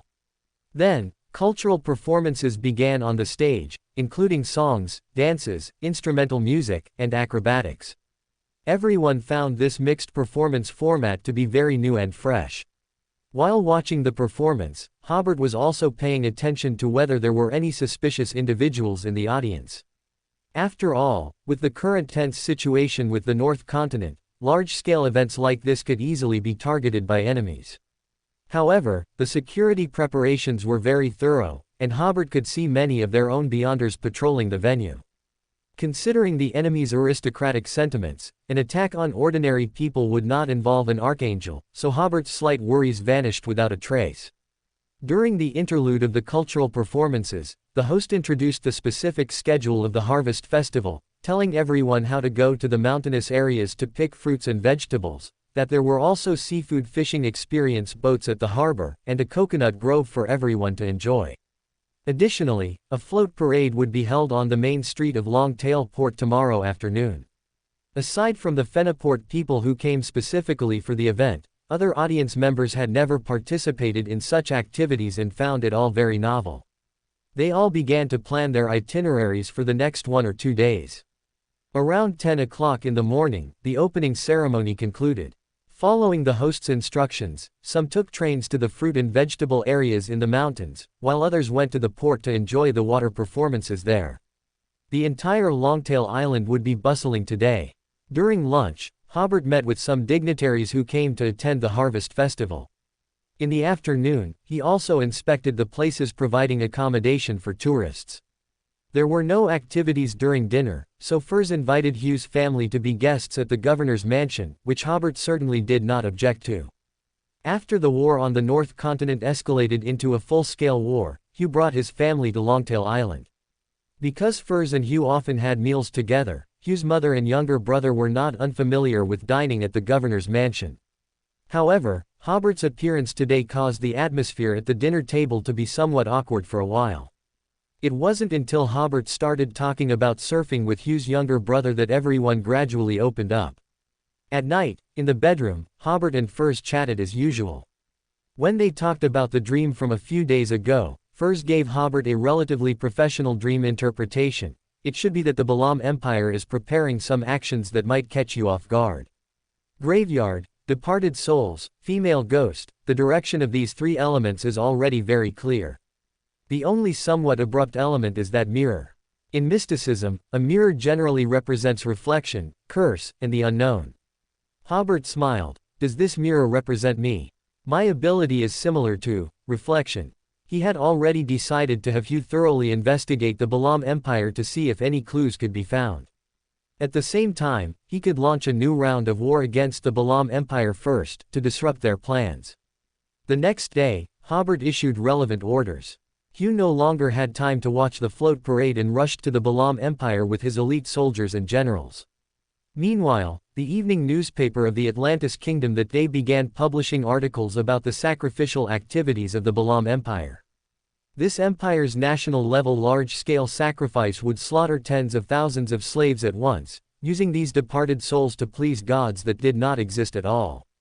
If there were not enough slaves, commoners and nobles would also be killed. However, 1 commoner was equivalent to 10 slaves, and nobles, depending on their status, were equivalent to 100 to 10,000 slaves. Considering that the readers of the evening newspaper had no concept of such national sacrificial activities, the newspaper also listed daily folk sacrifices. For example, when building a house, a slave had to be killed during each of the 3 steps: site selection, foundation laying, and beam raising, to please the gods. If one truly couldn't afford slaves, they would have to kill livestock, but this was considered disrespect to the gods, and such houses could only be for slaves or livestock. Except for some local natives, the public was astonished by the cruelty of the LotM Empire, all believing that such a nation should not exist. This was equivalent to a pre-war general mobilization. After the final wave of propaganda ended, the war would resume. This also meant that Hobert's vacation was about to end, so after the harvest festival on Longtail Island concluded, Hobert took advantage of the remaining day or two to visit his younger brother Tyrone in the northwest of the kingdom. Tyrone was graduating from university this year, but at the end of last year, the Atlantis Kingdom mobilized the entire nation to receive new territories. Tyrone and Melissa both responded to the call to gain experience in the new territories. For Tyrone, who was about to enter politics, this was an opportunity. As for Melissa, who was still studying, after gaining 2 years of grassroots experience and graduating successfully, she would receive a recommendation from the Atlantis Kingdom to participate in the interview for the Longtail Island Research Institute. Now, everyone with a passion for science and invention knew that there was the most advanced research institute in the world on Longtail Island, where the world's top scientists were, and the topics they worked on were beyond the reach of other places. However, the recruitment requirements for that research institute were very strict, and many well-known scientists could not get in. For someone like Melissa, there might be no hope for 10 years. Just needing to work at the grassroots level for 2 years to get an interview opportunity, Melissa considered this a very good opportunity. So, the two came to the countryside together. At that time, Tyrone made a request, hoping to work in adjacent villages with Melissa. Such a request would, of course, not be refused. Generally speaking, to ensure the safety of university students and grassroots personnel, the town government would arrange for the village chiefs of nearby villages to live together, so they could look out for each other. In very dangerous places, security officers or even beyonders would be dispatched to protect them. So now Tyrone and Melissa were practically living together, though in different tents. Hobert arrived at Tyrone's workplace, which was a village with relatively fertile land. Spring plowing had just finished, and Tyrone was teaching the children in the village to learn the alphabet. His first words upon seeing Hobert were, "Brother, when will the school here be built?" Hobert looked at Tyrone, who was much leaner and darker but full of spirit and with a sparkle in his eyes. "Soon." He pondered for a moment and then said, "After the harvest, the entire country will restart a new round of major construction, and places like this without schools will prioritize school construction." The children all curiously looked at the village chief's brother. No one here recognized the king, so Hobert saved himself the trouble of disguising himself. Tyrone sighed, "Then I probably won't make it." Then he gestured to Hobert and continued to lecture the children under the shade of the tree. Around 4 o'clock, this open-air classroom dismissed, as the children still had to go home to cook or do some farm work. The two brothers walked leisurely along the path in the fields, chatting as they returned to Tyrone's residence. Hobert asked, "Why did you say you wouldn't make it for the school to be built?" "Melissa and I have both received notice," Tyrone said, carrying his homemade small blackboard. "It tells us to be ready at all times, to either become town chiefs in the new territories once the army occupies them, or to work in the current town government. Melissa and I both plan to become town chiefs in the new territories, and if that happens, everything will have to start over." Hobert smiled. "It won't be long before all the villages in the entire South Continent will have schools." Just then, the village hunter caught up. He had heard that the village chief's brother had arrived and brought a wild rabbit, and also 10 eggs from a few neighbors, asking the village chief to entertain the guest well.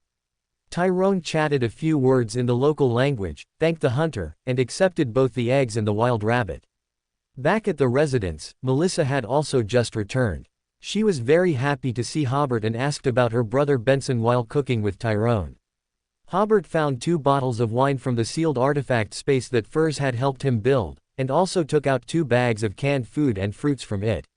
These were gifts for the two of them. Soon, a simple dinner was ready: rabbit stew with potatoes and egg pancakes.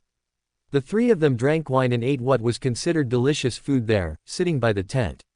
Most of the previous immigrants had moved into self-built houses, so the Atlantis Kingdom had replaced a large number of tents, and these tents were sent to the new territories to continue serving their purpose. Hobert asked Tyrone, "When do you plan to advance?" At the end of last year, Tyrone had secretly become a Beander. Like Donna, he also chose to become an arbiter. And Melissa was already a Sequence 8, so there was no need to avoid such topics.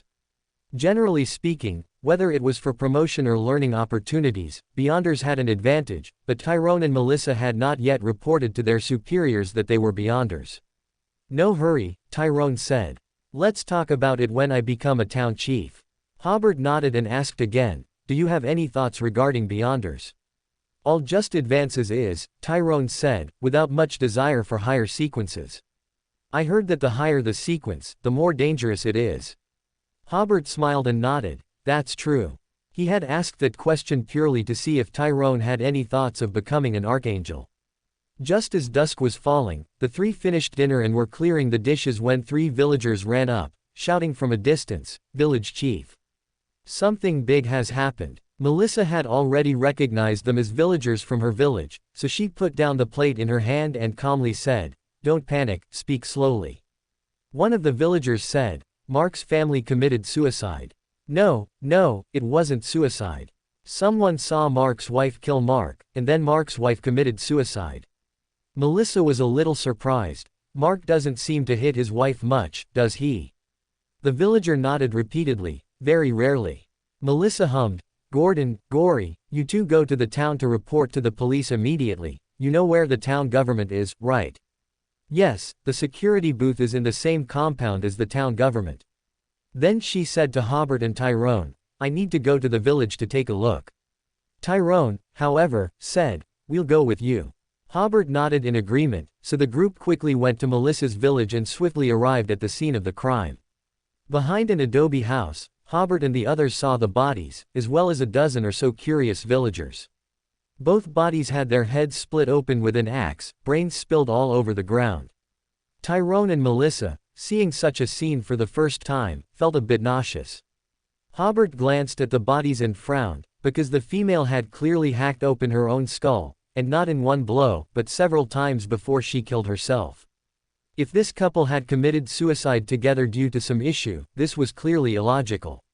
Shouldn't the male have killed the female first, and then committed suicide himself? Hobert asked the people around, who saw their suicide process. Melissa immediately translated for Hobert. A villager with a long, unkempt beard stepped forward and said in the local language, I saw it." Hobert, describe it in detail. The long-bearded villager's description was similar to that of the villager who reported the news earlier. Both saw Mark's wife kill Mark, and then Mark's wife turned the axe on herself and killed herself. Hobert then asked, "Did they encounter any difficulties recently?" "Their family was doing pretty well," Melissa replied. "At least they hadn't starved much before I came." Then she asked the surrounding villagers, and they all said that Mark's family had not encountered any misfortunes recently. Upon hearing this, Hobert believed that Mark's death likely involved some Beyonder factors, so he used the ability of association. To his surprise, he saw a mirror. Hobert was certain that the deaths of this couple definitely involved the Beyonder. At the same time, he also recalled the fragments about mirrors from his previous dreams. Hobert asked the bearded villagers again, did Mark's wife say anything strange when she committed murder and suicide? The bearded villagers immediately shook his head after hearing Melissa's translation. She didn't say anything at all at the time. Hobert commanded, "Bring all the mirrors in the village here." Melissa was slightly startled but immediately translated this strange command. At the same time, she realized that this might be an Beyonder case. Just as the villagers were shouting and returning to get the mirrors, dark clouds gradually covered the sky, and with a clap of spring thunder, heavy rain began to fall. Hobert looked at the sky. His spirituality realized that this rain was a bit unusual. After a little thought, Hobert went into Mark's house and found a small mirror on the wall of the mud house. It was not really a mirror, but a piece of glass with one side painted black. This was probably something Melissa brought after she arrived, otherwise, there would have been almost no industrialized items in the village before. Hobert walked towards the mirror. If a hand suddenly reached out to grab him, that would be great. He would definitely give the opponent an over-the-shoulder throw.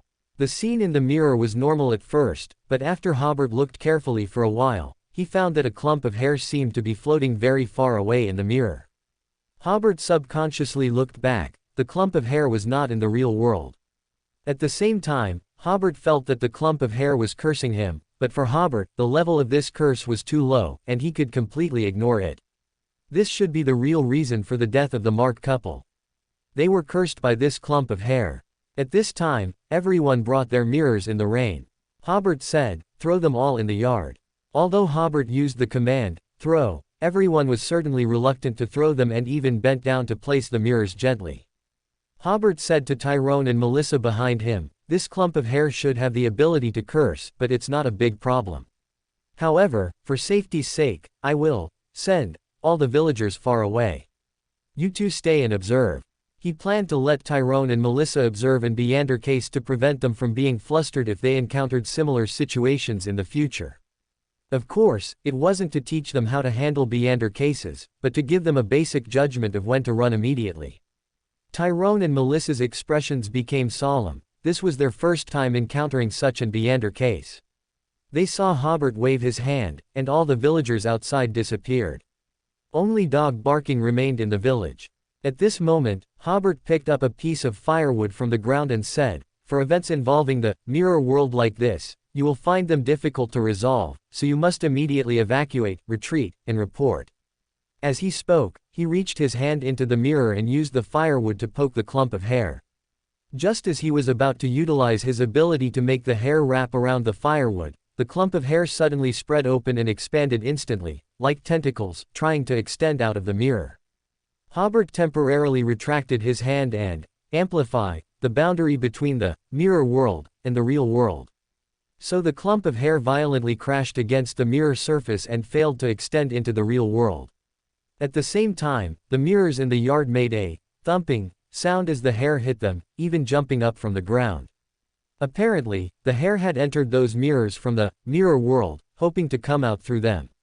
Immediately after, the mud house where Hobert and the others were, the yard, and even the entire village quickly grew cold, and a thin layer of white frost even appeared on the ground. Hobert frowned. This clump of hair was at a higher sequence than he had imagined. This was also where he found it strange, his spirituality had actually misjudged. At this moment, in the mirror on the wall, the black hair suddenly shifted, and a pale but very beautiful woman appeared inside, resembling the sealed artifact, 0 to 71, disaster porcelain doll in Hobert's hand. Mirror, beautiful female ghost. Hobert immediately recalled Furza's interpretation of the dream. At that time, she said the mirror in the dream seemed a bit abrupt. It seems that dream contained two layers of meaning.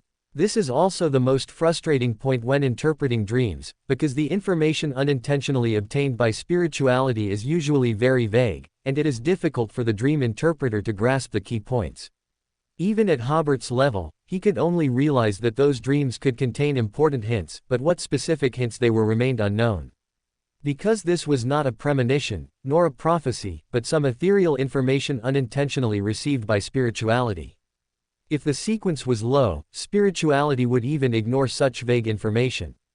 The contact just now allowed Hobert to confirm that the beautiful woman and hair in front of him were only at sequence 3, but because the current situation was becoming more and more consistent with the previous dream, he unconsciously raised his guard.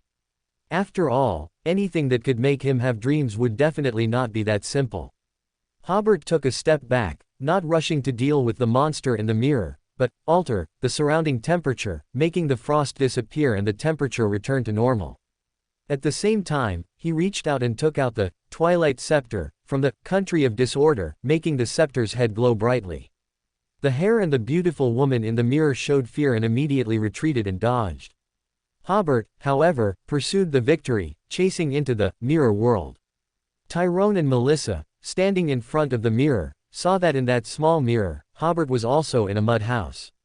What was different from the real world was that a clump of hair was coiled on the roof, and a beautiful but lifeless woman was hanging from the hair. This gave a feeling of being very close yet in different worlds. If Klein or Rosal were present, they would definitely lament that it felt a bit like watching TV. At this moment, the light from Hobert's scepter grew brighter, filling the entire mud house in the mirror. The clump of hair and the beautiful woman wanted to escape, but they seemed to be firmly bound by some force, unable to move at all. Under the intense sunlight, they let out piercing screams, then ignited and burned away.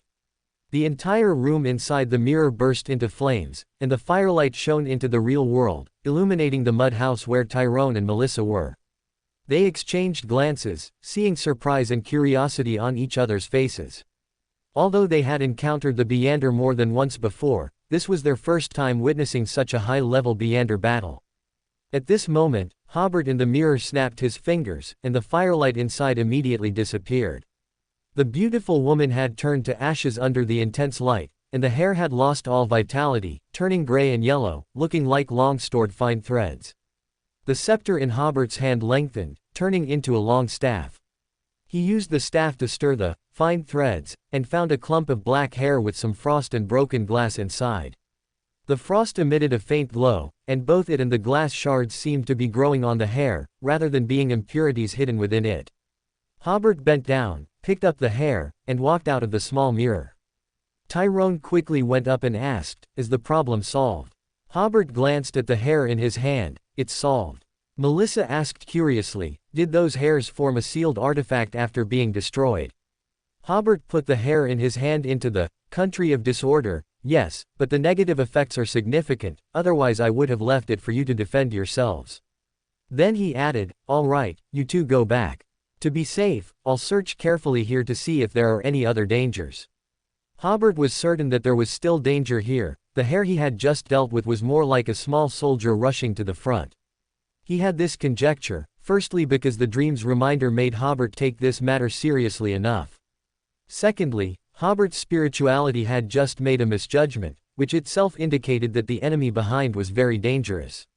Tyrone immediately understood. "The matter isn't over yet, is it?" Hobert just smiled and said nothing. Tyrone then said, "If possible, can I stay?" The Beander battle just now had opened his eyes, and he really wanted to learn more about the effects of Beander power. Hobert was about to refuse, but as if suddenly noticing something, he looked carefully at Tyrone's eyes, then at Melissa, and only then did he nod. "All right, you stay." Melissa raised her hand slightly. "I'll stay too." Tyrone, however, said, "No, it's too dangerous here, you should." Melissa smiled bitterly. "Why do I feel that I'd be in more danger if I were alone right now?" Hobert smiled slightly. "All right, both of you stay." The rain outside was still falling, but much lighter. Tyrone and Melissa went out in the rain to move the two bodies to the adjacent farmhouse first, to be buried after the town government officers arrived. Hobert did not utilize his Beander abilities to help, only carefully watching Tyrone and Melissa's every move. Then Tyrone found a few stools, then removed the door panel and placed it on the stools, forming a makeshift bed. The three of them lay on the door panel fully clothed to rest. Their sleeping positions were, Melissa was on the innermost side, lying alone on one door panel, while Tyrone and Hobert lay on a slightly wider door panel, with Tyrone on the inside and Hobert on the outermost side. Tyrone and Hobert talked about the clump of hair again. Hobert smiled and said, "This was an opponent who escaped from me during a previous battle. That was during the decisive battle with the Demonist sect. At that time, one archangel of the Demonist sect escaped, and another archangel used some of her own Beander characteristic to escape at sequence 3. At that time, Hobert was not at a high sequence and could not stop her, but he obtained the grade 0 sealed artifact, Disaster Porcelain Doll. Hobert didn't expect to encounter her here and easily killed her." As they chatted, Melissa and Tyrone, who had worked all day, fell asleep one after another. Crack. After an unknown amount of time, Tyrone was woken by a clap of thunder. He suddenly sat up and saw two figures walking in from outside. A bad premonition filled his heart. Lightning flashed across the sky again, illuminating the doorway. Tyrone saw that the two people at the door had distorted features and huge wounds on their faces, with part of their brains exposed. They were the deceased Mark and his wife. The original witch's proposal for cooperation. "Ah!" Tyrone's shriek cut through the rainy night in the village, sounding extremely shrill. He had seen Mark and his wife fall in a pool of blood with his own eyes, and it was he and Melissa who had carried the two corpses to the adjacent farmhouse. How could these two corpses, with severe facial injuries, suddenly appear at the doorway now? But Mark and his wife seemed not to hear Tyrone's cry. They walked past the bed made of door panels and entered the inner room, sitting opposite each other at the table, like two customers at a restaurant waiting for their food. Tyrone took a deep breath, calming down slightly. It was then that he noticed Hobert was gone, with only Melissa on the other side. Tyrone quickly went to wake Melissa, pointed inside, and made a shushing gesture. Melissa was also startled by the scene inside. Like Tyrone, she quickly went to look for Hobert, but when her gaze swept across the wall, she stared blankly at the mirror on the wall. The next second, Melissa patted Tyrone, telling him to immediately look in the direction of the mirror. Tyrone saw that the mirror did not reflect him and Melissa at all. In the mirror, only Hobert was still lying on the door panel by the entrance. "I didn't scare you, did I?" Suddenly, Hobert in the mirror also disappeared and appeared beside the two people. The fear in Tyrone's heart immediately lessened. "Brother, what's going on?" Hobert sat up and said, "Someone has tampered with you, turning you into people of the mirror world. If you're not careful, you'll enter the mirror world." Tyrone immediately asked, "Who?" Hobert took a deep breath. "I don't know." Yes, his spirituality still hadn't perceived when Tyrone and Melissa had become abnormal, so if he had let them leave earlier, they would have been even more dangerous. At the same time, he realized that this time they had encountered a very powerful opponent. But what puzzled Hobert was why the other party didn't directly attack him. Theoretically, if they could affect his spirituality, they should have the strength to fight him. Melissa then realized, "Are we in the mirror world now?" Hobert nodded. "Yes." Tyrone couldn't help but glance at the mirror on the wall again. There was no one on the door panel inside anymore. He asked, "How do we get out?" "Even if you get out, it's easy to come back in through another mirror," Hobert said. "Unless you hide in a place with no reflective surfaces." Tyrone asked again, "What should we do now?" Hobert looked at the two corpses in the other room. Tyrone and Melissa followed his gaze and were startled. At some point, the two corpses had turned their heads to look at them, as if secretly listening to their conversation. Hobert pondered for a moment and said, "Find the guy who made the surrounding mirror world abnormal." He paused and added, "Don't worry, you are currently safe." Hobert had already distorted Tyrone and Melissa's concepts, making them swap places with the two corpses. At this moment, apart from Hobert, anyone else who saw Tyrone and Melissa would see Mark and his wife with their heads split open by an axe. And when they saw Mark and his wife's corpses, they would mistake them for Tyrone and Melissa. This distortion came from an King of Angels, and it was very advanced. Even the opponent who affected Hobert's spirituality could not see through it. However, the association between Tyrone and Melissa and the mirror world had not been completely distorted. Hobert intended to utilize this association to find the enemy. Currently, Tyrone and Melissa were safe in the mirror world. Even if they were harmed, the damage would be automatically distorted onto Mark and his wife's corpses. Tyrone breathed a sigh of relief. "Okay, it seems I'm really not material for a Beander." "I was also very scared just now," Melissa comforted him. "This has nothing to do with whether you're material for a Beander." "No," Tyrone said with a bitter smile. "My handling just now wasn't calm enough. If we really encountered an Beander incident alone, my scream just now would have put us in a very dangerous situation." He took a deep breath and added, "The key is that I feel this kind of experience is very bad, and I don't want to experience similar incidents again." Hobert nodded slowly. "Everyone has areas they are not good at. Knowing your flaws earlier is also good for your life." He stretched. "All right, you can rest a bit more. The other party doesn't seem to be in a hurry, so we shouldn't be either." In fact, Hobert already had some guesses. The opponent they encountered this time might be from the Witch Church, and Hobert was very clear about the current high-level strength of the Witch Church. Only two sequenced two angels, one of whom was in a very bad state. Hobert's previous spiritual misjudgment should have been the result of them borrowing the power of the primordial demoness. However, even two sequenced 2s were no match for Hobert, which was why they went to such lengths to lure Hobert into the mirror world. In the mirror world, the demoness sect must have some arrangement that could injure or trap Hobert. But Hobert was very safe in the current mirror world, so he simply chose not to actively deal with those traps.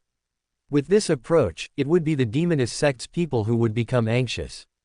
Tyrone and Melissa listened to Hobert in everything, but with two corpses sitting not far away, they couldn't pretend they were two normal people. The three of them chatted again, and Tyrone said, "Brother, do you often encounter situations like this?" "Not often," Hobert said with a smile. After all, not every pathway is good at the corresponding abilities of the mirror world. Tyrone pointed to the room inside. "No, I mean those guys. Occasionally, I do deal with corpses, but not much," Hobert said. "My abilities are not good at controlling zombies." Just then, a delicate voice came from outside the door. Your abilities are much more powerful than controlling zombies. Hobert thought to himself. As expected, they came to me. Tyrone and Melissa looked outside the door. The yard seemed perfectly normal, but that was the biggest abnormality, because no one else had appeared in the yard. Whose voice was that just now? Hobert very politely said, "Come in and sit." "I won't go in," the very pleasant voice said. "This time, I invited you here to discuss something with you." "No need to discuss, I won't agree," Hobert flatly refused. "Won't you listen to what it is?" Just hearing the other party's voice made one's imagination run wild. Hobert chuckled. "Since you've come to ask for my help, why did you first kill 2 of my subjects and then threaten me with my brother and sister-in-law?" Melissa felt a bit embarrassed when she heard the word, sister-in-law. The pleasant voice said, "This was unavoidable. After all, it's usually difficult for us to get close to you. We are deeply sorry for that." "HMPH," Hobert sneered. "Our demand is simple. We hope to cooperate with you," the other party said very politely. "You only need to cede 1 state to us for free proselytization, and our entire demonist sect will fight for you." Hobert again cleanly and simply said, "I don't need it." Upon hearing this, the other party's tone was no longer so polite. "Don't you know your current situation? The Orthodox churches will obviously choose neutrality, while your enemies are the North Continent nations, the demonist sect, the numinous episcopate, the Rose School of Thought, and even King of Angels. At this time, you need a helper who understands the specific strengths of these enemies and can turn the tide at a crucial moment to help you achieve victory." Hobert again refused. "I don't need it. In my opinion, the demonist sect has been crippled, the numinous episcopate is a scattered mess, and the Rose School of Thought exists in name only. As for Aemon, our agreement is not far off. Do you expect him to protect you forever? Besides, he isn't protecting you, he just doesn't want you to die so quickly."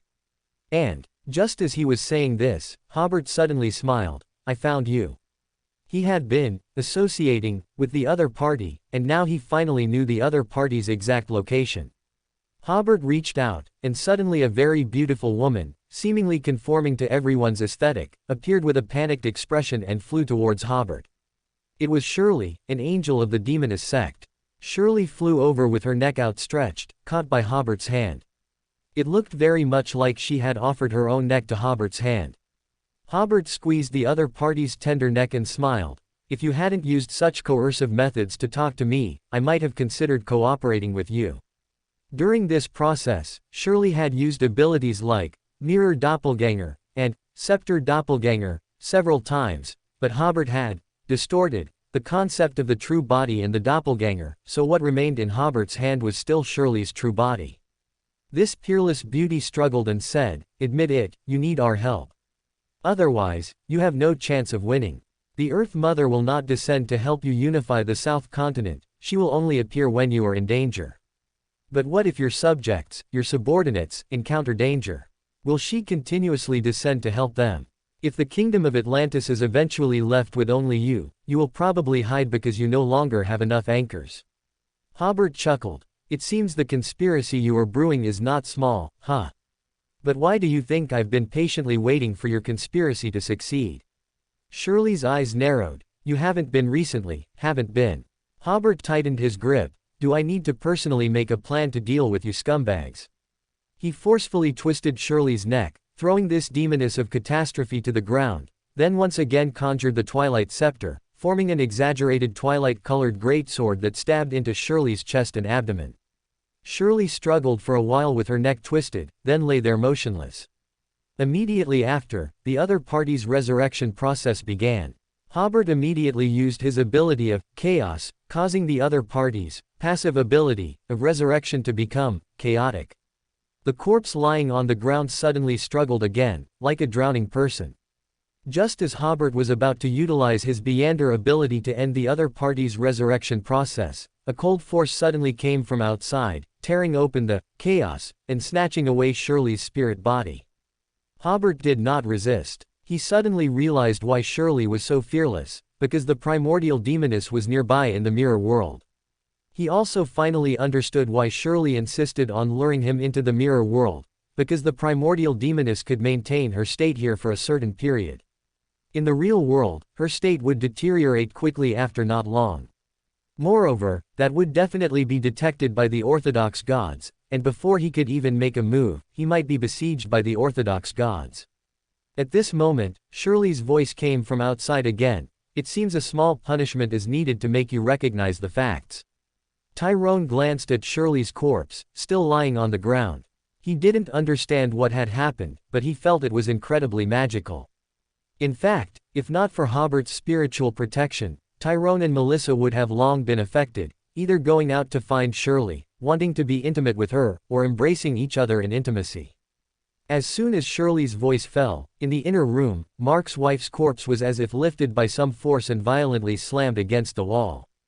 With this impact, what little brain matter it had left splattered out, making it look even more grotesque. Immediately after, the corpse slammed into the opposite wall. Thump, thump, thump. The corpse kept hitting the wall, making the room tremble violently. Sherry, outside, smiled and said, "Haha, your sister-in-law is dead. Can we talk properly now?" Melissa seemed to understand something, glanced at Hobert, and then at the corpse on the ground, disfigured from the impact. Hobert frowned and said, "My patience has limits. Tell the primordial demoness to come and talk to me personally." The courtyard outside suddenly fell silent. Hobert raised a hand, and a completely black barrier appeared around Tyrone and Melissa, preventing those inside from seeing the outside. At this moment, the aura outside the courtyard suddenly changed. Even Tyrone and Melissa inside the barrier felt the pressure. Hobert, however, seemed almost unaffected. "See how foolish your subordinates are.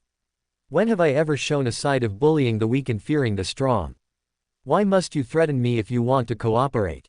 That's right. For me, if the demoness sect isn't even dangerous, then I'd look down on this organization even more." A voice, suddenly loud, then suddenly gentle, came from outside. "So, there's no possibility of cooperation at all." It sounded like two voices merged, yet without any sense of discord. Hobert said, "This is quite obvious. Our conflict lies in fundamental differences. There will never be a possibility of cooperation." "You're wrong." The flickering voice said, "This world is based on power. All cooperation or non-cooperation depends on the balance of power." Hobert suddenly burst into laughter. "I told you, we're never on the same wavelength. I'm too lazy to discuss this with you." As he spoke, he reached out and took out a brilliantly colorful wheat stalk from the country of disorder. This wheat stalk was full-grained, with large leaves, possessing a reassuring beauty. Seeing it was like witnessing the miracle of life, feeling the joy of harvest. But at this instant, the primordial demoness had also made her move. Hobert suddenly turned into a mirror, and the primordial demoness sent him into a terrifying and mysterious realm within the mirror world. Hobert immediately distorted the concept of himself in a door panel. The door panel instantly shattered upon entering the mysterious realm, while Hobert remained inside the earthen house in the village. He injected his spirituality into the brilliantly colored wheat. The next moment, the scene in the courtyard outside was like a broken mirror, first showing cracks, then shattering piece by piece. Outside was a hazy, earthy gray world, like the burrow of some underground creature. In front of Hobert was a huge, cave hall, with circular tunnel-like corridors leading elsewhere in the distance. On the walls of the corridors and around the cave hall were mirrors of various sizes, reflecting different scenes from different regions. A beautiful female figure, as enormous as a giant, was in the center of the cave hall.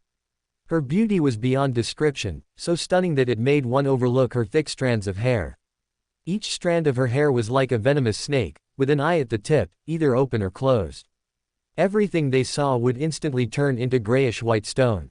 At this moment, clumps of wheat were growing in the cave hall, clear spring water was flowing, and various herbs were sprouting. Also, a figure as tall as a giant slowly approached from the void, moving along the wheat field. The petrifying aura outside was immediately covered by vitality. Although the primordial demoness was not in a good state, she was still a deity, and at such a critical moment, Hobert naturally wouldn't risk fighting her. The moment the Earth Mother was invited, Hobert, holding the Twilight Scepter, went to pursue Sherry, who was escaping through a passage. He first distorted Sherry's mind, but Sherry instantly turned into a mirror with a whoosh, and Hobert's distortion was born by the mirror. Sherry herself had already escaped to a mirror. Hobert took a step, already behind Sherry, but Sherry immediately plunged into a mirror on the hazy wall, and Hobert followed closely. Outside was the hall of an old mansion. Because Sherry was ahead, the candles on the wall suddenly turned pure white, illuminating the hall brilliantly. As Sherry used mirror jump, she also entered the mirror world. Hobert followed closely, re-entering the mirror world. The ordinary people in the old mansion couldn't see the pursuit of these two. They could only see the candle flames suddenly growing larger and brighter, and at most, a faint shadow in the mirror. But after today, there would surely be a legend about ghosts here. When they plunged into the mirror world again, it was already a completely unfamiliar world, with many strangely shaped monsters in the space, some of them of no low sequence. This was a mysterious space known only to Sherry. These monsters were guarding something, and as soon as any creature entered, they would immediately attack. But now, Hobert was in King of Angels. He instantly released his authority, and the monsters knelt before him in perfect unison. At the same time, Hobert altered Sherry's concept, making her believe she was a fruit tree. In that instant, Sherry felt that striving to grow and bear abundant fruit was the most joyful thing. But soon, Hobert caught up, and with a slight wave of his hand, he distorted Sherry's wisdom and health onto the surrounding monsters. The next second, Sherry returned to human form, but her eyes immediately became vacant, and her complexion was extremely poor, unable to even stand steady. Hobert waved his hand again. Sherry did not die, but her Beander characteristic had already begun to precipitate. This was to make Sherry's state chaotic, making both the real world and the spirit world believe she had died. Soon, the Beander characteristic precipitated. After Hobert took the characteristic, he left this mysterious space. A second or two later, amidst Sherry's shrill screams, she completely lost control and transformed into a monster of the mirror world. Returning to the cave hall, from before, the Earth Mother had already driven away the primordial demoness. Hobert bowed slightly towards the benevolent giant figure. "Thank you for your help, Mother." The appearance of the figure was unclear, but one could feel a benevolent smile from her. Then, the figure became ethereal and quickly disappeared. The wheat, herbs, and spring water in the cave hall also quickly vanished, and the place returned to the normal mirror world. Back in the earthen house, Hobert dispelled the barrier formed using the country of disorder. Tyrone and Melissa, who had been sitting on the door panel due to the immense pressure, immediately stood up upon seeing Hobert return. "How did it go?" Tyrone asked. "Problem solved," Hobert said crisply. "From today onwards, the demoness sect will exist in name only. This organization might still have demigods and some middle sequence beyonders, but without a normal angel, they no longer pose any threat to the kingdom of Atlantis." The three of them returned to the real world. The rain was still falling outside, occasionally accompanied by a spring thunder. Tyrone first checked the other room in the earthen house. There were no bodies of the marked couple, which made him slightly relieved. The matter was finally over. Hobert said, "To avoid retaliation from the demoness sect, I will send 2 saints to protect you secretly for a few days. Once the war begins, the demoness sect will have no time to bother you. Oh, you might not feel the presence of the 2 saints." As he spoke, Hobert examined Tyrone and Melissa again. They were now completely normal, no longer creatures of the mirror world. After they agreed, Hobert waved his hand again. The previously displaced villagers reappeared in their respective homes and outside the courtyard. This, of course, caused great panic, and Melissa quickly went out to appease them. Inside the house, Hobert smiled at Tyrone. "She's a good girl. Cherish her well." Tyrone immediately nodded. "Of course. Stay calm, move forward step by step, and never be anxious." After saying this, Hobert turned to leave. Tyrone quickly said, "Brother, don't work too hard." Hobert smiled and, as he used to when they were children, tried to ruffle Tyrone's head, but found that Tyrone was taller than him. So he changed to patting his shoulder, then disappeared in front of Tyrone. Utopia. The sun was exceptionally bright today, and the exquisitely featured Sharon immediately planned an outing. She had 2 seafood fried dumplings for breakfast. They tasted delicious. After breakfast, she bought some snacks and drinks, carried a picnic basket, and went out to the countryside alone. There were a few villages in the suburbs, not many farmers, and the crops were growing very well. Passing through a field in a good mood, Sharon finally arrived at the true wilderness, where there were quite a few people picnicking. Sharon searched around and found an excellent spot with shade and grass, but it was already occupied. It was Klein, with black hair and brown eyes. He was lying in the shade, staring blankly at the blue sky. However, as Sharon looked at him, Klein immediately noticed.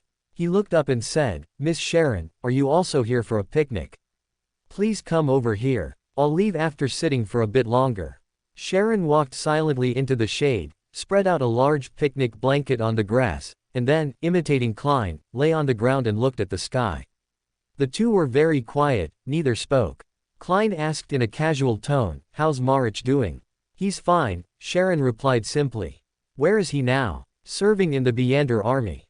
"That's good." Klein felt as if he had finally found a breakthrough. "I heard that only elites serve in the Beander army." Klein almost covered his face with his hand, feeling the situation suddenly take a sharp turn, as if the conversation couldn't continue. Fortunately, Sharon was also actively looking for a topic. "Have you ever served in the Beander army?" No." Klein paused before raising a hand to try and explain. I serve a different deity than Hobert." "Oh." The two were silent for a full half-minute before Klein asked again, "How do you find the food in Utopia?" "Very distinctive." A hint of sparkle appeared in Sharon's eyes. "Luckily, no matter how much I eat now, I don't get fat." "Yes, indeed, food melting in your mouth is a truly wonderful sensation," Klein said sincerely. Using food as a topic, their conversation finally flowed smoothly. Amidst their intermittent chat, lunchtime was approaching. Klein was about to mooch a lunch when suddenly, both their spiritual senses stirred, and they simultaneously looked in the same direction. A monster with a dog's head, a human body, and red fur appeared before them, threw a letter to Sharon, and then immediately disappeared. "This is the Marshal's messenger," Sharon said as she opened the letter. "As impolite as Marshal Medici." After reading the letter, Sharon stood up and said, "I have to leave." Klein was slightly surprised. "Why don't you have lunch before you go?" "I'll leave lunch for you." A rare complex expression appeared on Sharon's face. "This place is very nice. If I have time, I'll come back. I mean, if this small city is still here by then." With that, Sharon disappeared in front of Klein.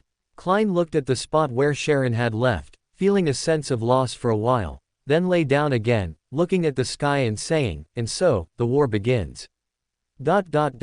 June 16. The Kingdom of Atlantis simultaneously issued its final denunciation of the LotM Empire in its main official publications, calling them a country that should not exist in this world. On the same day, in the morning, King Hobert issued a national mobilization order, demanding that all regions support the war against the LotM Empire as much as possible, and declared that they would strike while the iron is hot and defeat all enemies of the kingdom. The Kingdom of Atlantis, which had completely finished its spring plowing, entered a state of war throughout the country. For a time, from the LotM Empire to the Kingdom of Pa, and then to the North Continent countries, all became tense. That afternoon, 100,000 Atlantean troops, already assembled on the border of the LotM Empire, launched a full-scale attack on the eastern part of the LotM Empire. At the same time, the Ministry of National Defense of the Kingdom of Atlantis sent an official letter to the Kingdom of Haiti, which existed in name only, expressing the hope of borrowing a path from the Kingdom of Haiti to attack the western part of the LotM Empire. The Kingdom of Haiti dared not neglect and quickly handed this official letter to the Loan governor in East LotM. After seeing the content of the official letter, the governor of East LotM was so angry that he almost fainted. The Atlantean army had already divided the LotM Empire, so if they wanted to attack the east, they attacked the east, and if they wanted to attack the west, they attacked the west. Did they still need to borrow a path? The key was that East LotM was in the eastern part of the LotM Empire. If they borrowed a path from here, it would be a detour. They would have to detour to the east first and then turn back to reach the western part of the LotM Empire. The Atlantean army would only do such a roundabout thing if they were sick, so the Kingdom of Haiti replied, explaining the fact that borrowing a path was a detour. Late that night, the Kingdom of Atlantis declared that the Kingdom of Haiti was extremely disrespectful to their Ministry of National Defense, and therefore the Kingdom of Atlantis declared war on the Kingdom of Haiti. Another 100,000 troops, already assembled, quickly invaded the Haiti grassland. Currently, the positions of the South Continent countries are roughly as follows.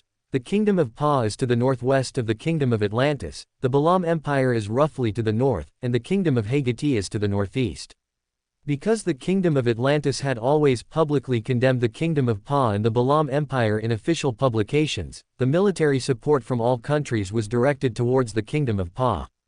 In the northwest, on the border between the Kingdom of Atlantis and the Kingdom of Pa, 500,000 troops, mainly Pa troops and North Continent mercenaries, had already gathered, waiting for the opportune moment to engage in a decisive battle with the Atlantean army there. Who knew that the main attack direction of the Atlantean army was the central and eastern parts? Of course, in the Kingdom of Hagati, LotM had also gathered 50,000 elites, but the role of these 50,000 people was to open up a battlefield in the east when the two sides were fighting inextricably on the west line, thereby putting the Kingdom of Atlantis, which was already at a clear disadvantage in terms of troop strength, into a difficult situation. But unexpectedly, the Kingdom of Atlantis immediately attacked these 50,000 elites. At this time, the governor of East Balam was also somewhat confused. You declared war on the Kingdom of Hagati, so why aren't you attacking the local armed forces formed by the Hagati nobles? Why are you constantly attacking the LotM colonial army? For a time, there was controversy among the North Continent countries regarding whether to proactively declare war on the Kingdom of Atlantis.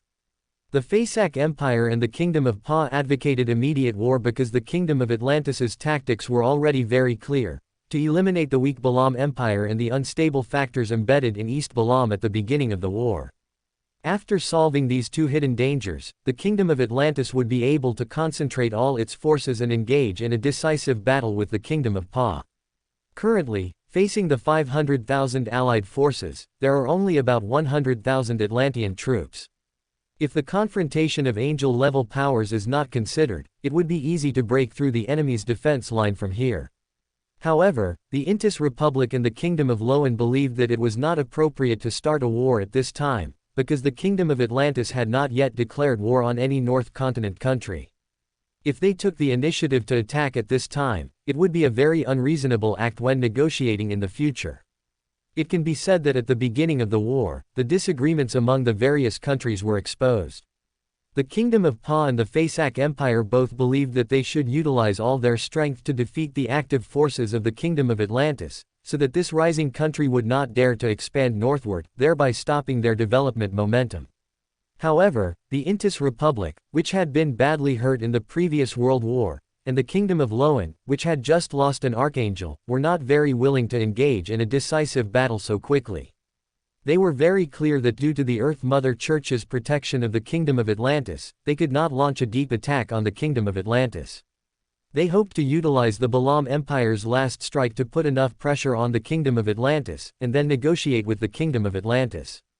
If that didn't work, they would try their best to support the Balam Empire and prevent its demise.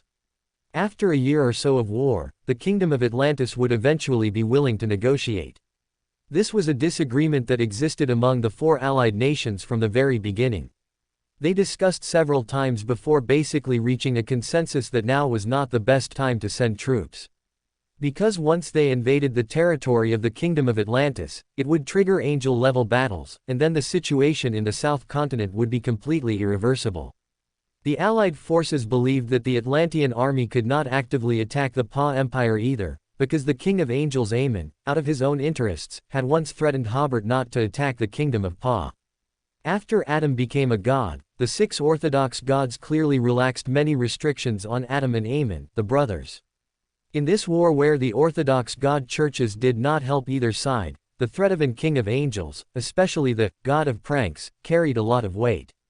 Therefore, the Allied forces believed that choosing to confront at this time and using the pressure from the Kingdom of Atlantis to force the Balam Empire to utilize their trump card was the best tactic. However, to avoid huge losses, the 50,000 LotM troops in the Kingdom of Hagati should be immediately withdrawn. This was tantamount to surrendering the Kingdom of Hagati, but LotM had no choice but to do so now, because in the Hagati plain, which had no natural defenses, Medici's offensive simply could not be stopped. But before they could issue the order to retreat, a telegram for help came from Hagati. The 100,000 Atlantean troops attacking the Kingdom of Hagati had already surrounded the 50,000 elites. There were no reinforcements, so they could only be ordered to break through to the north at all costs. However, what was very unusual was that the Atlantean army did not offer much resistance in the north and let the Loan army leave. While the Loan colonial army was celebrating how easily they had broken through, their nightmare had just begun. For some unknown reason, the entire retreat route to the north had turned into a swamp. Because the road was too muddy, cannons and heavy machine guns were discarded one after another, and later some unnecessary supplies were also abandoned. Just as the Loan army had trudged for 2 days and was exhausted, the Atlantean army's attack began. They always came from the left, right, and rear. Once the Loan army organized its forces to counterattack one direction, the Atlantean army in that direction would immediately retreat, while the attacks from the other 2 directions were almost unaffected. Furthermore, there were artillery observers among the attackers. During the attack, they would call for artillery support, causing the Loan army to flee in disarray. If the Loan army counterattacked from 3 places, the Atlantean army would not retreat, but would block on the spot and immediately call for artillery counterattack. In short, the Loan army was always bombed by the enemy's heavy weapons and fled in panic. By the 4th day of trudging through the swamp, the Loan army had basically collapsed. During this period, there were also Beyonders from the kingdom of Loan who came to help them escape, and even an angel came, but they were basically surrounded and killed by the Beyonders of the kingdom of Atlantis, and even that angel fled in disarray. Regarding this, the other allied nations had no intention of extending a helping hand, because these 50,000 Loan elites should have been concentrated in the west of the kingdom of Pa, but the kingdom of Loan insisted on deploying them in the east. Everyone was very clear about the kingdom of Loan's calculations. If the decisive battle was won, these 50,000 people could help Loan seize more fruits of victory. If the confrontation continued, these 50,000 people would undoubtedly play a greater strategic role. If the war was lost, Loan could still retain some strength. Therefore, regarding the fate of these 50,000 troops, everyone was more of a cold bystander. Finally, the Loan army on the Hagati grassland walked out of the swamp, but what they faced was a defense line that the Atlantean army had been building for several days. Without heavy weapons, the Loan army had no way to break through this defense line. At this time, the other 3 directions were also surrounded by the Atlantean army. Under the continuous bombardment of the Atlantean army's artillery, the Loan army immediately experienced large-scale routs and surrenders. An army of tens of thousands of people was reduced to a few thousand after about a week. These few thousand people quickly disintegrated under the encirclement of the Atlantean army, and in the end, only some Beyonders and a very small number of soldiers escaped. Immediately after, Medici sent people to escort prisoners of war back to the country while advancing northwest. He only left 10,000 people to attack the local armed forces formed by the Hagati nobles. Just 2 weeks after the war began, the entire Hagati grassland was incorporated into the territory of the Kingdom of Atlantis. Medici, on the other hand, led the main force, almost unimpededly, through the weak points of the enemy's forces, reaching the Palu Mountains. This mountain range has a wide canyon, and through this canyon is the flat Pa Plain, which is the heartland of the Kingdom of Pa. At this time, Medici's strategic intention finally became clear. Tens of thousands of troops were stationed on the south side of the Palu Canyon and did not launch a proactive attack, but the entire Kingdom of Pa could not sleep. At this time, the main force of the Allied forces had to be dispatched eastward. They could only follow Medici's command, and obediently go to the unprepared eastern part of the Kingdom of Pa to fight a decisive battle with the Atlantean army. Kingdom of Atlantis, Rockley City.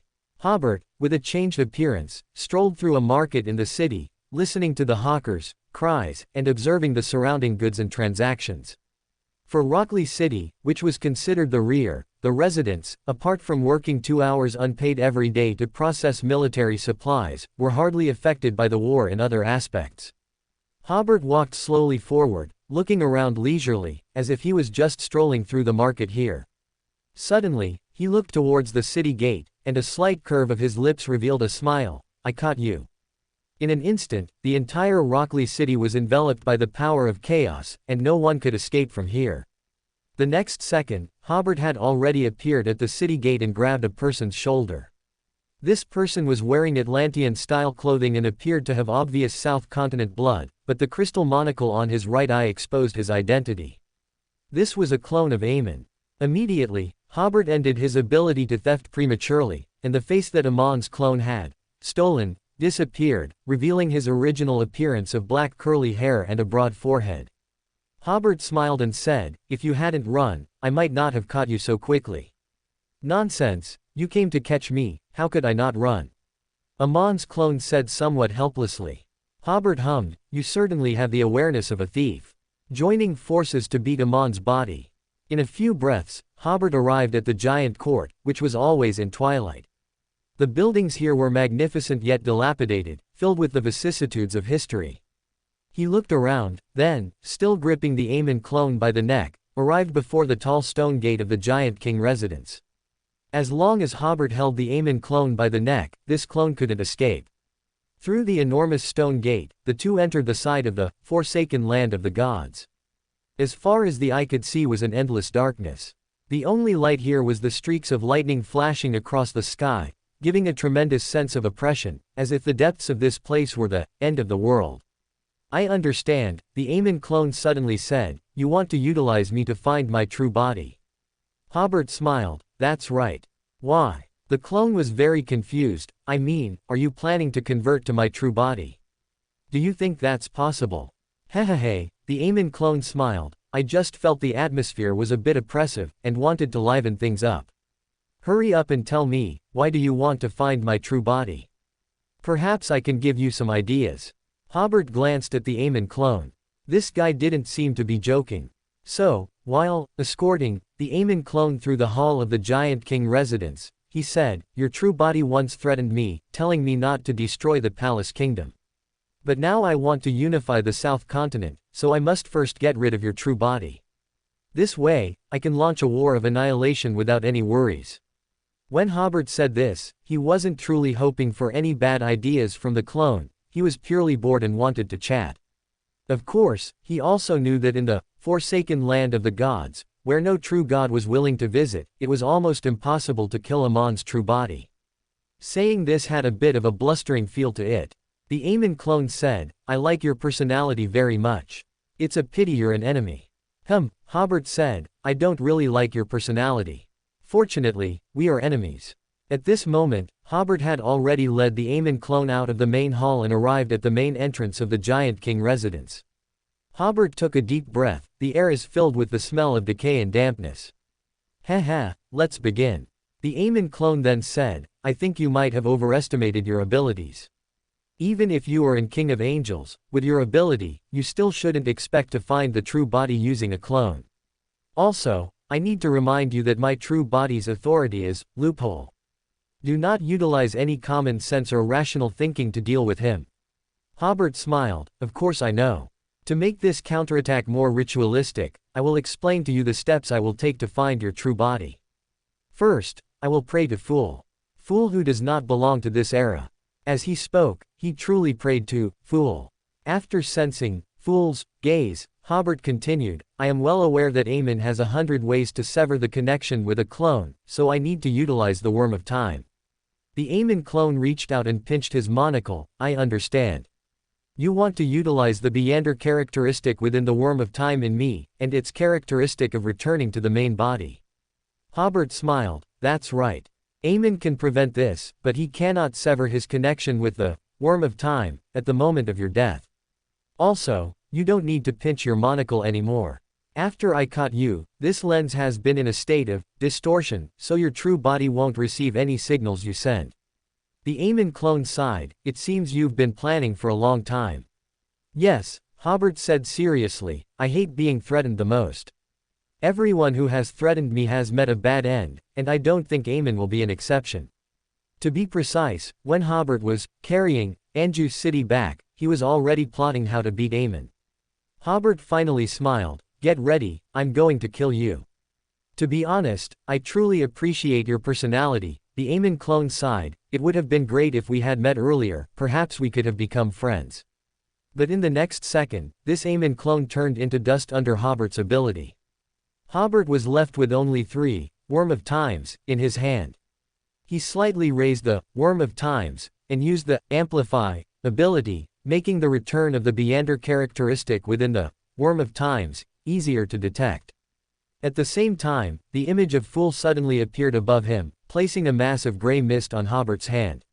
This was equivalent to granting Hobert partial authority over the Saphira Castle, allowing Hobert to utilize the Saphira Castle's attraction to the uniqueness of the error, pathway and sequence 1 meander characteristics, overlapping it with the return of the worm of time meander characteristics, increasing the probability of finding Amon's true body.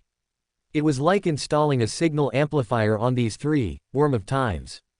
Hobert began to perform association. After a second or two, he suddenly said, "Found him." At this instant, a barrier formed by the power of order appeared around Hobert. Taking one step, he instantly appeared before Amon's true body. However, just as he expected, before he could even clearly see Amon's face, a terrifyingly dark abyss suddenly appeared beneath Hobert's feet. Inside, black tides seemed to flow, forming one painful face after another, either whispering seductive voices or letting out terrifying laughter towards Hobert. Hobert felt his spirit body, his physical body, and the surrounding air, even space itself was sinking and falling. This was a genuine abyss. But in the next second, as Hobert lifted the barrier, he used the alter ability, changing the enormous abyss beneath his feet to the size of a fingernail. The suction and the corrupting sensation immediately weakened to a degree Hobert could completely ignore. He surveyed his surroundings while asking Amon, "Why do you like the abyss so much?" This was an old-era palace, but the decor was modern low in style, even looking somewhat luxurious. The room they were in was very bright because there was an electric lamp overhead, but the wire was only a short segment, with no place to draw power, yet it didn't prevent the lamp from being very bright. Amon was sprawled on the desk, beneath him were stacks of thick books. He also held a thick, large book in his hand. Before Hobert arrived, he seemed to be looking for some information. Upon hearing this, Amon sat up, put down the book, and smiled. "That's because I conducted an experiment and discovered a secret, neither big nor small, so it's easy to establish a certain connection with the abyss." Hobert slowly nodded, then said, "Apologies, but I am now preparing to kill Truncest and destroy the palace kingdom. How about we discuss it? Before I become a god, you do not interfere with the affairs of the South Continent. After I become a god, you won't have a chance to interfere even if you want to." Amon habitually pinched his eye socket. "Your words sound very provocative. You said the same thing to me when I was about to drive Truncest away in Caesar Port," Hobert said seriously. "No wonder." Amon took off his monocle and wiped it. "To be honest, it's quite surprising that you found this place." Hobert, however, said, "I just want you to know that you're not the only one who can threaten others. Now, someone can threaten you too. Aren't you afraid I'll go to the Atlantis kingdom and cause destruction?" "I'd be delighted," Hobert smiled. "The more destruction you cause, the more reason I'll have to target and attack you." Immediately after saying this, Hobert suddenly used the distortion ability, causing Amon and the surrounding space to become distorted. A vortex seemed to appear there, and Amon and the surrounding space were about to be sucked into it. But immediately after, this vortex experienced an error, appearing beside Hobert. Hobert was distorted by his own ability, shattering into pieces in the spatial vortex. However, in the next second, Amon shattered instead, because Hobert granted his own state to Amon. Immediately after, Hobert severed Amon's association with his clones, making it difficult for his clones to provide support for a while. Although Amon shattered, he did not suffer much harm. He theft his shattered state, and so he returned to normal. At the same time, he also theft Hobert's fate, and Hobert's connection with Fool. Just now, the Fool had been observing their fight, waiting for the right moment to act. Hobert, now without fate, instantly became illusory. In the next second, he vanished directly, but at the same time, a solid figure of Hobert appeared in the corner of the room. It was Hobert's shadow whose fate was stolen. The true Hobert had always been preparing to deliver a heavy blow to Amon. Now, the opportunity finally came.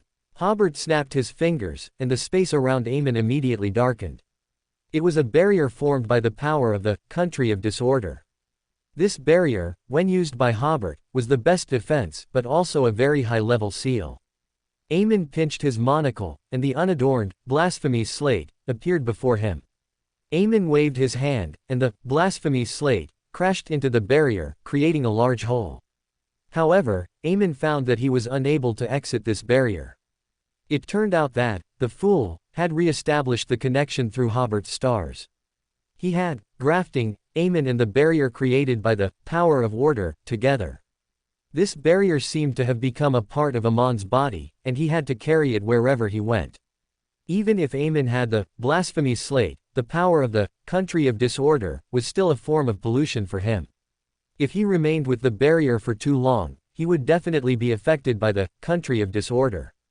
At the same time, Hobert had already taken out the 0 to 80 rules brass book from the country of disorder. The brass book immediately opened, and a line of silvery text appeared on a new page. Theft is prohibition here, offenders will be severely punished. Aemon grabbed at the rules brass book. The rules brass book was stolen by him, and Aemon, deception, his act of theft, so he was temporarily not punished. But almost simultaneously, Hobert, distortion, the state of the rules brass book, turning it into a giant order crystal. This order crystal seemed to be alive, lunging towards Amon's face. Aemon quickly dodged, but was pounced on the shoulder by the order crystal.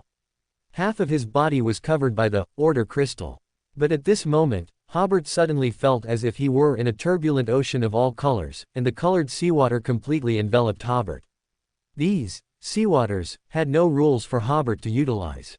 At the same time, a vast, surging ocean appeared before Fool in midair, which was able to block the gray mist from Saphira Castle. Amon's current location gradually transformed into an ancient-looking slate, while the real Aemon had already fallen outside the barrier. It turned out that he had just deceived Hobert and Fool, allowing the blasphemy slate to take those attacks for him. Aemon seized the opportunity while his two enemies were temporarily unable to escape from a portion of the Chaos Sea's power, and he quickly left the room. The next second, Hobert, enveloped by the power of the country of disorder, swam out of the Chaos Sea, and the surrounding seawater instantly receded. The seawater in front of Fool was also dispersed by the gray mist, and the Chaos Sea seawater in the room completely vanished. At the same time, the blasphemy slate also disappeared. They made no stops. Fool immediately withdrew his gaze, and Hobert, after retracting the rules brass book and the power of the country of disorder, also immediately left the place.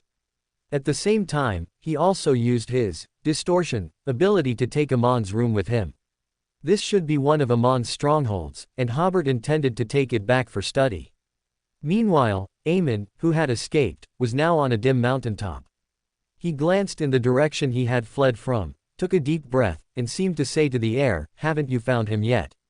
We must accelerate our actions." The combo attack that Fool and Hobert had just used by utilizing Saphira had left him somewhat overwhelmed. Fortunately, he had obtained the blasphemy slate and, through it, had stolen a portion of the Chaos Sea's power, otherwise, he would have paid a heavy price today. On a certain uninhabited island in the Fog Sea, Hobert, fearing that Amon's room might contain other traps, came here to search. There were a large number of books in the room where they had fought. Hobert opened one and saw strange characters composed of bizarre symbols, a language he had never seen before. Hobert called Klein, who had more research into history and ancient documents. After a long discussion, they concluded that this was a language Aemon had invented himself, and perhaps only he in the entire world could understand it. For a former cryptologist, creating one's own writing system is not difficult. Aemon had already recorded so many things using this unique script, which made Hobert exclaim, "It's hard to imagine how idle he must be." Klein smiled helplessly, but this also shows how profound his research is. These characters were basically impossible to decipher, so Hobert and Klein went to another room. That place was more like a laboratory, with experimental instruments and materials, but as soon as Hobert and Klein saw them, they suddenly disappeared. Hobert didn't have time to alter their state, because Aemon had clearly made arrangements in advance. The moment they were seen, they were essentially no longer there. For the material world, this was an error, but since Aemon created this error, the material world did not detect it at all, nor would there be any underlying logical, error correction, process. But Hobert, as in King of Angels, saw everything in that room with just one glance. Those experimental materials caught Hobert's attention, including several contaminated Beander characteristic. He also saw a thin-necked glass bottle that had once contained uncertain mist, though the mist inside the bottle had now vanished without a trace. There was also a polygonal crystal, within which seemed to be contained some illusory stars. All the internal structures of the crystal could be clearly seen, as if it were completely open, displaying all its structures to people's eyes. Both Hobert and Klein had seen this crystal before. Hobert had first encountered this crystal related to the high-dimensional overseer when he and the hanged man Alger explored the elven ruins.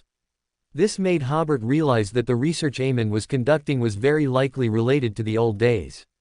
Thinking of this, Hobert frowned. Such an Eamon felt very unfamiliar. This guy always gave off the impression of someone who loved to take shortcuts, but suddenly seeing him with so much research felt like a recognized underachiever getting into a prestigious university. But Hobert was certain that this guy had not been influenced by the outer gods. Finally, Hobert realized that, being able to do serious research, and liking to take shortcuts did not seem to be in significant conflict. After all, Amon's sequence was about studying errors and loopholes to utilize them at the appropriate time. Hobert did not continue to ponder this question. He estimated that Eamon would not be able to retaliate anytime soon, which was a good time to attack the Pa Kingdom. After parting with Klein, Hobert arrived at Palu Canyon, kicking it wider and completely cutting the Palu Mountains in two. He intended to take Truncest's life today. Utopia. After Klein returned, he first checked his puppet city. Seeing that everything was normal, he then entered St. Ariana Church. Just as he entered the church's doorway, Klein looked towards the pier, where torrents of complex knowledge and information suddenly appeared, forming a man with luxurious clothes and chestnut hair. It was the historical projection of knowledge Emperor Rosal Gustav. The next second, all the people and objects around the pier transformed into streams of information, which converged into Rosal's palm, forming a translucent sphere of light. Based on this information, Rosal's historical projection found the spiritual wall of the surrounding people, and then these informational bodies transformed into torrents of information, surging towards the underground of St.